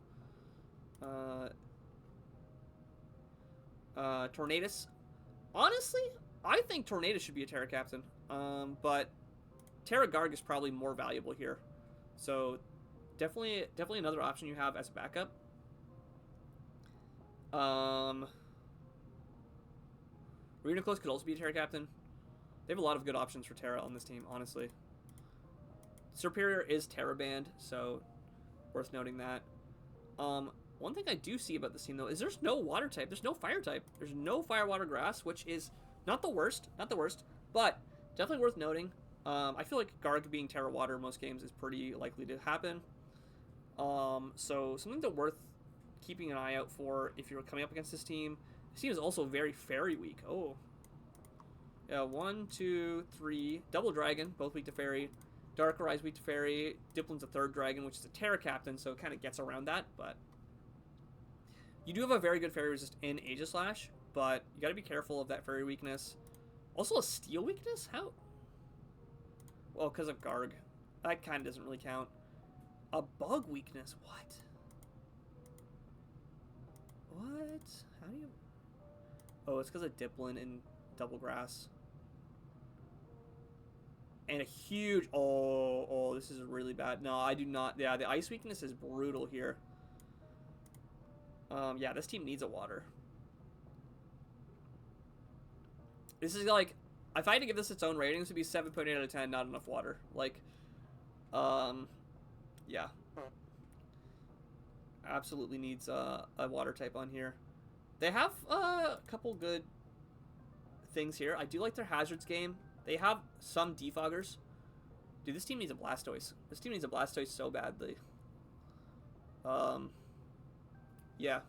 Like, Rapid Spin goes crazy on this roster. It really needs, like, a defensive water. Yeah, it needs some defensive godsends. I do think H/Slash and Mega Altari is a very good defensive duo. I think the fact that they can play offense-defense with each other really well helps a lot. And, like, Garg is gonna, like, Garg can solo games on its own. Darkrai and Garchomp put so much pressure offensively that your opponent's gonna be forced to deal with them. The pivots are a little sus, I agree. I don't think Accelgor's coming. Tornadus is not a great pivot because it wants to be running, like, Hurricane or Nasty Plot or Taunt. Like, I don't, like, you can run physical Tornadus Incarnate, but, like, it's not ideal. What's its attack stat? 115. That's not terrible. It's got bulk up. It's got Prankster bulk up, so could be worse. You do have Trick Room Reuniclus as a backup. That also works pretty well with Aegislash and Garganacl. Don't think, like, Garganacl's a great tear-up user, but definitely something you could do. It does have 100 attack, so not the weakest mon. And a couple good screens users. Superior's a great screen user if you want to run it that way. But yeah, this team is really missing some important types. Like, no water type on a team with so much ice weakness and so much... I guess the other ones are fine, but yeah, it's really brutal. Even a fire type would help with this a lot. Yeah, I don't know where to put this. This needs more basics, absolutely. So I'm gonna put this here. I think it's a little bit worse than Crabbo and Brighto's team. It's got the speed tiers though. I do appreciate that they've got good speed tiers here. There's something missing on a couple other rosters. So yeah, definitely have some very exploitable weaknesses if you can line up your matchup correctly. In terms of trades, I don't know what I would recommend here, but I would definitely... I don't know if Blastoise is available or anything of that ilk, but no, Blastoise is taken. Is Mega Blastoise taken? No, Mega Blastoise. That's what I would say. I think you can do without the Altaria here. I think Mega Blastoise is a much better switch in here. It is 1 point more expensive. No, they're the same tier. They're literally the same tier. Yeah, it's an easy 1-for-1 swap. Like, if this was Blastoise, that helps. It's not ideal. It helps. You do kind of now have a dragon weakness, so then maybe you also have to get a fairy type. But I think you really need the spin. Especially when you have Tornadus being Rock Weak. You really don't appreciate spikes on a lot of these mons. Garg hates having to switch into spikes and stealth rocks. So, yeah, I would recommend Mega Blastoise here as a switch, and then you can kind of fix the rest of your team how you want to from there. But with that said, we're going to move on to Corey.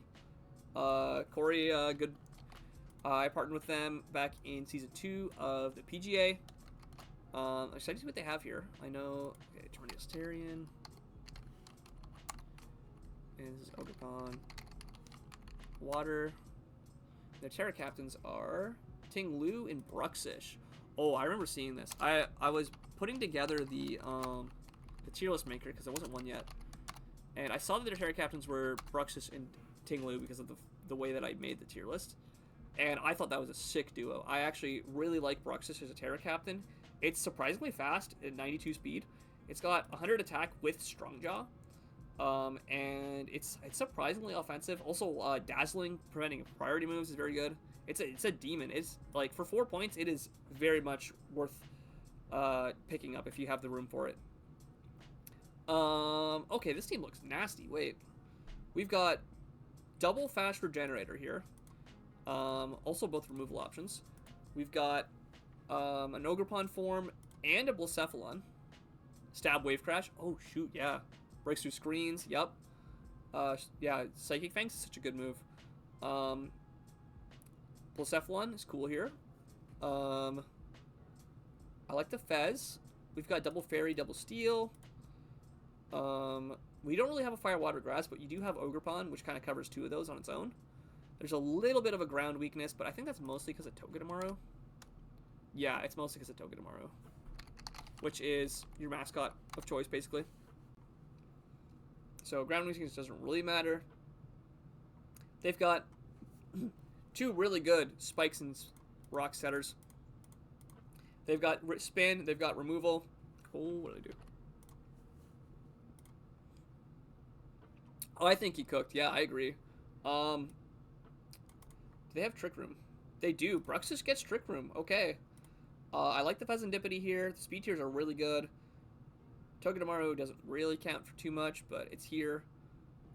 Yeah, honestly, this could be an all-star roster. This is also very, very good. Very well-rounded. Yeah. Actually, yeah. Double Steel, so Mega Mawile. Also double Fairy. The Fairy and Steel options here really help Mega Mawile be more of an offensive threat and have less pressure on it defensively. I really like that.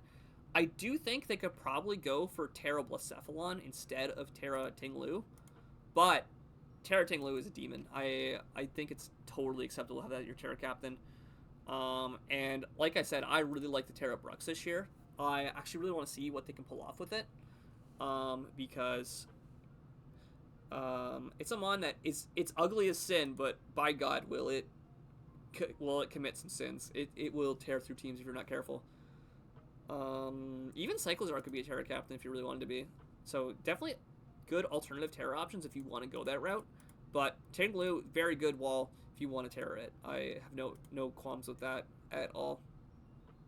Yeah, and the Regenerator core too, very good. Yeah, double Regenerator. They're both the same speed tier and both kind of do the same thing, where they're removal, they're going to knock, they're going to U-turn. But like, they have very different type weaknesses. They are both weak to ice, but like the electric resist, the fighting resist, like help each other out a lot. So I'm gonna put this in should be an all-star. Honestly, this is an all-star roster, I think. I'm really excited to see what Corey does with it. Corey also, I think, is a player that is better than they give themselves credit for. So like I think they just don't have the same amount of time commit as some of the like enfranchised all-star and hustle players do, which is why they enjoy hanging out in Truant. So definitely excited to see them. Up next, my other old partner, Stormtide, also commissioner of the NHL for anyone who is following that league. They've got a very interesting team here, and I believe Terra Jug and Terra Marowak. Once again, another very interesting Terra duo. I really like Terra Jug, and Marowak Alola is nasty. Doesn't even need Terra to be disgusting, so with Terra, it's even more so. We have the Latios Sneasler combo, which we've seen on Azzy's roster before. We got the Mega Scizor as a first pick. Can never go wrong with Mega Scizor. This mon just invalidates teams if you're not careful playing against it. They've got the Psychic Terrain for Sneasler with Indeedee. Now, there's a little bit of a non-bow, I think, because of Mega Scizor really wanting to abuse Bullet Punch. So a little bit of maybe not quite working that out. But if you look at their type chart, they've got no type chart weaknesses based on their 10 here. So definitely was following the type chart religiously here. Very good speed tiers, 120, 110, in between 110, 105, 108, 100, 95, 70, like even a 75 here puts pressure on the Rotom forms a little bit. Double Steel with Klefki Mega Scizor is fine. Their fire resists are pretty reliable. Manaphy. Oh, Manaphy's interesting. What's their screens options? Oh, they are very good, yeah. Klefki's very good for screens. Hazard's options are solid. Donphan's here. What the heck? Every time I look at this roster, I see something new. Huh. Yeah, I really like this roster. There's a little bit something off. I'm not exactly sure what it is. Like, I see the individual pieces really well together. Like, I see, like, these two are good together. Mega Scizor is really good with, like, Manaphy. Some old, some new. Yeah, it's, what's the wedding, rhyme that we had? Something broken, something new. Or something blue. Oh, If Soup was here, he would know it off the top of his head. But yeah, very much so. I like the look of this roster. I like the options it has. I'm not entirely sure what Iron Jug wants to be doing here, but I like it as a Terra captain. This team is very fast. I think in Truant, we've seen teams that are either extremely fast or extremely not fast. So, Indeedee for Side Train, Caesar, and Trick Room for Whack. Oh, it gets Trick Room too. Yes, you have 2 Trick Room users, which is nice. Something borrowed, something blue, something old, something new. Yes. So, something borrowed, Latios, Sneasler. Something blue, Manaphy. Something old, Donphan, Mega Scizor, I feel like is kind of old. And something new, you got Iron Jug with Terra, with Indeedee, Marowak. So, yeah. Craggle is because you hate losing the bundle. Absolutely, respect the hate draft. You know, if you need your last 4 picks to basically win you a matchup, go for it.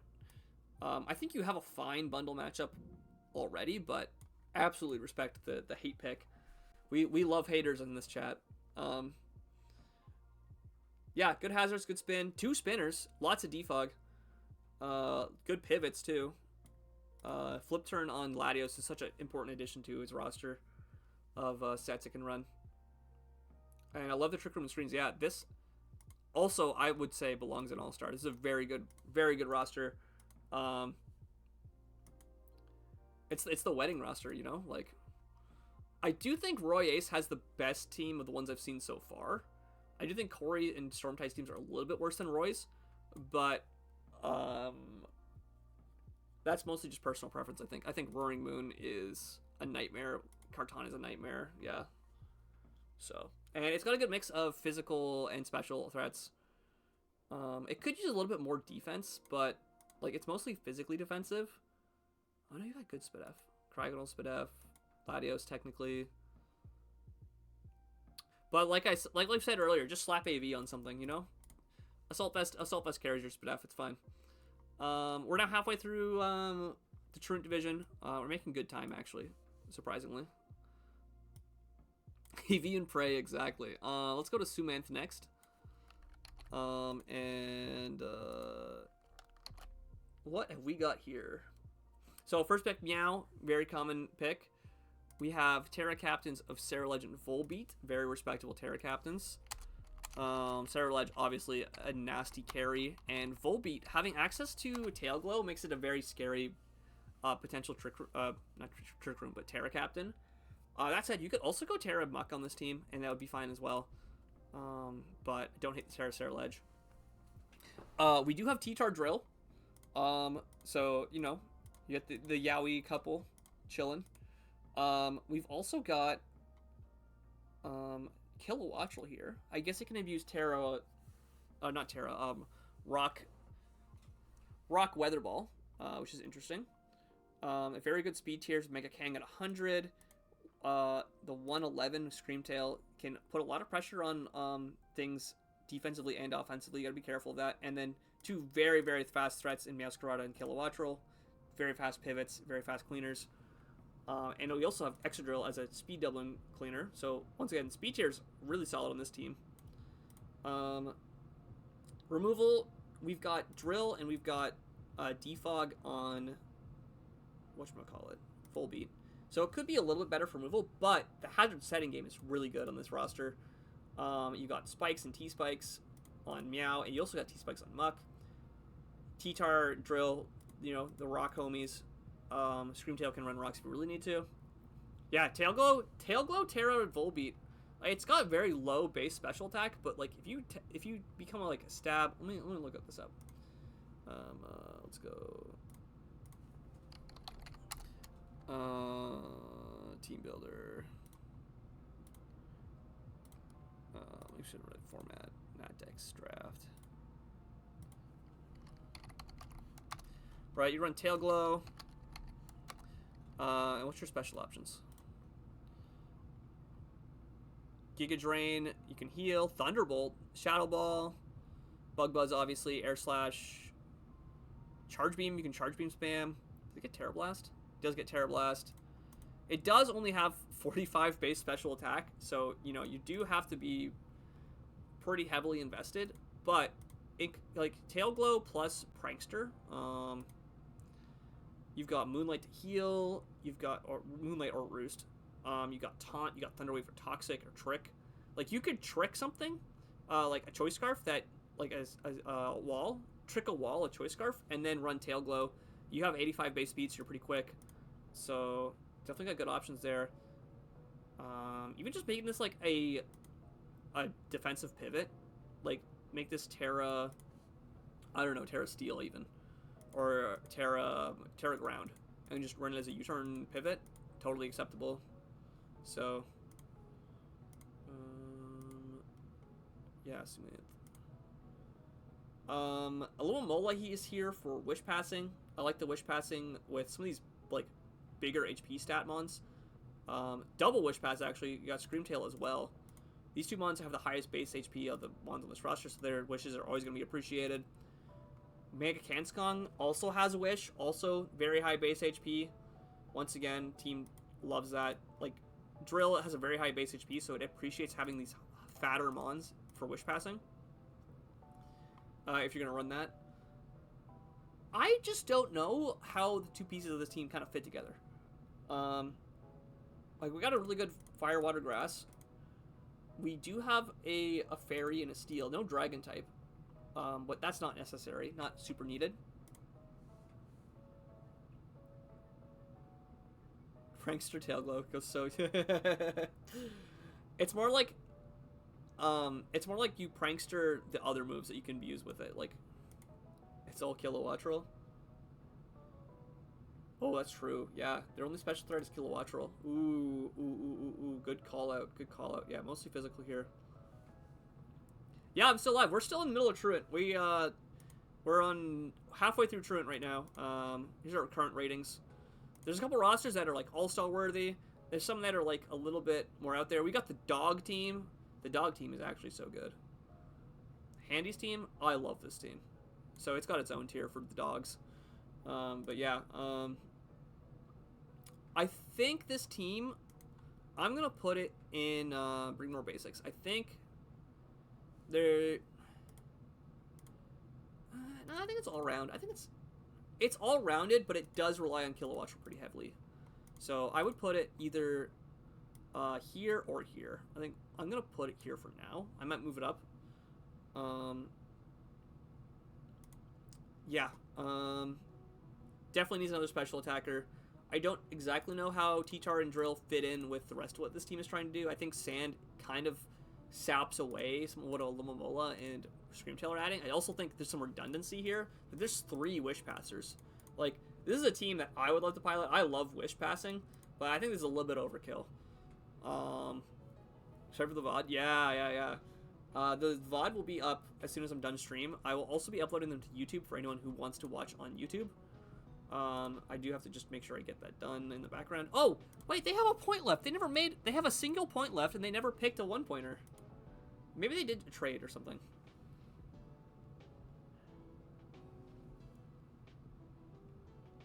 The Terragarg team. The Terragarg team is carried by Terragarg, but it's got a lot of holes. It's missing some really important, where was it? It's missing some very important, types. Like, it doesn't have a good ice resist, outside of Aegislash, and it really needs a rapid spinner. So I think my suggestion was if you trade Mega Altaria for Mega Blastoise, and then maybe make like one other trade, the team is a lot better all of a sudden. So, but yeah, we put that team there. Let's move on to Damu? I feel like this is supposed to be like elite lingo, but I'm not entirely sure what it's supposed to mean. And this team here has Terra Captains of Iron Hands and Executor Alola. Iron Hands, once again, very powerful Terra Captain. Executor Alola, very funny Terra Captain. I'm a big fan of it. We've got Mega Chomp. We've got Electric Terrain. Oh, we've got Bundle Electric Terrain. Ooh. So, yeah, Kapu Koko, Iron Hands, and the very late Iron Bundle. I mentioned this earlier. Iron Bundle sometimes goes very late. This is a classic example of being able to abuse that for your benefit. I like the Corviknight, although it is a little bit hampered by Electric Terrain, because it boost your opponent's electric moves. A little bit of a fairy weakness here, but with Terra Executor and Terra Iron Hands, that's very well mitigated. A poison weakness. Oh, it's because double grass. That's not a huge deal. And a little bit of a fighting weakness. Primarily because of Iron Bundle. Iron Bundle's kind of typeless. Like, it's not really a defensive mon, so there's that. But you do have to be careful of, like, Mach Punches and the like. Tapu Koko being your only fighting resist is a little bit unfortunate. I think having a Ghost or Psychic or Flying type... They don't actually have a Flying type. Oh, no, they do. They have Coordinate. Having an actual other fighting resist, though, would probably be really big for this team. I really like the Fairy Dragon Steel. I think Executor's other dragon is also really good. The Firewater Grass is really cool. I do wish they had maybe a secondary water. Or, I guess Snorlax is a secondary water because of Thick Fat. So that's actually fine also. Don't hate that. In terms of hazards, they have only Mega Chomp. Mega Chomp is their only hazards. So that is a little bit missing something there. They do have lots of defoggers. And they have really good pivots also. Lots of Volt Switch, lots of U-Turn, and lots of screen setters too. Coco's a great screen setter. Could definitely see like SD, Drain Punch, Iron Hands behind screens do a lot of work. SD Scale Shot Chomp is really scary. Even like Curslax behind screens, very good. They have Trick Room. They have a singular Trick Room. Executor being the Trick Room user is actually very good, because it's something that can set Trick Room for itself and then abuse it. So I like that option. They've got physical defense. They've got some special defense, but could be a bit better. Spadef Rotom is going to be brought a lot of games, probably. So something your opponent can deal with. Oh, Snorlax. Snorlax has got great Spadef. Yeah. And special offense, you got Bundle. Physical offense, you got Chomp and Entei. So yeah, very well rounded. I think with the hazard setting game, it's a little bit weak. I think there's some missing important types. Like, I do think they really need another fighting resist, because Coco does not want to take strong fighting moves. We've seen, we watched the one replay on stream earlier of Mega Lopunny just tearing through a team that didn't have great, like, they teared their Buzzwole out of a fighting resist. And so, like, that type of Pokemon goes crazy against this roster. I would not be excited to play against like a Mega Gallade or a Mega Lopunny with this type of roster. But overall, it's pretty well rounded, pretty good. Just missing a couple of basics. Do I want to put this in all-round offense, or do I think, is this better than Sumance? I think this team is a little bit better than Sumance for its offensive synergy. I think you can make up for the defensive lackings with the fact that you have so many scary offensive threats. Like the two electric terrain abusers with Coco, very scary. Garchomp Mega speaks for itself. It's got a great track record. It's one of Overmat's favorite mons for a reason. And then Corviknight and Entei, like, really fill in some of the missing holes here. Rotomo's doing a lot of work. Snorlax is a great late pick. I really like the Snorlax here. So I do think they need more hazards, but I think that in terms of like offensive synergy, we've got the offensive synergy in spades. Let's move on to Skyknight, who's got first pick Gren. Love to see first pick Gren. Very, very good first pick. And Thundurus, Darien. What are their Terra captains? We've got Sandslash Alola and Hydrapple. I feel like I've seen this duo before, but maybe I'm wrong.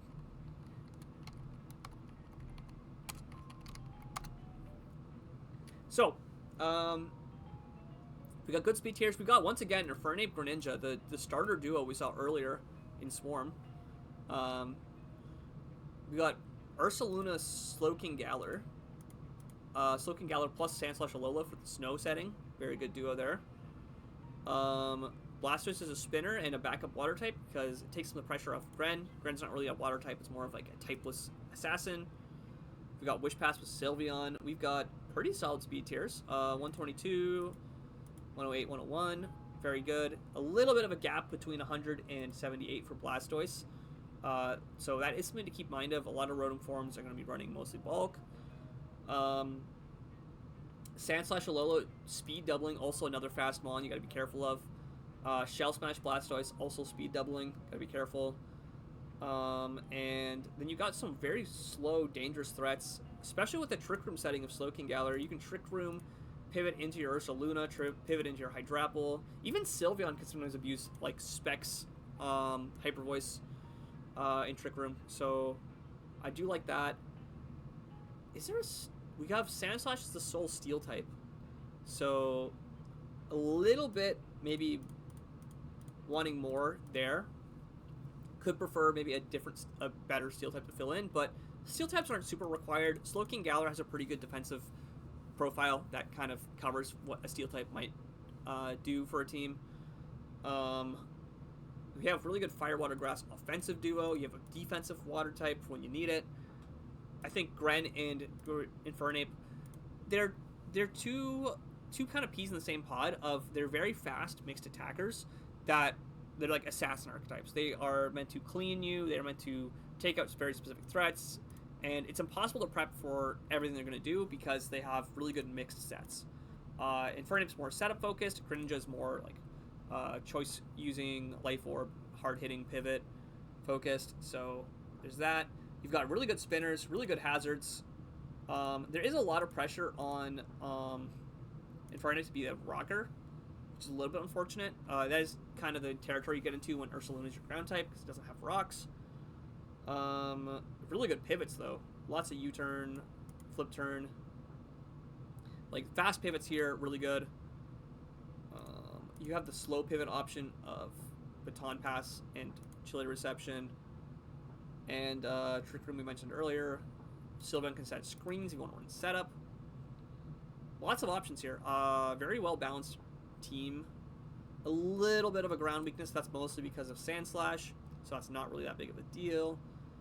Only real complaint is I think that there should be a different Steel type almost. And this team is very mid-tier focused. Ursaluna is a high tier, but it's and Greninja too, but they're kind of like they're high tiers because of their versatility. They don't have like the same like raw nightmarish power as some of like the Melmetal. Ursaluna is very Melmetal focused, but I don't know. I think it's very mid tier. These mid tiers are all really great picks. Where did I put this? This is all round. This is very well all round. I think this is better than Bulbasaur's. I think it's a little bit better than Bulbasaur's. Just because of the option to run snow. I think when I looked at Bulbasaur's team, like it's a little bit more cohesive than Bulbasaur's, is how I put it. I think they have a little bit more overall game plan here. But yeah, any changes I'd make? Not really. Maybe get a different Steel type. Maybe get like. You could go like, what's it called? Empoleon. Empoleon over Blastoise might be a direction you want to look into as a different Steel type. But technically not necessary. Like, totally fine as is. I like the Thundurus for special offense here. These two are mixed. You got physical threats. You got Shell Smash. Lots of special threats, but still got decent physical threats for when you need them. But let's move on to Rosie the Kitsune.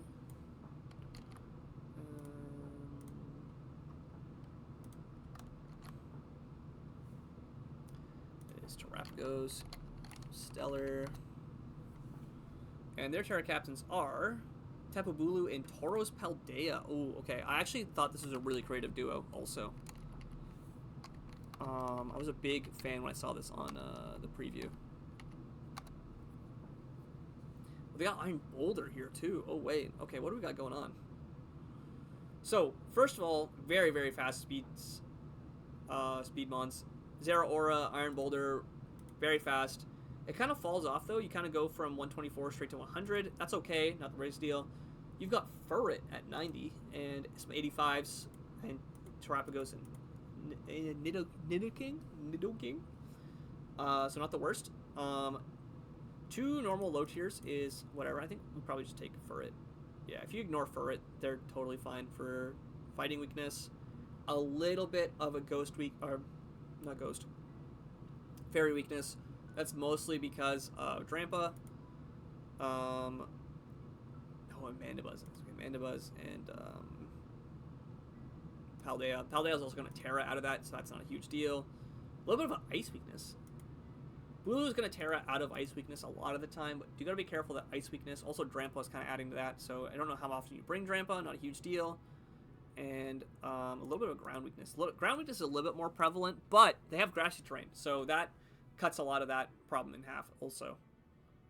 Tapu still doesn't get Terra Blast. Unfortunately, yes.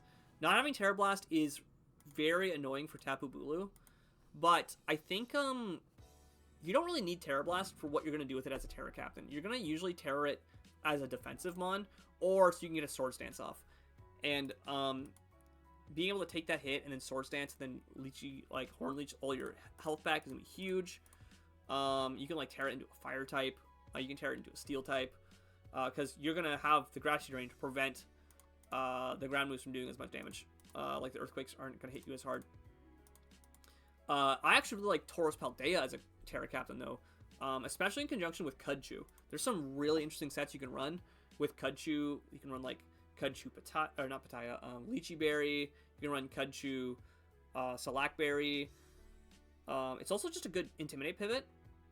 So, speaking of pivots, they got pretty good. 3 U-turners. Zero's got Volt Switch. I guess Furret doesn't really count as a pivot. So not the worst pivots. They got lots of rockers and a T-Spiker when they need it. Would be nice to see a Spiker, not necessary. That's more of a nice to have, not necessary. They've got good spinners. Mandibuzz is a great defogger, so you don't have to be reliant on Terapagos to always run spin. And good screeners. Do I think this is like an all-star team worthy? I don't think so. I think this is like a really solid, very solid offense team. I'm going to put it above. I'm going to put it above D44MU. D4MMU because it has slightly less of their hazard problem that they had. But I think they're pretty comparable. Anything else? Anything I would trade on this team? Like, if you just ignore the two, like, last 2 months, a lot of the weaknesses kind of go out. They buff out with the Terra Captains. I really like Jirachi as a Wish Passer here. Doesn't have to Wish Pass, but has the option to. Sorry, this is Terapagos. Terrestrial, not Stellar. But yeah, same thing either way.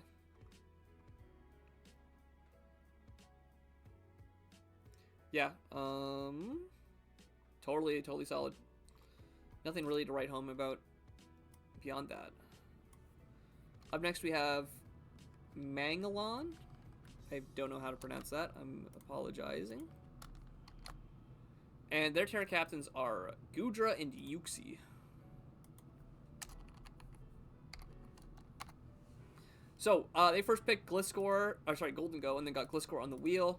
Pretty close to the end of pick order, so getting pretty close to the wheel there. And they've got Gholdengo Hazard Stack. They've got Samurott Hisui, they've got Gliscor, they've got T-Spike options with Iron Moth even. Uxie's got rocks. And then they've also got, not only do they have the defog prevention, they've also got the defog punishing in Zapdos Galar. So even if you do manage to like force Gholdengo out, you can go Zapdos Galar to get that defog Defiant boost and hit them back hard. They even got webs actually here too. They got the web Zapdos Galar. We were talking about this earlier. You love this build. Okay. I looked yeah, let me take a closer look. Terra Captains are very interesting. I don't know if I like them or not. I do think Goodra is a fine Terra Captain. I do think there's better options. And Uxie also can set up pretty nasty. It's Levitate, so you can make the whole no weakness combos of Terra Electric Levitate. Yeah, Terra Steel's good on it. Terra Fire for coverage to beat Steels. So don't hate that. I do think, though, that Serena might be a better Terra Captain than one of these other two. It's really hard to kill, but doesn't have recovery. Yeah, yeah, absolutely. Same with Goodra. Goodra does not have reliable recovery, so similar vein there. I honestly think Serena would be a better Terra captain than one of these two. I think because of how offensive Serena can be, making a Terra captain, making it Terra fighting, Terra ice. Does it get Terra blast? Let me double check. It gets Terra blast. I believe it does. Yeah, it does. You can run Terra blast like fire or something. So I would personally vouch for Terra Serena over maybe Terra Gudra. I do actually like Terra Yuxi a lot. I really like the webs. The speed tiers are fine. You've got good middle speed tiers. You don't have any low speed tiers, so Trick Room teams might be a bit of an option, like a threat for you. A lot of like the slow defensive mons are going to run no speed ever. They don't have to worry about speed creeping each other, so that is something worth noting. But your Hazards game is great. You have Spin, you have Defog, you got lots of U-turn, and Samurai also, like this is a Hazard masterclass. I think is how I'd put it. All these hazards very well put together. They do have a Trick Room setter. They're not going to be using that ever. They have light screen setters. I think Yuxi's a really good light screen setter. Serena also not a terrible light screen setter, especially because it gets U-turn as well. They do technically slacking gets pursued. That's cool. I don't think slacking will come to a game, but it's a good thing to have on your builder to kind of put the fear of God into people, you know? So they've got special offense and physical offense. They've got setup threats. They've got good scarfers. Yeah, not as blisteringly fast as some other teams we've seen, but yeah. There is a little bit of a flying weakness, and this is why I'd actually recommend making Serena your Terra captain, is because if you make it a Terra captain, you can Terra it out of a flying weak type, which is, like, you make this Terra electric or Terra steel, that helps a lot with your team's defensive backbone. There's a little bit of a fairy weakness, not that huge of a deal. And a little bit of ice weakness, also not huge of a deal. Especially I think they should just make Serena their Terra captain. That's kind of my 2 cents on this. This is almost, I think, all-star worthy. Maybe a little bit less, but because I just think like these first 4 are insane. I really like the Zapdos and the webs. We were talking earlier about, we saw Zapdos Galar on a roster and we're surprised there was no webs with it. And the last of the picks are all serviceable. There's no real issues with anything. So I'm gonna put this at the bottom of should be an all-star. I don't think it's as good as Stormtide Scories or Royce's, but I think the creativity and the concept is definitely deserving of a high placement. And the only thing I would change is make Serena your Terra captain. You gotta get, gotta get the waifu. Don't clip that. Don't clip that. So yeah, and up next. So once again, I mentioned this earlier. A lot of close to home players here in Truant, and this is my current addition to Truant, Mr. Super Hot Thunder, who is a close friend of mine. I recently introduced them to the draft scene, and it's been their new obsession. It's unfortunately I've ruined their life. So what do friends do for each other?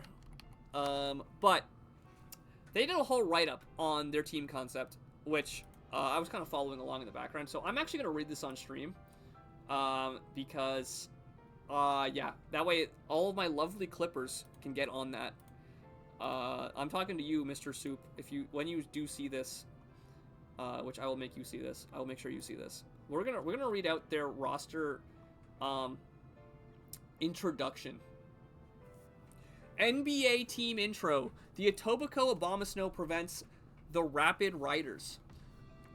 I'd like to take a second to indulge my ego and give everyone a brief introduction to my Truant Division NBA draft team, a rough and tumble hockey team managed by the NHL's Etobicoke Abomasnow called the Rapid Riders.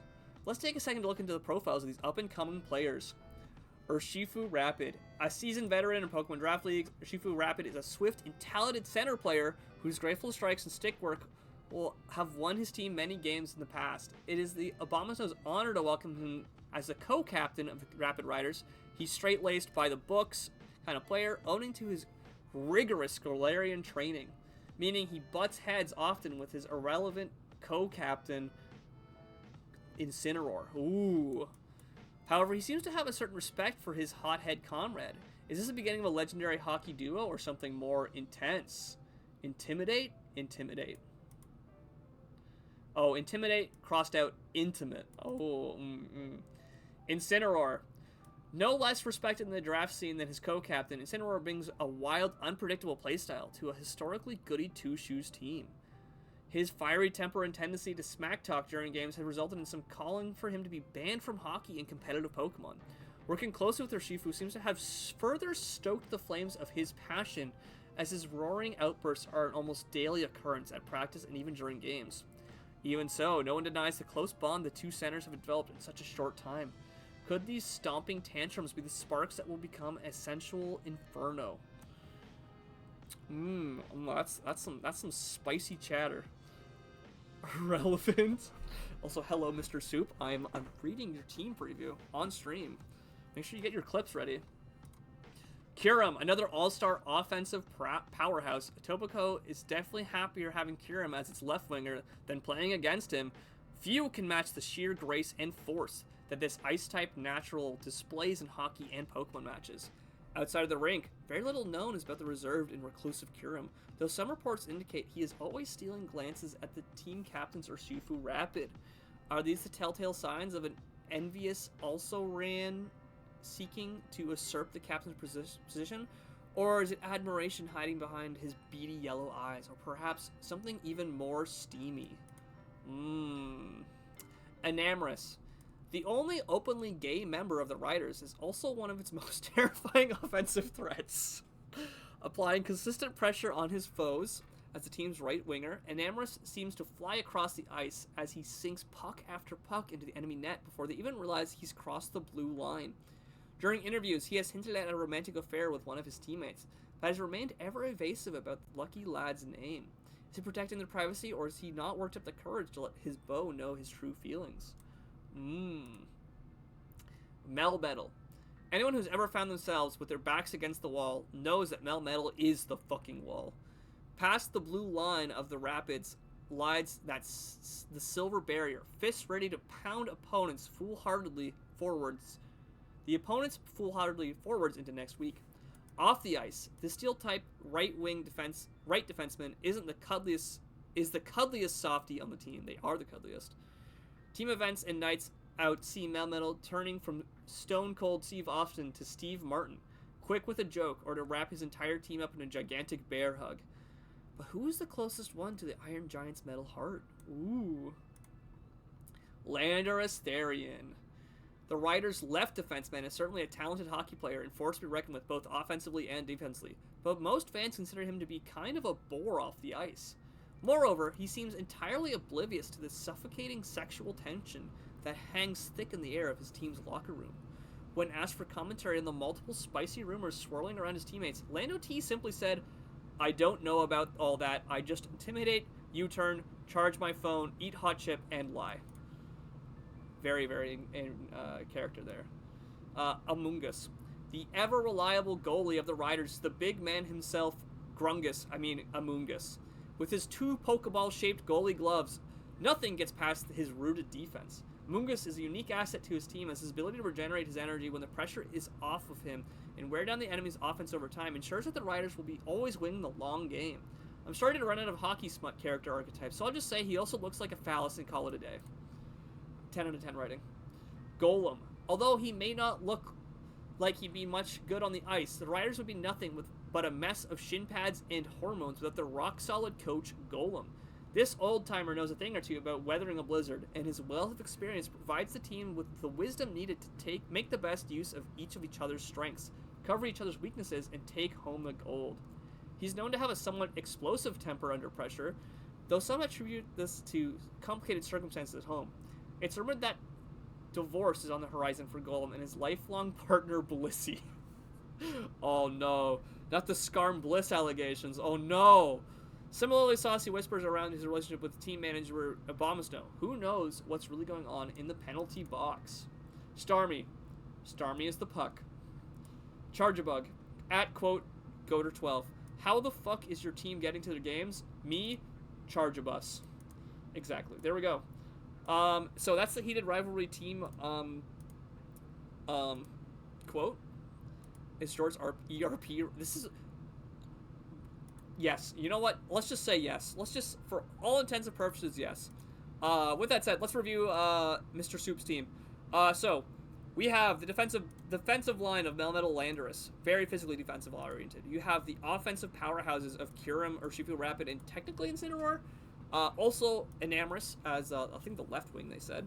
And we got the goalie Amoonguss holding the team together, and we got Coach, Golem, Charjabug, and what can you be without the puck? Starmie. Starmie's the puck.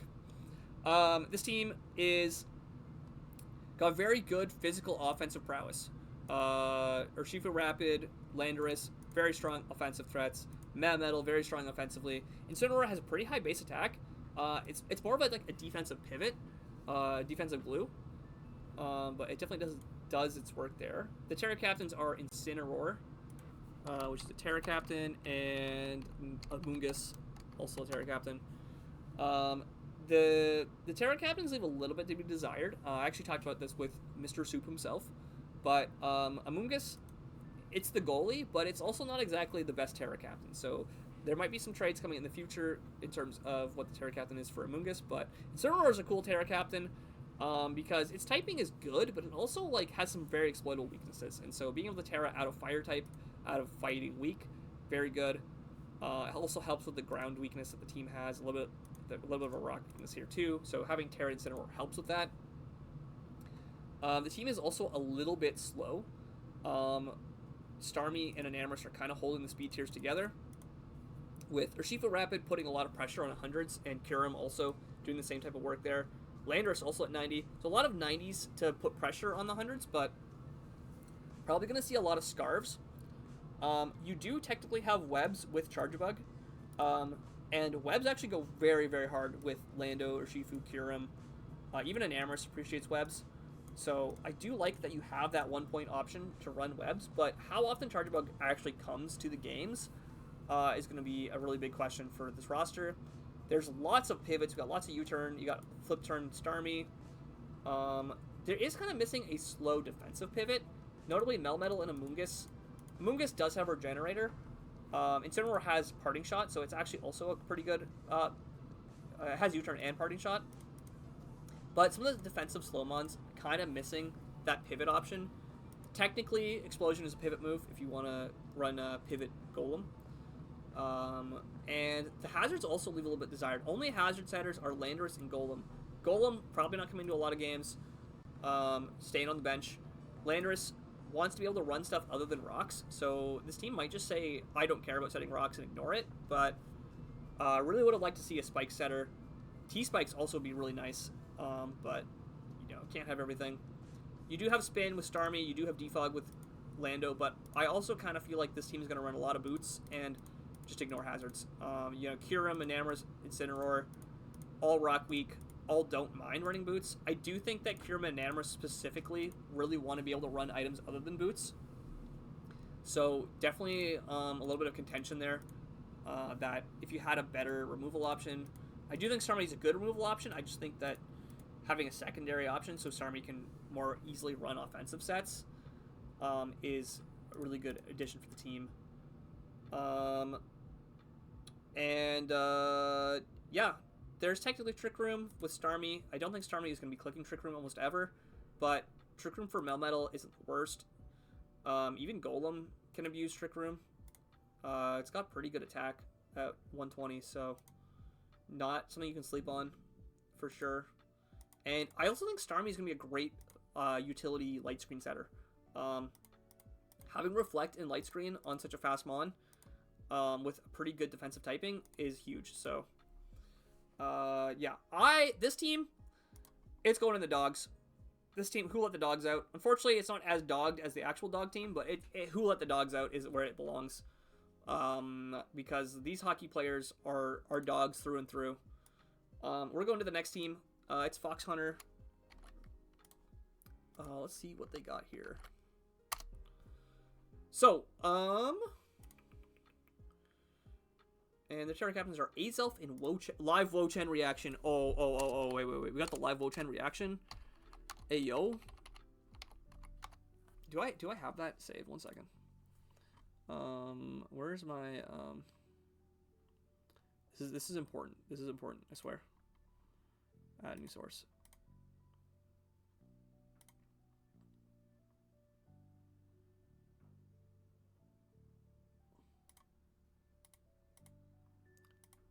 No, we don't have the Wo-Chen reaction. Oh no. Okay, I'll have to get that for another stream. But yeah, we got Terra Wo-Chen, we got Terra Azelf. I really like Terra Azelf. Not gonna lie. It's got a lot of offensive options, both physically and specially. It's got a lot of suicide lead options. It's got a lot of psychic type utility moves. It's got rocks. Can never forget about having rocks. And Wo-Chen, its biggest downside is its typing is garbage, and so having a better typing on it is huge. So I really like it as a Terra Captain. That said, this team has some other really good nominees for Terra Captains. It's got Skeledirge. That's a good Terra Captain we've seen on others in other divisions. Sandy Shock's a good Terra Captain. Scizor, Primarina are both been Terra Captains before. Dragalge is also a pretty solid Terra Captain if you had something to go with it. So lots of options here. In terms of offense, you've got lots of physical threats, lots of physical fast threats. Azelf is mixed. You got special wall breakers in Primarina and Dragalge. I like the duo here. As a poison resist, Dragalge really helps Primarina out. As an ice resist, Primarina is great here. What's the type chart look like? A little bit of ice weakness. That's totally fine. Charjabug is not on this roster. A little bit of ice weakness, not a huge deal. Zapdos, Mega Lopunny, very good high tier duo. This was almost on the wheel, so it makes sense they got those two together. Speed tiers are good. I like Sandy Shocks at 101, so Zapdos isn't too much. Zapdos can now more freely run like full defense or full Spadef now that you have a 101 to pressure the other 100s. There's a little bit of a drop off between 170, so the Rotom forms are probably going to run a lot of bulk. Not the worst though. Could be worse. You have priorities with Scizor to cover up when speed tiers aren't help when you need that extra oomph. Fairy Dragon Steel looks good. There is a grass type, so you do have the Fire Water Grass. Terra Wo-Chen being a part of the Fire Water Grass is also huge. They've got pretty good hazards. A lot of pressure on Sandy Shocks to set hazards, but with Rocks on Azelf and T-Spikes on Dragalge, you do have other options for when you need those. They've got 2 Defoggers. Zapdos is probably going to be a Defogger most of the time, but this team also doesn't really care about hazards that much because Skeledirge is going to be boots most of the time, same with Zapdos, so you can kind of just ignore hazards and not bother defogging if you really want to. And they have crazy pivots. 2 Volt Switchers. Zapdos also has U-turn, lots of U-turns. The Mega Lopunny is an annoying pivot. 2 Flip Turners even. Like, what doesn't have pivot on this team? Skeledirge doesn't have pivot, and Wo-Chen doesn't have pivot. Almost everything on this team can pivot. So, very, very fast-paced pivot team. With the defensive backbone to kind of back it up. It is kind of missing a raw physical defensive mon. But Wo-Chen's got pretty good defense, especially with Tablets of Ruin. Skeledirge is pretty physically defensive. Actually, Skeledirge is mostly physically defensive, so yeah, that's a good Phys-Def mon. Scizor's okay. Lots of Spadef. I like Dragalge and Primarina Spadef checks. Zapdos can be Spadef or Phys-Def, depending on what you need. Yeah, technically got Trick Room with Azelf. Probably not really going to abuse it, although Specs, Dragalge, and Trick Room is an option. For sure. Yeah, very well-rounded team. I almost would put this in the All-Star category. I think I'm going to put this in the all-rounded offense, though. What's it missing?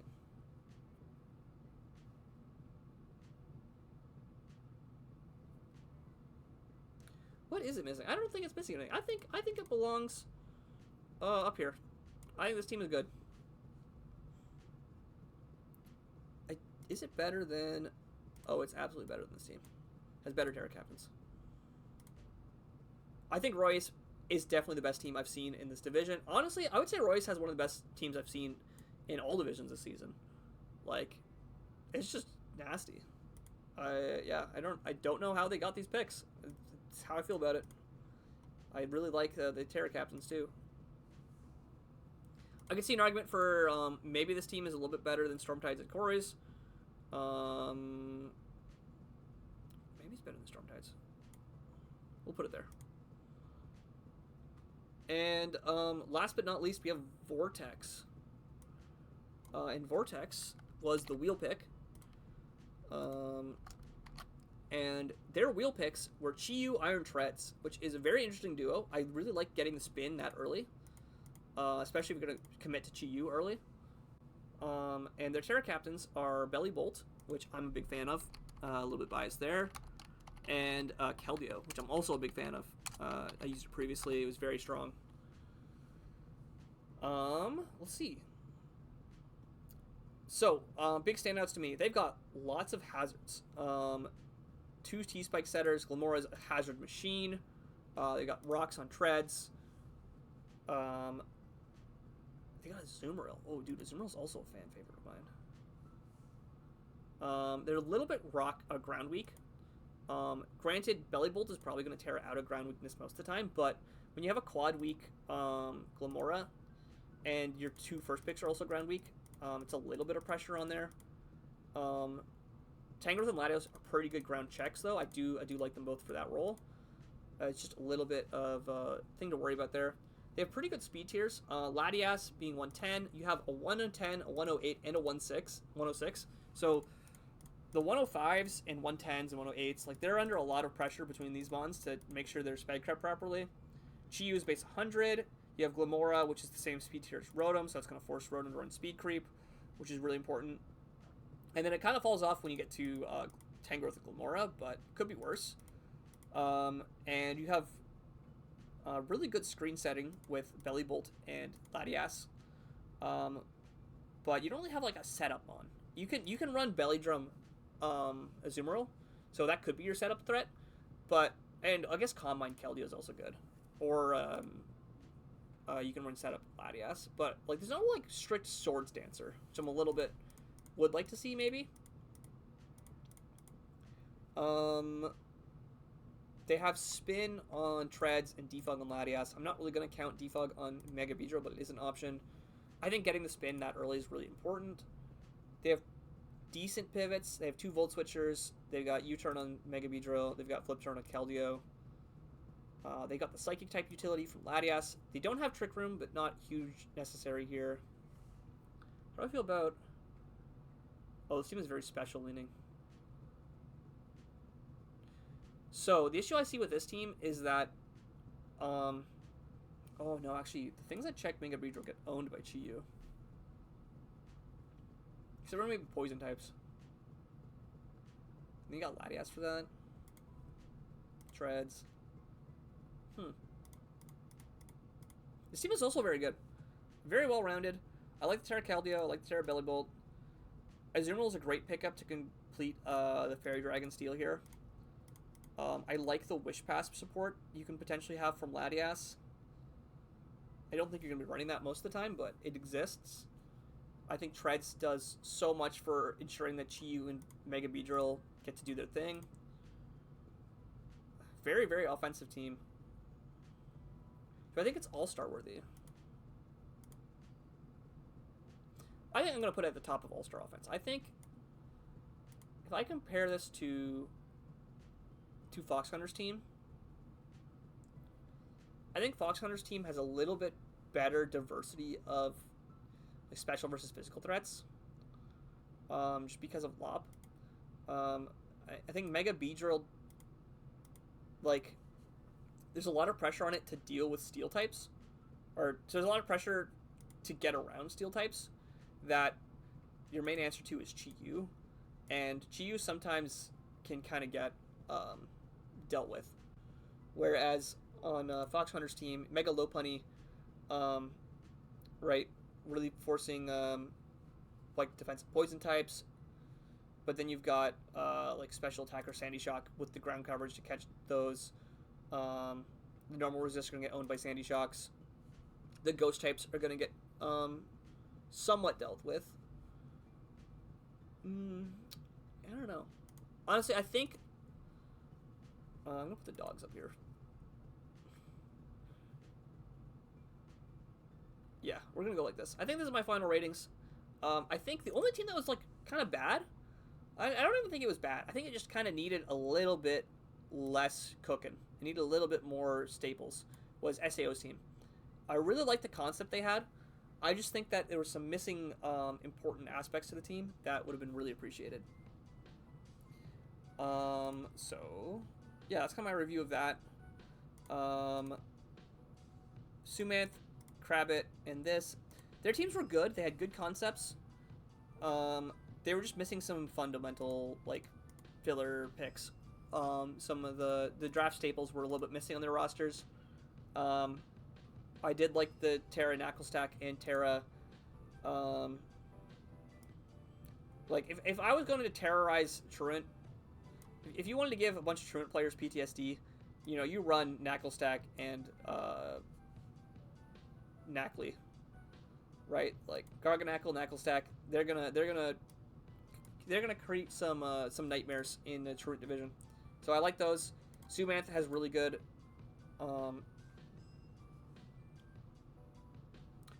like, you know, T-Tar Drill. It's got Sarah Ledge, but the pieces are just not quite together. They're missing a little bit in between there. And then these all-around offense teams, all very, very solid. Honestly, I would rate them higher if it wasn't the fact that they were all good. Like, all these teams are good, so I had to make a little bit of a differentiation. Like, Roy's team, I think, is easily the best team in the division. I would say it's better than a lot of all-star teams. Very much, like, I think Roy Ace is not selling themselves hard enough. I think they're a very good player, a very good drafter, and they're probably just busy with work and other life things. So no hate there. I also think Corey and Stormtype, I'm a little bit biased. I've previously worked with them. They've been great teammates, but they know their stuff, and they've got good drafts. Like, very solid Terra captains, very solid concepts, very creative even. And they had the check marks. They checked all the boxes. So that's why they're up there. And then Hunter and Gallon, also just very solid rosters. I like very good concepts, very good follow-up on like what the team was trying to do. I really like the hazard stack of McGollins, and Fox just had very solid all-around balanced team with really good Terra captain options even beyond what they chose. So yeah, I think that's where I put it. And then of course we have the two meme teams. Somehow the entire heated rivalry shitpost team got out-memed by the three dogs. So yeah, we got a meme war going on here in Truant Division, which I am all for.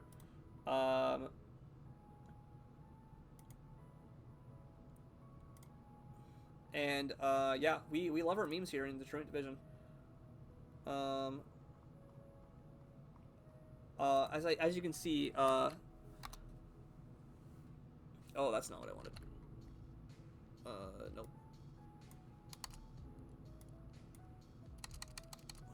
We're gonna delete that message 1 second.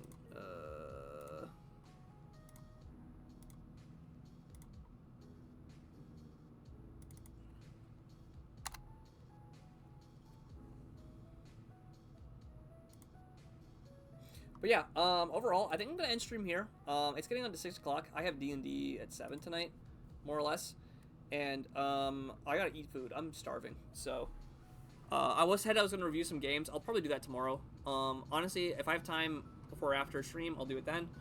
I'm gonna try to start more on time tomorrow. I started at 2 o'clock. I was hoping to start at 1, so a little bit on me for being slow there. But yeah, Truant teams were amazing. I actually thought overall that the Truant teams were very solid, and a lot of them were like worthy of being an all-star or hustle. I think there's a lot of players who are being slept on in Truant, but I can appreciate that if you just want to have casual fun, you don't want to work too hard, you just want to like bring your meme team and have a good time, then I'm all here for it. Oh shoot. But yeah, so yeah, very very impressed with the hustle and Swarm teams. Some of my favorite rosters, honestly, were in Swarm or in Truant. Yeah, it's my favorite. Like, I think Roy Ace's team, one of my favorites. I think I rated it pretty lowly, but I actually really like Suman's team, just because I'm a sucker for Wish Pass scores. Um, Fox Hunter, Vortex, these teams are all very solid. We got some of the best memes I've seen. I think, like, both Handy and Supa's teams, they committed to a bit. They owned it. They got the dogs out, and they like still have a very good game, very good, like crazy threats on these rosters. So yeah, I'm loving the commitment to the bit. I'm loving the like quality drafts, and I'm loving the like creative concepts. I think like one of my favorite teams is also Mr. Gallons with just the raw Zapdos Galar hazard spam, Golden Go to protect your hazards. Very very very good team. More creative than I'd say a lot of the All-Star rosters even were. So anyways, with that said, I'm gonna end stream. Thank you all for coming out. We'll be back probably tomorrow. I might do a replay review tomorrow. On Wednesday, I'm gonna be playing some form of roguelike, probably Slay the Spire. I want to try and make that a regular stream I do. And then on Friday, I'll be playing Fire Emblem. I might also play some Fire Emblem on Tuesday or on Thursday. We'll see.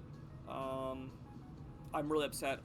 Last stream on last Friday, I lost a chapter because I missed 2 like 80% moves, so I have to restart a chapter, which blows. But yeah, and we'll be streaming regularly for the next few months, and we love to see more support. Thank you for everyone who followed the stream. We appreciate all the support, and yeah, feel free to reach out to me anytime. We love having guests for the Pokemon chats, and you'll see more of me. Thank you for stream. Thank you. Peace, everyone. Bye-bye.